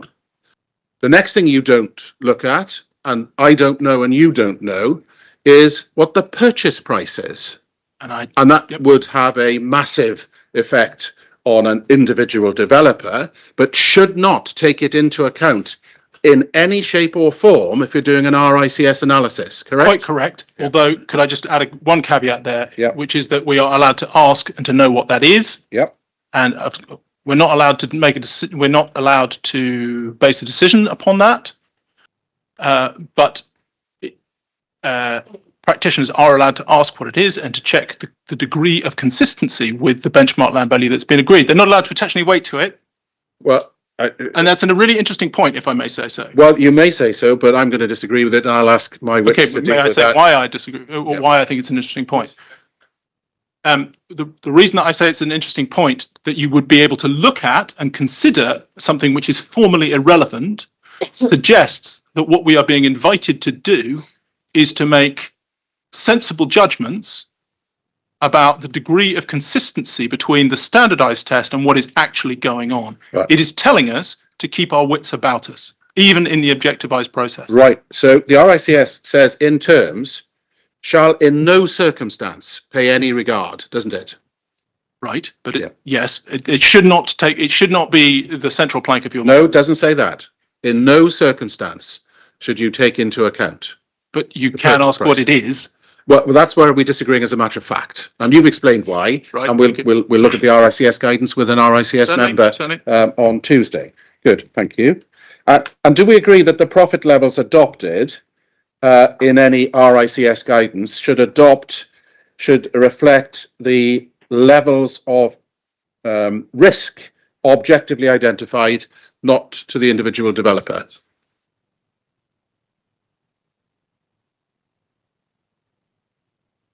No, it's the RICS guidance on viability in planning proceedings. All right. It's not a core document. Oh, sorry, no, it's not. It's not. Yeah. Yeah. It's the 29th. It's we can and perhaps should make it a core document. I would welcome that. The wrong additional documents. Yeah, I maybe I've missed the appropriate one. But in any event, we've got the agreement. The document in question is titled "Assessing Financial Viability," and it's dated 2021. That's it. So later on, I understand. That's also a conduct and reporting in this. One that I shall in no circumstances. Okay. Can we come back to that? You're aware of the "shall in no circumstances" line, aren't you? Yes, although I wouldn't mind. I'm recording it from memory. Well, so I'm not recording any text they may have around it. No. Okay. Well, don't you worry. Can we just move on just a little, please? We agreed that the profit levels should reflect the identified risk of the development on the site. Mm-hmm. They must also ignore the particular circumstances of the developer, mustn't they? Yes. Yeah. Good. Thank you. Because the role of the planning system is to seek the maximum reasonable amount of affordable housing on that site through the RICS system. Mm-hmm. Good. Thank you very much. Good. The component parts next, please, of any viability analysis. Yeah. And so if you're used to doing these and you're familiar with it, then you can hurry me along. Conversely, if I'm going too fast, please let me know. It's very simple. So you've got values on the one hand, which gives you your gross domestic value, development value. Then you've got costs on the other hand. And in one way of doing the model, you include developers' profits within the costs, and then you subtract one from the other, and that gives you a residual land value. Yes. And then you test that against a benchmark, which is usually existing use value plus a percentage, so that people are recompensed for having to spend time in the process and at inquiries like this. Yes? Yeah. And if the figure that you get exceeds the benchmark land value with an appropriate level of developer's profit, then the scheme is viable. In the sense meant by this process, yeah. Yes, well, that, you know, the inspector's got to do it this way. You could shuffle that around, but it's the same equation. And instead of having the benchmark as the existing use value plus, you could have the benchmark as an agreed level of developer profit, couldn't you? Yep. Yep. Very much. And the agreed level of developer profit, as we've agreed, is something that reflects the risks of the project. Mm-hmm. Yeah. Now, as a matter of fact, in both the SPG and in the RICS guidance, it's recognised that affordable housing provision is less risky for a developer than housing. Correct? I do, yes. Yes. That's a point that's made by Yeah. that's made But very capably by Mr. Levine in his yeah, evidence. but substantially Yes. less risky. So usually you'd find in any blended rate that you applied to a scheme, affordable housing down at 6%. Mhm. Correct? Yes, And that's because there is a pressing need for it, and it will always be taken up, and you'll always get your value out it's of typically forward funded and has positive effects exactly, on cash flow. Yes. exactly, all of that. And that's why it's appropriate, if you are providing more market housing than affordable housing than you were, that the risk profile goes up, doesn't it? Yes. Yeah. And if the profit is a function of the risk, then it must follow, and Mr. Jones agreed this, that the profit requirement benchmark goes up. Yes. Good. I'm merely drawing attention to the matter Yeah, good. and pointing out that one curious circumstance of that relationship with profit, i.e. taking a percentage of GDV for the two different tenures, has what some might at first blush to be a somewhat perverse result, which is that reducing the level of affordable housing increases the allowable level of profit very substantially. Now, But it's not curious. but what I'm suggesting in my evidence is that it doesn't reduce that. If we assume that the level of profit on the open market housing is reduced to 17.5% alongside the reduction in affordable housing, what that does is roughly splits the difference between the allowable level of profit under those two circumstances, and the significance of that. And what I'm suggesting is significant about that is that we are still within the identified range of 15 to 20%, right? And that 17.5% was in any case the GLA's assumption. 17.5% profit in respect of the open market housing was in any case the GLA's position on this negotiation. Yeah, okay, but it's neither curious nor perverse, is it? It's a riskier scheme, and therefore everybody's agreed that the appropriate profit from a blend should go up to reflect that. That's certainly what it does. Yeah. I don't think there's a planning definition of curious or perverse. So, no, it was your identification of it. All right, I just want in those circumstances, because I think you've agreed with everything that I've said. Apart from the small wiggle we had for a short while about 12% affordable housing being more valuable than 0% affordable housing, I'd like to see please how the authority dealt with this. Now, this local authority has a very pressing need for affordable housing, doesn't it? it does. Yeah, and that means that almost every large housing case is incredibly scrutinised in order to ensure it's making the maximum provision according to the development plan. Yes? Mm-hmm. Thank you very much. And well, hang on. I mean, yes, but that mostly involves just following the fast track. I think you're probably right, but in cases where the fast track's not followed... Where the fast track is not followed. Yeah, thank you. I'll come to the mostly fast track, the golden rule, if you like, in a minute. Thank you very much. Can we go to the report to committee, please, which is at CD 31. Okay.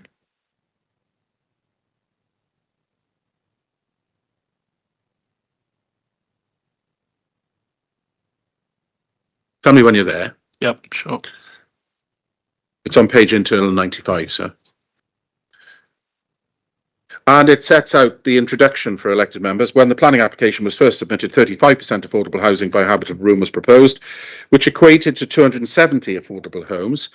This level of affordable housing was proposed even though the applicant's financial viability assessment showed that it was not financially viable.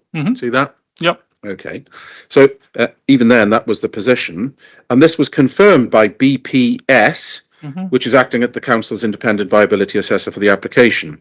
In December 2024, the applicant reduced the affordable housing offer to 12% by habitable room, equating to 77 affordable homes, 50 social rent and 27 shared ownership.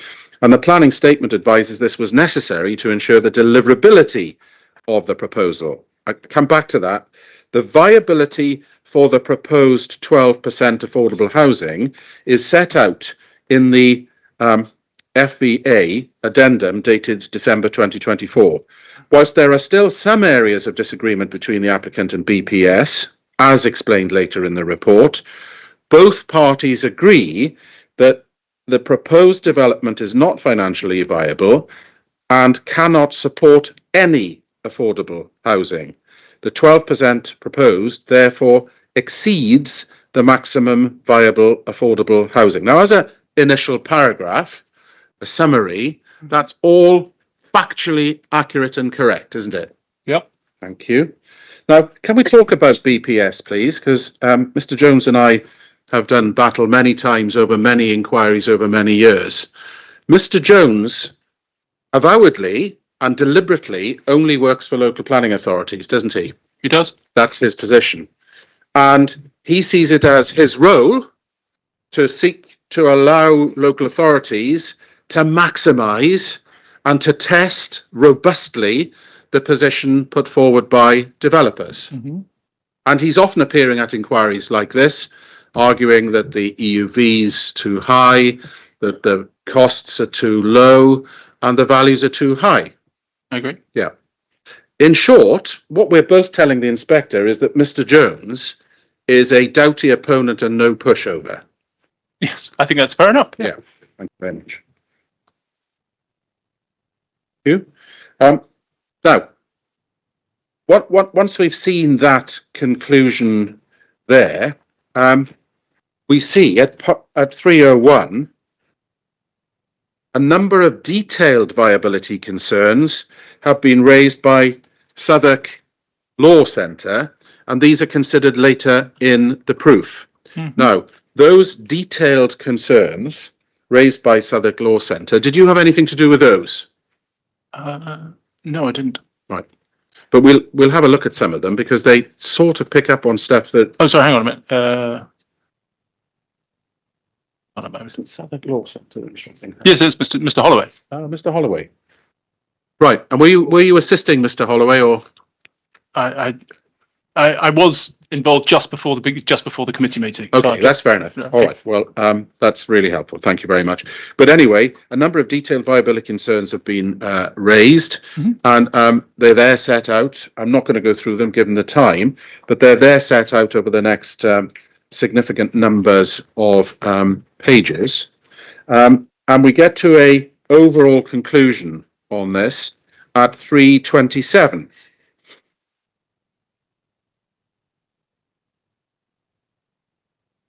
It's on page 105.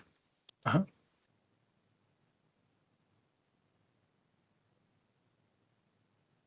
me when you're there. Of the PDF or of the document? Internal document 105, paragraph 327. PDF, I've no idea, isn't it? Yeah. Paragraph 5. I was somewhere from it. Have you read this report? I have not read it for a while, and I did not read it in the whole of its entirety. No, that's fair enough. Yep. That's a fair answer. Are you there now? Yes.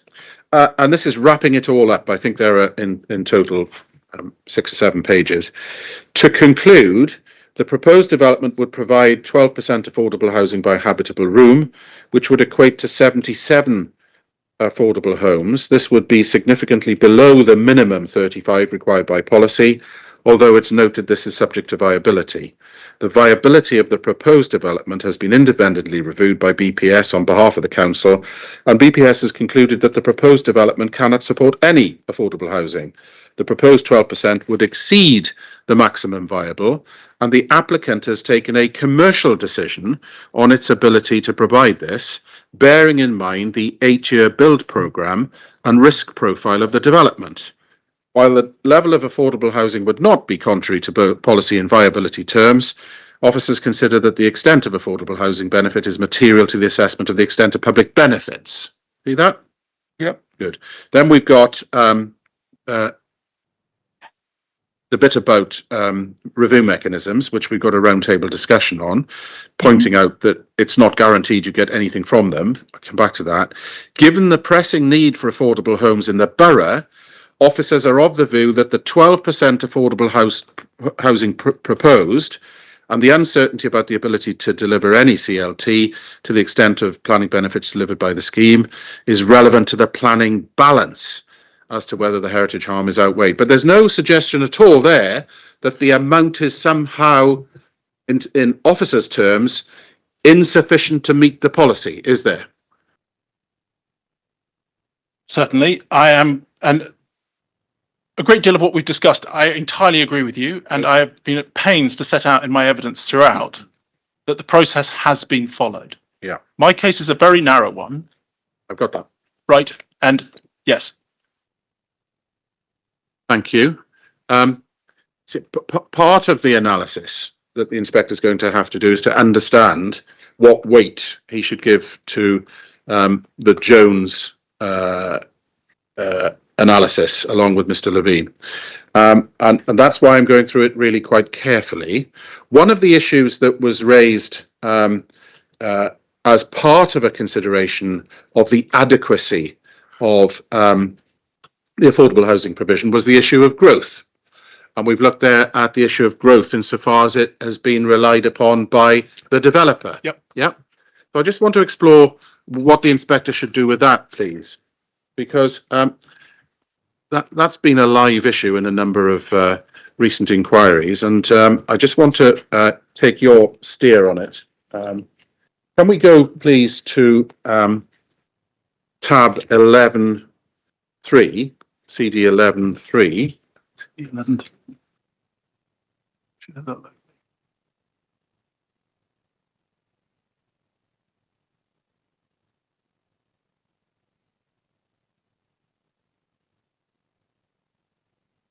Is this Schneck versus Secretary of State? No, that is 11.4, I think. Oh, I meant it's 11.2, then it's my fault. Cuba Street. Yeah, Cuba Street. Yeah, 11.2. Sorry, so that was the wrong reference. See you there. 11.2. Thank you very much.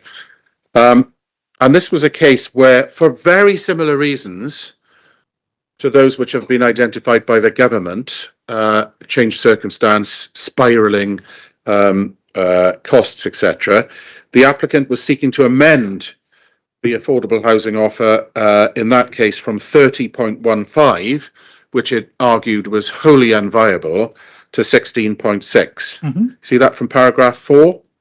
Yep. And then at paragraph 8, I mean, given your area of work, you'll be familiar with this appeal decision, won't you? Fairly. Yeah. The matters for consideration in respect to the viability of the proposed affordable housing fall into 3 areas. First, whether or not growth and cost forecasting should be embedded into the viability assessment when assessing the viability level of affordable housing the scheme can deliver, or rather whether viability should be analysed foremost on a present day basis. That's the main issue. And then there were other issues. And then the inspector says this in paragraph 9. If I find that growth and cost forecasting is not appropriate to embed into the viability assessment to set the level of AH, the second and third areas fall by the wayside. So really it was this issue of whether and what you do with growth and who can take it into account that we're at large. Yeah. Yep. Because this is really important to all of your allegations as to, well, you know, why are Barclay as opposed to an anonymized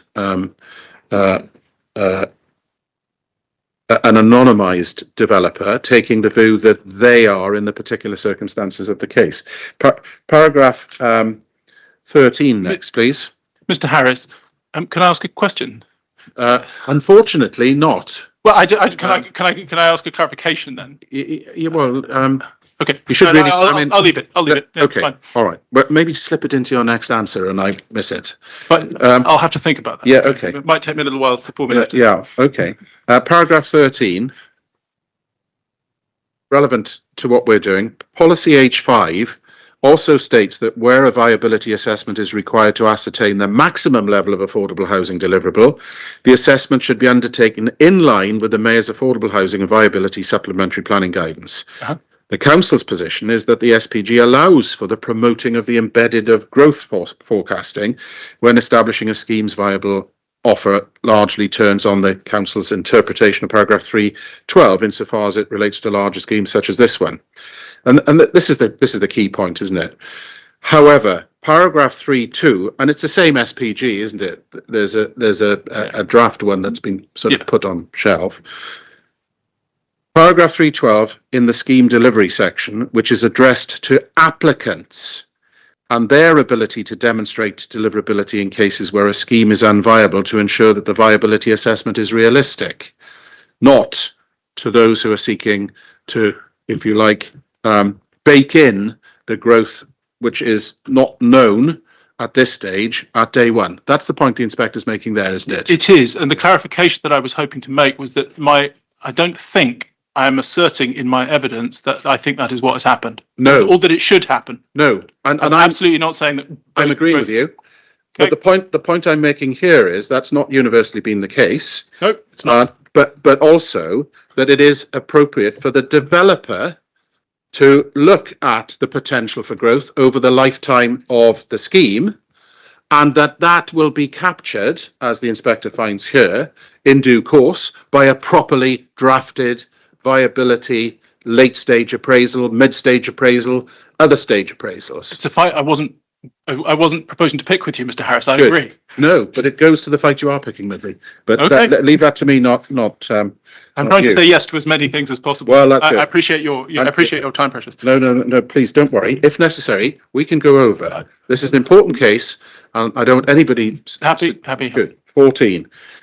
14 we just looked at. 20. This is the inspector's conclusion.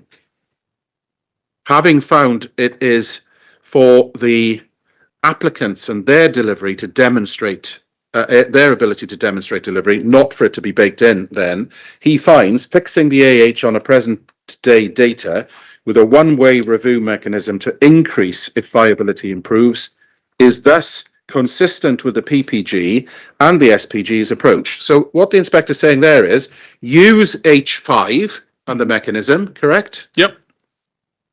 Don't bake in growth. Yep. The developer can look at growth in order to justify delivery, but fixing affordable housing on present day data is the way forward with review mechanisms later to capture any growth. Yep. Yes. Right. Okay. Now, in this case, both Mr. Jones and Mr. Levine have done sensitivity tests in relation to growth, haven't they? I believe so. Yes. I wasn't part of the negotiations for obvious reasons. But the FAA. But I'm aware that they took place and that it's good practice to conduct those sensitivity tests. Right. Yes. Okay. And those sensitivity tests can tell you what might happen in the event that there's growth or costs fall and those sorts of things to get you to a viable position. Yes. Right. Good. Thank you very much. So we've got this sort of asymmetric position where the development plan is saying you can't ask for more, but the developer's entitled to rely on growth and takes the risk. You can't ask for more. You can't ask for more. You can't seek to bake in the benefit of growth today, which has not yet happened. Thank you. That is no part of my case. No. And to extend that point, I don't think it's not my personal view, and it's not Molior's personal view or Molior's professional view that value is likely to increase substantially in advance of costs, which is what would be required, because it's not just an increase in values, it's an increase in values relative to costs that improves viability. But the very point the inspector's making is they may be right, they may be wrong. Quite so. Thank you. Good. Thank you very much for that. We've looked at London plan policy. Yep. We need now to look at local policy, don't we? And I think we can short circuit this really. In terms of local plan policy, you've already agreed that there's nothing which fixes or places a minimum in terms of the allocation. No, there can't be. No. Well, of course there could be. There are all over the country. There are sites where sites are allocated, and it is a requirement of that there be at least 35% affordable housing on this site. Okay. Yes. That's not this case, is it? Isn't. And no. I've seen many of those sorts of policies overturned. So yes. That's why it's not there, I'm guessing. Well, no, it's not there because it's not there. It's not there because what was more important was the delivery of the allocation than any specific level of affordable housing. The delivery of the allocation. I don't think I can accept that as an inference. Right. That's the reason it might be there. Let's think it through then. If it was thought that there was a minimum that needed to come forward as part of the package of this allocation, you've agreed that could have been said. I'm not sure that I do, because I've seen policies of that sort struck down at local plans so many times. Can we look at go back to the London plan, please? Right.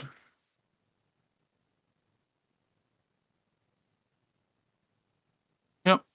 And we're looking at F1.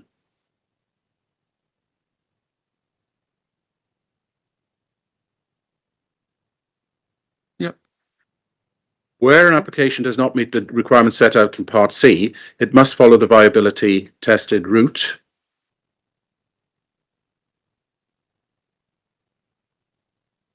Just bear with me.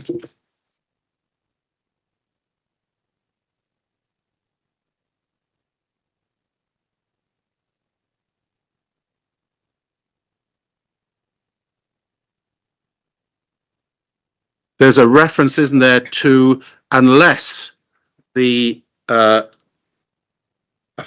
of affordable housing is fixed or a minimum is set. We looked at it earlier, 452. Sorry. 452. Yep. The viability tested route will assess the maximum level of affordable housing that a scheme can deliver in cases where the threshold level of affordable housing cannot be met and where fixed or minimum affordable housing requirements are not in place.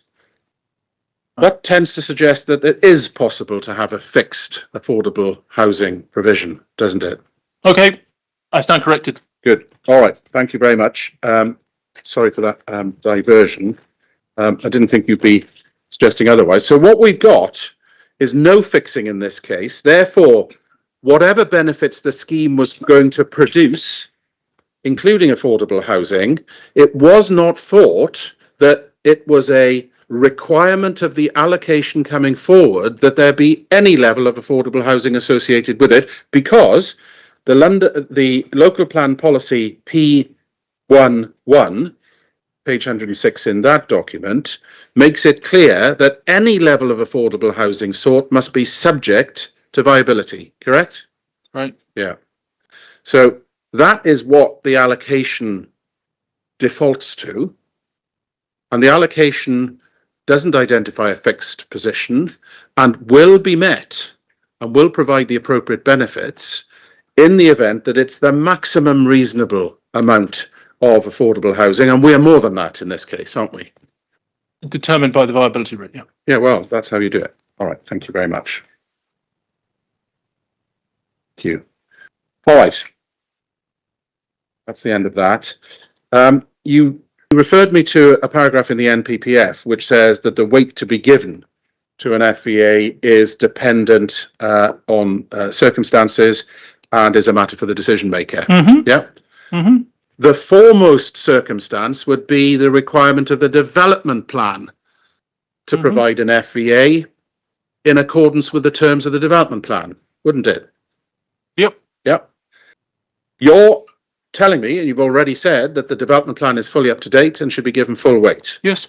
You've also told me it mandates this approach and that the decision maker must operate on the basis of the maximum provision of affordable housing being all that the planning system can ask for, correct? Yes. Can you point me to one case in London where either the Secretary of State or an inspector has failed to give full weight to an FVA produced in accordance with the provisions of Plan Policy H5? A single one. I can't, but may I respond to the point on 59? Just to say, the weight given to a viability assessment is a matter for the decision taker, having regard to all the circumstances in the case. Yeah. Now, it seems to me that the plain English reading of that is that the matter of weight is not limited to specific sets of circumstances which may or may not apply. The matter of how much weight to attribute to a financial viability assessment is a matter for the decision taker, and I don't think his discretion is fettered in any way. Well, I'm not talking about a legal fettering of discretion or a platonic possibility in theory. What I'm asking you to say is, do you agree with me that all of those circumstances of the case will depend upon, in particular, the development plan? Yeah, certainly. Yes, that's certainly one of the considerations which must be taken into account. And can you point to any case where an inspector or the Secretary of State has undertaken this exercise otherwise than in accordance with the provisions of this document? No. No. Okay, thank you very much. I'll come back to the other material consideration points with my witness on Monday. So that's Tuesday. Thank you for that. Can we go to the emergency document that's recently been issued by the Secretary of State and the Mayor, please? And just bear with me, I need to get that up. That's a CD12 of some sort, isn't it? Sorry, no, it's not. I think it's CD 643, 42 and 43. Thank you. I don't know whether you've had a chance to read these, sir. They came out just 2 days before the inquiry began, off 2 working days at least. Yeah, that's fair enough. I think we all probably need to do that. But you've read them because you referred to them in chief. Yes. Can we agree some facts about them in a generic sense, without paying too much time to the document contents itself?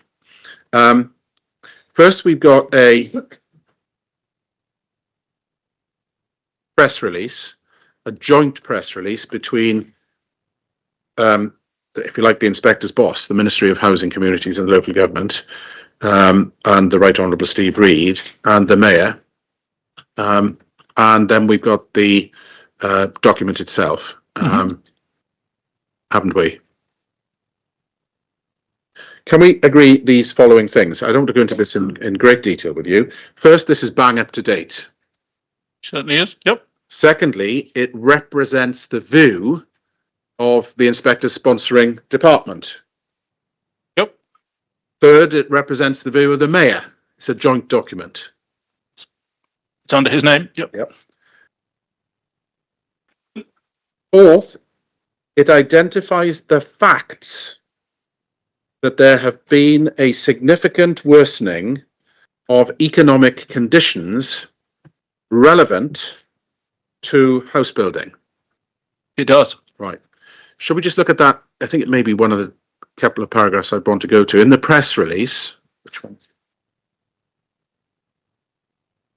Which is the first of the 2 documents. Yeah.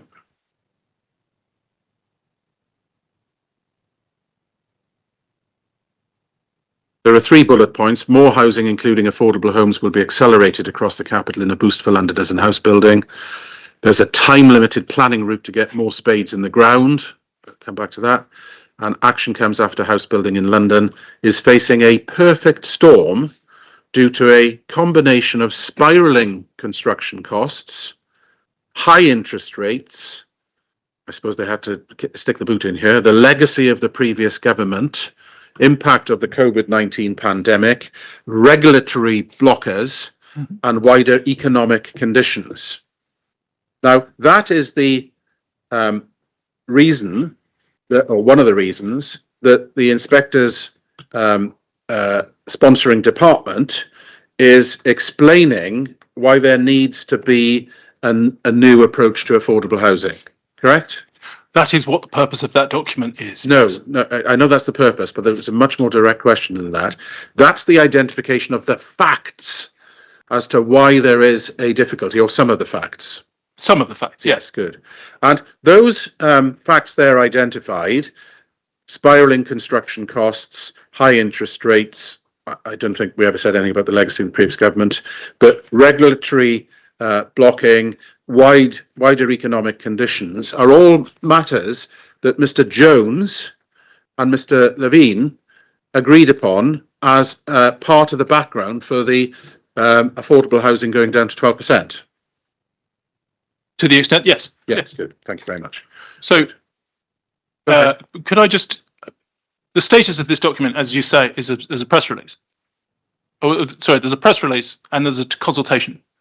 No, there's not even that. There's a press release. Consultation. No, there's a press release and there's a formal documentation. Yes. Promising 6 weeks consultation. Promising 6 weeks. Yeah, consultation. that's what it is. So I'm yes. Okay. Yeah, but that's why I'm asking you about facts. Right. You see, because the status of the document we can all have an argument about. Yes. But the fact that the government believes that it's spiraling construction costs, high interest rates, etc., etc., etc., which has caused a perfect storm, yes, is what we're saying. Yes. That's what they are saying. Yes. That fact. Those are facts. Yeah. There are remedies for those facts. Well, I'm going to ask you about that next. Fine. All right. And they'll all be the subject of consultation, and we'll have to work out how it is we get our responses on that to the inspector during the period that he's considering the appeal. But the truth of the matter is, it's the facts that I'm asking about in the first instance. Yes. And then I'm going to have a look at the remedies just to see where we are. But the facts are not in dispute, are they? That sort of change in economic position is exactly the same as we are explaining in our proofs. Yes. Yeah, good. Thank you. Second thing that both documents do, in principle, so I don't need to go into the detail, is that they recognise the need for affordable housing targets to come down as part of the process of encouraging more delivery. That is their opinion, yes. We're into opinion here. Yeah, well, we are into opinion here, but it's the opinion of the Secretary of State. Subject to consultation. No, the remedies are subject to consultation. The process of reducing the affordable housing burden in order to encourage delivery is a principle, isn't it? You? And what is proposed, and this can be the subject of your line on the other 2 points, but what is proposed is that even the most unconstrained site in London might go through the fast track of not even having a slightest testing of its viability at rates of about 20%. That's true. Right. So even if I've got a greenfield site in the green belt, no constraints, as long as I think it doesn't apply to green belt actually, but the least unconstrained site, I can go in on a fast track. But it's not just a fast track, is it? It's a fast track with substantial grant. Grant, yeah. Right, let's work out what that means. Let's explain to the inspector what that means, please. So if this happens, the government is saying, we don't even need to look at your books at 20%, and we will provide you with a grant, and these are substantial grants, £500,000 per unit, etc.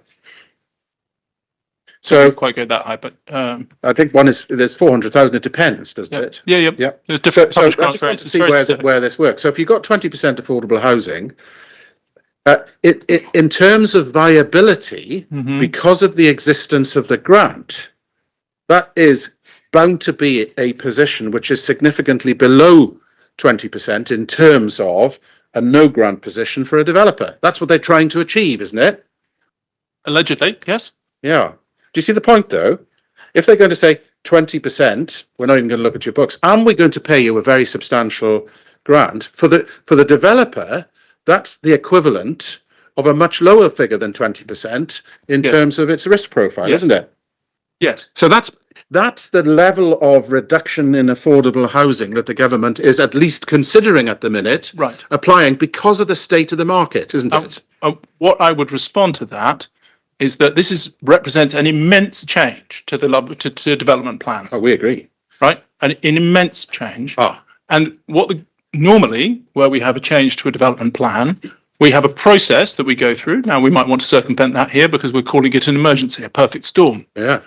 But we would also publish an evidence base.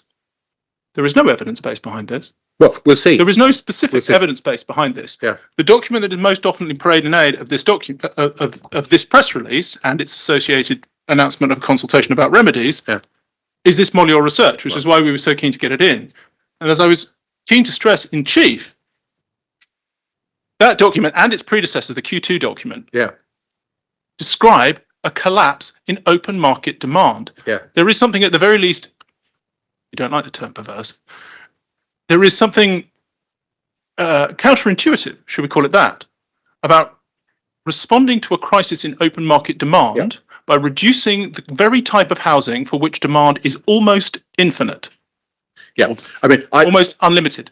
I really, on the basis of no published evidence other than the inferred evidence base that we have here. This is an extraordinary report. And it has set the development world alight as people try to work out whether this is an appropriate response. Yeah. Well, Mr. Venning, I don't really want to engage with you as to whether you agree with it or whether it's supported by the evidence. I'm not trying to express my opinions about it, which I'd be happy to pontificate about all day. Yeah, what I'm trying to suggest is that you are asking me to accept that the situation requires remedies on this scale, and that the most appropriate remedy for that is to reduce the levels of affordable housing. Yeah, I'm just saying that's what the Secretary of State is saying. But that is what the Secretary of State is saying. He's saying, yeah. What I'm saying is that the evidence that underpins that, fair enough, we don't have in front of us, fair and enough. therefore it's not possible for anybody, myself, even you or Mr. Levine, to suggest whether those are the appropriate remedies, the appropriate scale of remedy, or what they might have considered to be the least constrained sites in London, what they might have thought about land values, or any of those matters. No, all right. Just pick up on one thing, because I don't need to get into the tangle with you on the others. In terms of the fast track rate, the fast track rate is identified in policy H5, but was always said to be subject to potential change, wasn't it? Yes. Yeah. Thank you. Good. All right. You agree, don't you, that these documents are material considerations? Sorry, these recent press releases. Yeah. In advance of the consultation, I don't see. That's not a matter for me. Okay. What weight should be given to them? Thank you very much. Housing targets, please. You said, I think, expecting this to be coming, but I don't know, that you've got to be careful, and there are issues between having housing and affordable housing targets and making the sort of relationship between them that you did in your evidence in chief. You said apples and pears. Should we just explain to the inspector exactly how much they are different from each other? The housing target is a supply-led figure, isn't it? The housing. It's based on the SHLA. Yeah, well, it's based on the SHMA. No, it's based on the SHLA. The housing are we talking about the policy? Figure. Sorry, hang on. Are we talking about the policy target, or are we talking about the unconstrained requirement set out in the SHMA? We're talking about the total target for London and split by borough. Right. So That's in a this supply. case, we're talking about 2,355 homes per annum, which is the Southwark target. No, I'm talking about, well, the Southwark target's derived from that, yes, but that's a supply-based target, isn't it? Right. So what they did was they said that the demand for homes in London is so large we can never meet it. But what we've done is we've identified the capacity to meet Sorry, it. capacity based, I would have accepted. Yeah. Okay. And the capacity is based on a SHLA, which is an assessment of various sites in the boroughs. Mm-hmm. And there's a recognition that it's A, not enough, and B, that there therefore is a requirement for the rest of the southeast to chip in significantly. Well, there I can't agree. All right. Because the target, the identified, there is a target of need of all tenures housing need. Yeah. Which is unconstrained by capacity, and that's the number that I've looked at. That's the number that's the number in the SHMA. Right. Now that number, based on the old methodology, is 2,932 a year. Yep. Which is obviously, as you've rightly pointed out, greater than the constraint-based target of 2,355. The figure that's in the London plan as a requirement for Southwark is a capacity-based figure, isn't it? Yes. So the 2,932 figure that I'm talking about is not capacity-based. Right. Well, hang on, it's important because this is an really important part of my case. All right. I started my in chief by noting the difference between the unconstrained affordable all tenures housing requirement, which is set out in the SHMA, and that figure is 2,932. Yeah. And then I said, in that same document, we work out the affordable housing requirement annually, also unconstrained, in this case by questions of viability, 2,007. Well, why is that unconstrained, with the greatest respect? Because that's the next point, isn't it? Right. Affordable housing capacity is... Forgive me if I finish, I think it'll... Okay. So the SHMA says this is what the need is, 2,932, all tenures, 2,077 affordable housing tenures. What the plan then does, 10 past 4. What the plan then does is it applies constraints, policy on, to those requirements. And what the plan then does is it says, what's your capacity, both in terms of sites and what's your availability to deliver affordable housing? Because you sure can't do 70% from viability purposes. So what might you plausibly do? And then the 35% target, if you apply the 35% target to the constrained target, to the constrained requirement, what you get is, and this is the figure that I started off with, you end up trying to deliver 180% of the unconstrained demand for open market housing in order to deliver 40% of the required level of affordable housing. Right? So we are already delivering twice as much open market housing as we need. That's open market housing based on the full figure of 2,900. Yeah. And half the 2,077 affordable homes per year that the SHMA says is required. Which housing market are you looking at when you do that analysis? I'm looking in that analysis, I'm looking at Southwark, but there is a very similar calculation in the London plan, London Plan SHMA of 2017. Yeah. All right. I've made a note of that, and I can deal with that. But it's absolutely critical. It's the whole purpose, the whole point of my case, Mr. Harris. I understand that, but we've already agreed that the relationship between market housing and affordable housing is delivered in accordance with the development plan by way of policy H5. You can only ask for a certain amount. So, I've listened very carefully to what you're saying. I've listened very carefully to what you're saying, and you're suggesting that H5 might not be the right way forward, but and there may be other ways of looking at this. Sorry, I'm not suggesting H5 is not the right way forward. Right. I'm suggesting that H5 is itself a compromise when you look at the needs that it's built upon. Okay. It's a huge compromise in which we oversupply the open market in order to provide cross-subsidy directly into affordable housing to provide just 50% of the affordable homes that we need in order to meet our requirements. Now, hang on, this is really important because it goes to the point about what Mr. Reid is suggesting as his remedy to the current situation. When you say Mr. Reid, you mean the Secretary of State? The Secretary of State. Yes, I apologise. Well, no, but we have so many Secretaries of State. Well, that's just making sure that I understood. The that current it was, Secretary of State. we've had two Secretaries of State, well, Mr. Reid, in fact, very quick Yes. succession. Good.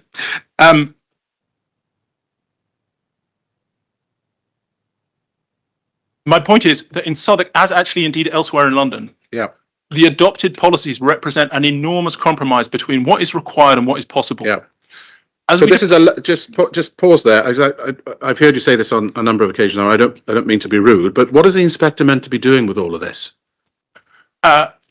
So my point here is to demonstrate the extreme misalignment between the levels of affordable housing that we're delivering here and the requirement.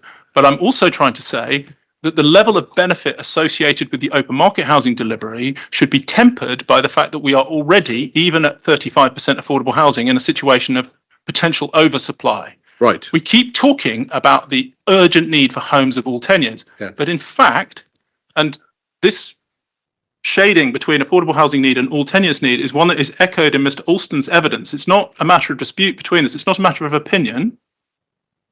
Mr. Alston's evidence, his Appendix A, suggests that to a first order approximation, the amount of open market housing required in Southwark is about 800 homes a year. Because that's one target subtracted from the other. You can't have a home of all tenures. It has to be either open market housing or it has to be affordable housing. So my point here is that when we come to think about the balance of benefits that this scheme provides, I'm not talking about the planning balance, that's not for me. The balance of benefits that this scheme provides, the affordable housing is an acute and urgent need in massive shortage. Affordable housing, open market housing is, on the council's own figures, oversupplied. Now that matches the collapse in demand that we see in Molior, because what happens if you oversupply a market?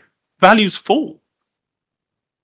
I'm suggesting that those are important considerations to be taken into account when looking at benefits. I've got you. And so the idea that you would then reduce the level of affordable housing further as a way, without no questions asked, on the basis of no published evidence base, seems to me to be and the best I can say is counterintuitive. It's a counterintuitive way to address the type of crisis that we have as expressed in this document, which I perceive to be key to the Secretary of State's thinking, the present Secretary of State. So when the Secretary of State says that we've got a housing crisis, a delivery crisis across all types of housing, you're just fundamentally disagreeing in London when we and in describe other. all types of housing. He's not saying there's a delivery crisis in market housing, although plainly that's the case. The point about market housing, the role of market housing in London's development market is primarily to deliver as a carrier, a viability carrier to provide cross-subsidy to affordable housing at the scale that we're talking about. Okay, I've got that, and I can address that with others, and that's really, really helpful. I want to look at the real world consequences of a refusal here, please. The proposal provides 77 affordable homes, much needed, doesn't it? Yeah. And I'm assuming that you would give weight to those, substantial weight to those. In proportion to their delivery, yeah. Thank you.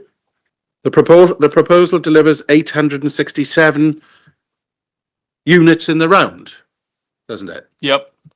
And in your world, they would be subsidising the affordable units, and we've seen that you can't ask for any more applying H5 in this scheme. Yeah. No, we're talking about this is the scheme we're talking about. Yeah, we are. Yeah. But the FVAs are agreed, and there is a level of difference between the deficits, but they all agree that there is substantial deficit that in the present market is unlikely to change. Sorry, substantial deficit in the viability of the scheme. Yes. Well, that's what the FEA says. Yes, good. And that that's how this borough determines its planning applications, as we've seen. If the inspector refuses permission here, you'll end up with no affordable homes. Well, clearly, yes. Yeah. And no prospect of very many homes or affordable homes on the FEAs, which the local authority is required to judge the application by. I disagree. So the argument here, I think, that you're proposing is essentially that 8%, 12% of nothing is nothing, and that wouldn't you rather have 8% of 867 than 35% of nothing? Well, 35% of nothing is not on the table. Nobody says that. Well, but if you're saying if we 35%, if we stick out the 35%, we get nothing. That's what you're saying. I'm not saying that. That is a Well, that's what the fact. FEA says. That's what the It's FEA an says. arithmetical fact. That's what I'm saying. Yeah. At the level of the individual scheme, obviously, if you don't deliver imagine that the outcome of the FEA is as it is, that it can deliver no more than it can deliver no affordable housing at all. So therefore, potentially a single unit is a legitimate outcome. If that scheme doesn't go ahead, if it's refused on that basis, obviously we don't even get that single unit, which would have provided a stable and secure home for a family who needed it very urgently. There's no question about any of that. But we're not there. We were 77 affordable houses and 867 units, which is broadly the level of the allocation, which the development plan speaks to as being urgently needed. Right. And what I'm suggesting is that what we have built what we have proposed here is a scheme that is built around an enormous level of delivery to provide cross-subsidy to a very small amount of affordable housing. That's not the point. That's what I'm saying. That's what this proposal is. Forgive me, I've understood that. I want the answer to this question. Right. If the inspector refuses this, yes, you lose all of that, don't you? Until we put in an application that works in a different way. How do you explain that, please? So how do you explain that? Where do I find that in your evidence? The existence of an alternative proposal that meets these demands in a better way. Where is that? I'm not suggesting. Okay, I'm not suggesting any alternative proposal. I think you would rightly criticise me if I was trying to put another proposal into the scheme. Well, you just did. You just said we'd come back with another one. That's what you said. I'm suggesting that this whole scheme needs to be rethought. One of the important considerations in this document is that toll schemes in particular are especially difficult to deliver. They say before you get to paying land and before you get to any Section 106 contributions or SIL, you need to be at £650 a foot. That is a huge cost, and it is delivered.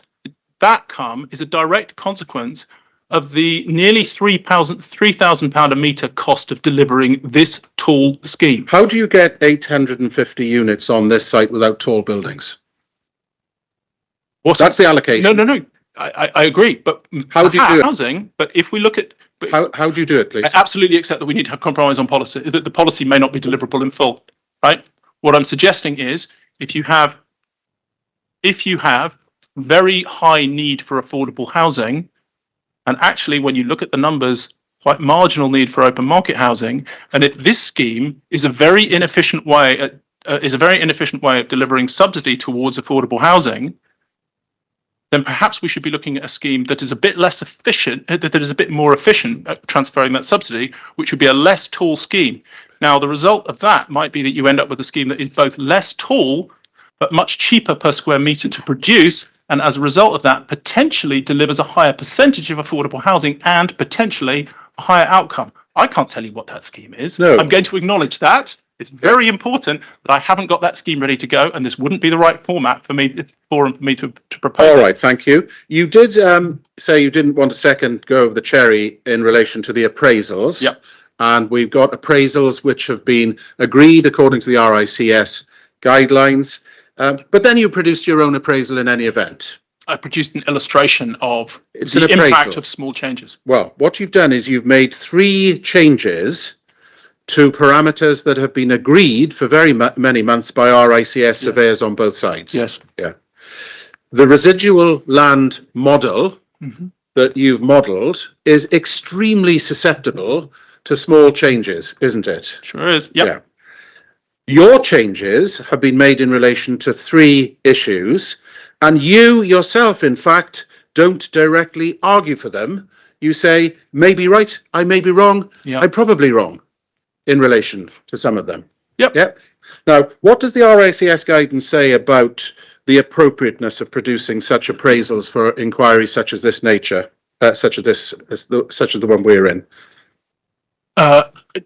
I don't think it says anything positive in respect of them. You may be able to tell me where it says something particularly negative. Well, what does it say about, for example, producing appraisals which are then said to be the product of appropriate and transparent evidence? What does it say about that? Sorry, am I? When you saying my own? You're producing evidence at an inquiry. You're not a member of the RICS. But if you were a member of the RICS and you were producing a proposal for the inquiry, Yeah. you'd have to make certain certifications. You'd have to ensure that you were identifying the sources of your evidence. And that's why I disavow them for that purpose. I disavow them for that purpose. Yeah. And I'm using them, and I've explicitly said this, I'm using them in a purely illustrative capacity to demonstrate the very sensitivity that you point out. Yeah. Now, there are really important issues in here. We have been talking as though the process set out for the conduct of financial viability assessments is completely inflexible and set in stone, and that there is no possibility for any reasonable practitioners to sensibly disagree about it. I don't think that's quite the case. Indeed, when the 2021 professional guidance was undertaken, there was an enormous discussion within the RICS, to which even I, as a non-member, was to some extent privy, about the fact that the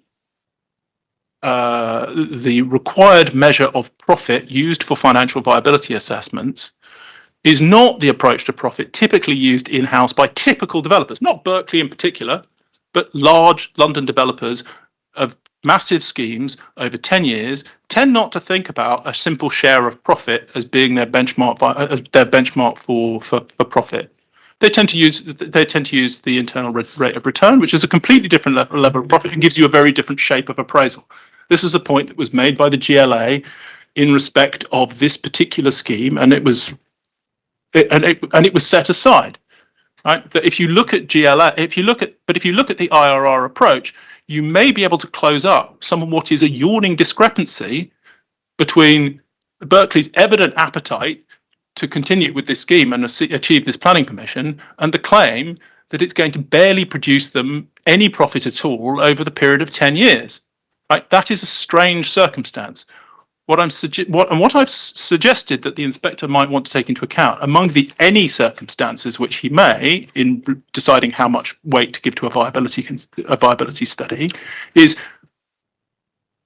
if you have a defined process which comes up with a result which seems out of kilter with the observable reality of the developer's behavior, that should make us curious. I hope that everybody in this room is intellectually curious. And where you have a large developer saying that they are very anxious to make what they claim to be a tiny proportion of profit on a very large scheme over a very long time at considerable risk, we should be curious. And that is what I'm asking for the developer, for the inspector to be here. Well, and I've heard that on 4 occasions now. I wasn't going to stop you because, although it wasn't answering the question, I didn't want to engage in a spat. So the question is a direct one, right, and a clear one. Even with your changes, which you don't necessarily agree with yourself, right, even with those changes which are significantly different from those which have already been agreed during the process, which you don't seek to have a second bite to the cherry. Yeah, I'm not replacing Mr. Jones. No. Who could? No. Even when you've done all that, and this is capable of a yes or no answer, you still can't get 12% affordable housing to work. No more than. Yeah, I set the model up as an illustration that this is how you would get to 12%. Right. So when you manipulated the inputs, you did it in order to get to 12%. Yeah, it's a reverse engineering exercise. I completely agree that. Thank you. My point was not look how easy it is to get 35% affordable housing out of it. Obviously, I haven't done that.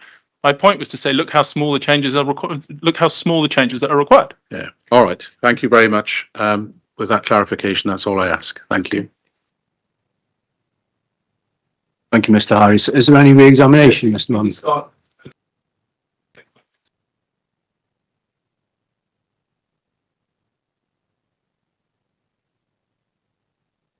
I'd rather crack on if possible. Yeah.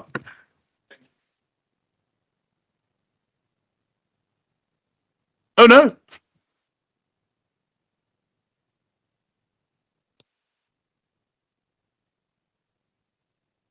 Yeah, thank you. Thank you, Mr. You were asked on a number of occasions about policy H5. I'm not going to deal with that again. I'll deal with some of that with Mr. Holloway. But could I just get you to turn up the local plan policy, NSP 74?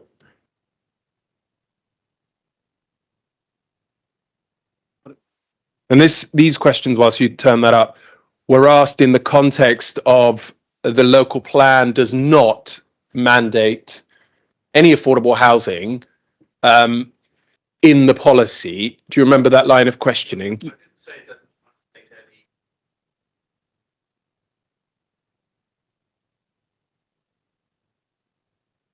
Fixed or minimum level?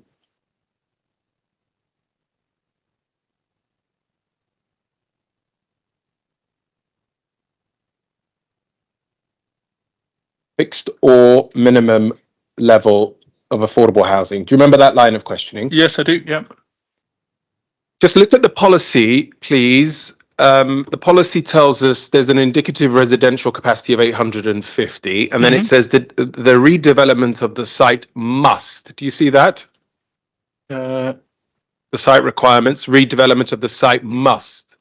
Right. Yep. Sorry, reading the wrong paragraph. Yep. Yep. Redevelopment of the site must, and then it gives you a number of bullet points, and then it says provide an intermediate affordable housing through a community land trust. You Yep. see that? Yep. What do you understand that to mean insofar as it relates to this question of fixed or minimum level of affordable housing not being mandated? Well, it seems to say that you must. I mean, it's not saying should. It's definitely saying must. Well, we You can must go- provide intermediate housing through a community land trust. That suggests that there must be a community land trust of sufficient scale to exist. And the redevelopment, just underneath that, it says the redevelopment of the site may. So what do you see the difference between may or must? Compulsory versus optional. And we're always told by the judges that we must read the development plan as a whole. And where else in this development plan are we told about the level of affordable housing that should be provided? We're told that it should be the maximum possible. Okay, so if we read the plan as a whole, where one policy that we're dealing with here says you must provide an intermediate affordable housing through a community land trust, and the rest of the development plan talks about what percentage of affordable housing is needed. How do we approach this question of there being no fixed or minimum level of affordable housing? Well, it suggests that there must be affordable housing, and this is a priority outcome for this site. I can deal with that with the planning witness when I get there. In terms of then what we are also told about the level of affordable housing that's being provided on this site, we are effectively told there's a commercial decision to provide 12%, notwithstanding the fact that this development can afford of zero. Do you remember that line of questioning? Help me with this. Do you know, or have you seen anything that rationalizes or tells us how this 12% figure has been derived at? No, and that is the point that I was trying to raise that's the point that I've tried to raise in my evidence. We have essentially nothing but the developer's word for it. We also know, as I've pointed out, that this is a PLC with a responsibility to maximize the return it sends back to its shareholders.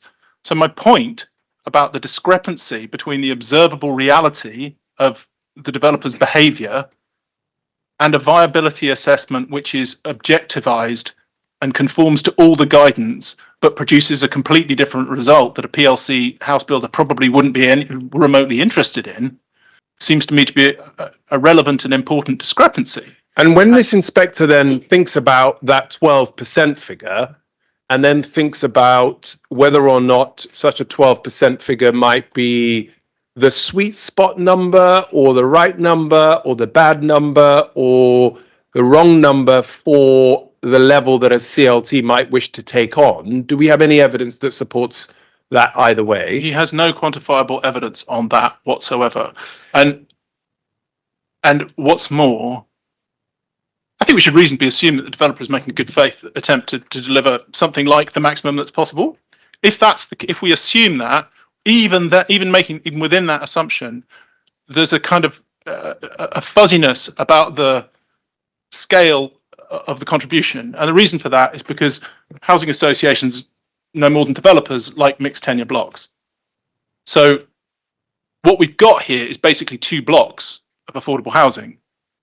So let's say that 12% is as close as the developer can get to on its current figures, is the most that it can do. What we don't know is, like, the next step up would be another whole block, right? It's not 1% more, it's not one dwelling more, it would be a whole other block that flips. So the kind of resolution of that financial information, which is in any case only based on the developer's ostensible largesse, we cannot use the FVA to conduct an analysis of where the tipping point for this scheme sits, and that actually won't change when we get to the review mechanisms, because what I assert to be the problem with that document, with that structure, the cash flow and the profit assumptions will be baked into the mayor's standard formula. So then, thinking that through, this development, we don't have, you've just told us, any evidence in relation to why the 12% figure has been picked. We don't understand, or we don't have any evidence as to whether or not this would be acceptable to a community land trust. We've seen what the policy says in relation to a community land trust, and we know what the local plan says about the numbers. So in terms of just thinking about that context, what weight does an inspector attach to a financial viability assessment that says that the scheme is underwater, but at the same time a commercial decision that we don't know how it will actually play out? What happens to that picture in terms of the weights that should be attached to what this inspector is being told? Well, I think from a common sense point of view, where you can see that something is a poor match for reality, you should give it less weight.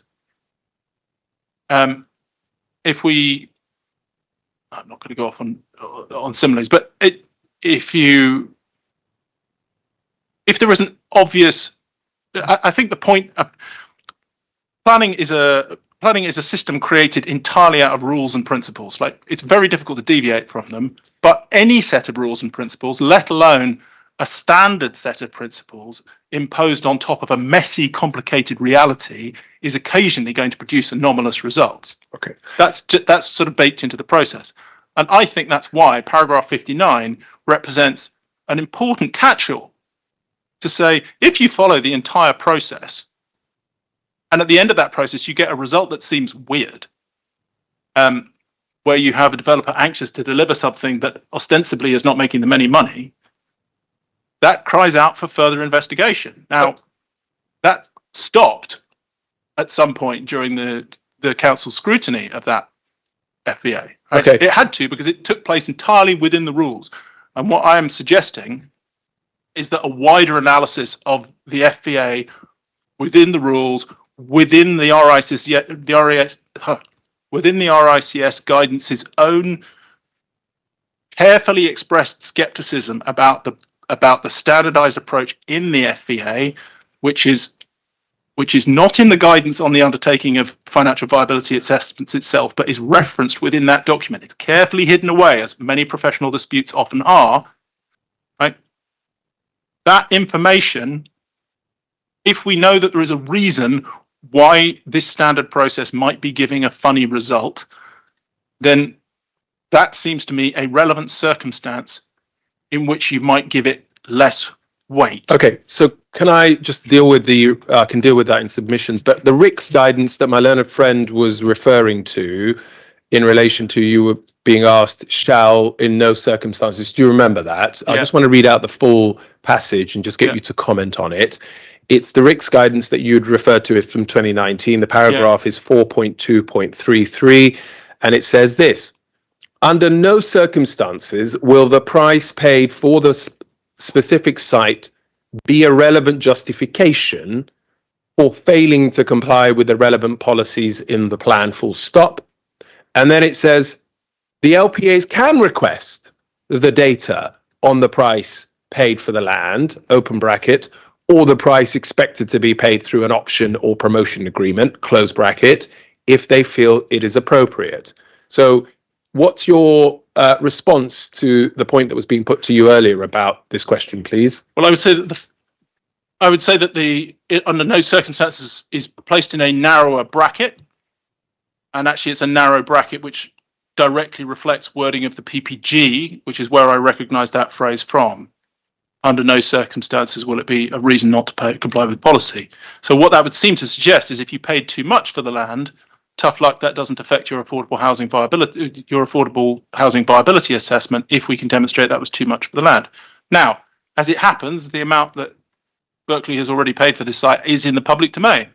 And they bought the site, whatever it was, in 2021 for, I think, £44 million, Okay. which happens to be more than the benchmark land values set out in the appraisal, but then it was purchased at a different time. Nobody has attempted to use that land value to falsify the FVA or to say anything else that's up. But the fact that the RICS, which knows a thing or two about these sorts of things, suggests that you might want to request this number as a common sense check, which I think was the answer that I was trying to get to Mr. Harris. It's a relevant consideration that we should use to see whether the model is producing the right sort of result. Okay. That suggests that we need to be sense checking our viability assessment as we go along. Okay, thank you. I'm going to try and take this quicker, so please help me by being a bit more succinct. Okay. On the emergency measures, Yep. It was a series of questions, Yep. and a number of points were put to you about the significant worsening economic conditions, the perfect storm, Mm-hmm. and this question being relevant to house building. If you think about the conditions, economic, social, and the need question for affordable housing, how would you describe those circumstances of the people of Peckham, please? Well, have they got better or worse than right. The wider economic circumstances hit poor people harder than they hit rich people, and they have done so, and they have always done so. So worsening economic circumstances will not help people at the margin in Peckham. In short, it increases the need for affordable housing over and above the SHMA, which was last conducted 6 years ago in 2019, prior to the pandemic. Okay, so and when the government is obviously keen to respond to the troubles of Mr. and Mrs. Barclay, but when it comes to the people of Peckham who are going to be the recipients of this development, what is the opportunity or the press release that says we're going to look at this perfect storm that faces the people of Peckham? Well, they seem not to have been asked yet. The measures that came out were the subject of a leak, which was reported in The Guardian to have arisen from meetings between developers from which house builders and RPs had been excluded. So I presume that those in need of affordable housing and those who represent them must expect to make their case over the course of the 6-week consultation, and suggest that this is perhaps no way to respond. But that's fine. I mean, we can be sure the people behind me weren't invited to those meetings. But what I wanted to just check with you is, if let's just assume for the moment the consultation takes place. Yep. Let's assume that the government is looking into this question of bringing down this figure to 20%, which is what we're being told is the potential target. If that happens and we were in that scenario today, is this development going to try and meet 20%? Not on the evidence that we've seen. So as a matter of fact, and my learner friend likes fact, so do I, as a matter of fact, insofar as these emergency measures are relevant to this development, how helpful are they to this inspector insofar as it helps him understand the worsening conditions and the perfect storm? Well, we have no evidence. We have no knowledge of the final form that the measures will take, and this development doesn't meet them in any case. Two more questions about the appeal decisions that you were only taken to the Cuba Street one, and the other one that is in the inquiry documents is the Stag Brewery example that involved both my learned friends to my left as well. Just help me with this. I mean, I don't need to deal with you about how inspectors should approach appeal decisions. I think that's a matter we can deal with in submissions. But the Stag Brewery, do you know where that is? Well, it is you did ask a specific question of, do you have any appeal decisions that this inspector can rely upon that will show that he can attach less weight to the FVA? I am entitled to put to him the 2 appeal decisions that you're relying upon. That is in the appeal decision, given that your question was posed in a way that you posed the question in the context of appeal decisions, plural. I'm entitled to ask about both the Cuba Street and the Stag Brewery. On the Stag Brewery, do you know where it is? It's in Fulham, I think. It's Richmond, Richmond, to sorry, help yes, you. of course. Well, it is a matter of fact, so it wouldn't be leading. It's not a matter of disputes. This wasn't covered in chief. The appeal decisions were covered in chief, plural. Well, I don't recall Stag Brewery being. Fine, I can referred deal to with at it. all. I can deal with it with the planning witness. I'm happy with Yeah. that intervention. On the Cuba Street, did you look at where that is on the where in the country? If I'm not allowed to even tell you where it is. You know, I didn't, but it's not in Peckham. Okay.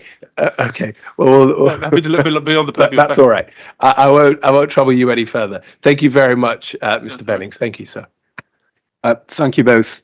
Thank you, Mr. Venning. No questions from me. I'm going to adjourn quite quickly and we'll reconvene on the 4th of November. I do hope to undertake a site visit the day before.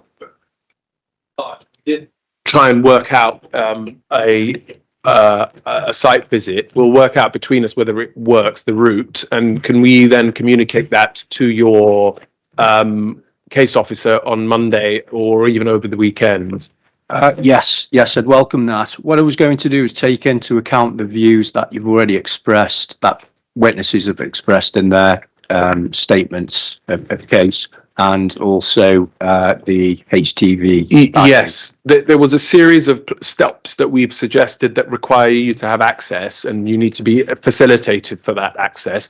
And both Mr. Eldridge has been working that out, so that was the only bit. In terms of access, Mr. Mohammed, I'm only aware there's one access, and that's the Bossley building.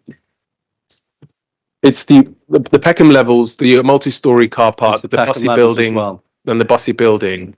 Okay, so in terms of access, is that possible? It's definitely possible. It would just require some coordination. So can I say that we'd understood that you were going to do at this stage an unaccompanied site visit, Yes. which I think would rule out going in by yourself to premises without parties from the other side being present. So can I suggest that just an unaccompanied visit by you walking around the general area would be sufficient? I'm not trying to stop this happening, but it should happen formally at the appropriate time. Yeah, I mean, the timetable does retain another period for a site visit. I was going to just visit the area, have a look around from public vantages. Let's do that. Etc. Let's do that for your Monday visit, Yeah. and then we can. I agree with my learned friend. Then we can figure out what an accompanied one looks like. Yeah. That's on Tuesday morning. You could just tell us what you have seen, Yes, what you haven't seen, and then we can work out whether you need to see anything that you haven't seen. will do. Yes. Okay, so I think that covers everything unless anybody else wants to raise anything. Okay, we'll adjourn there. Thank you.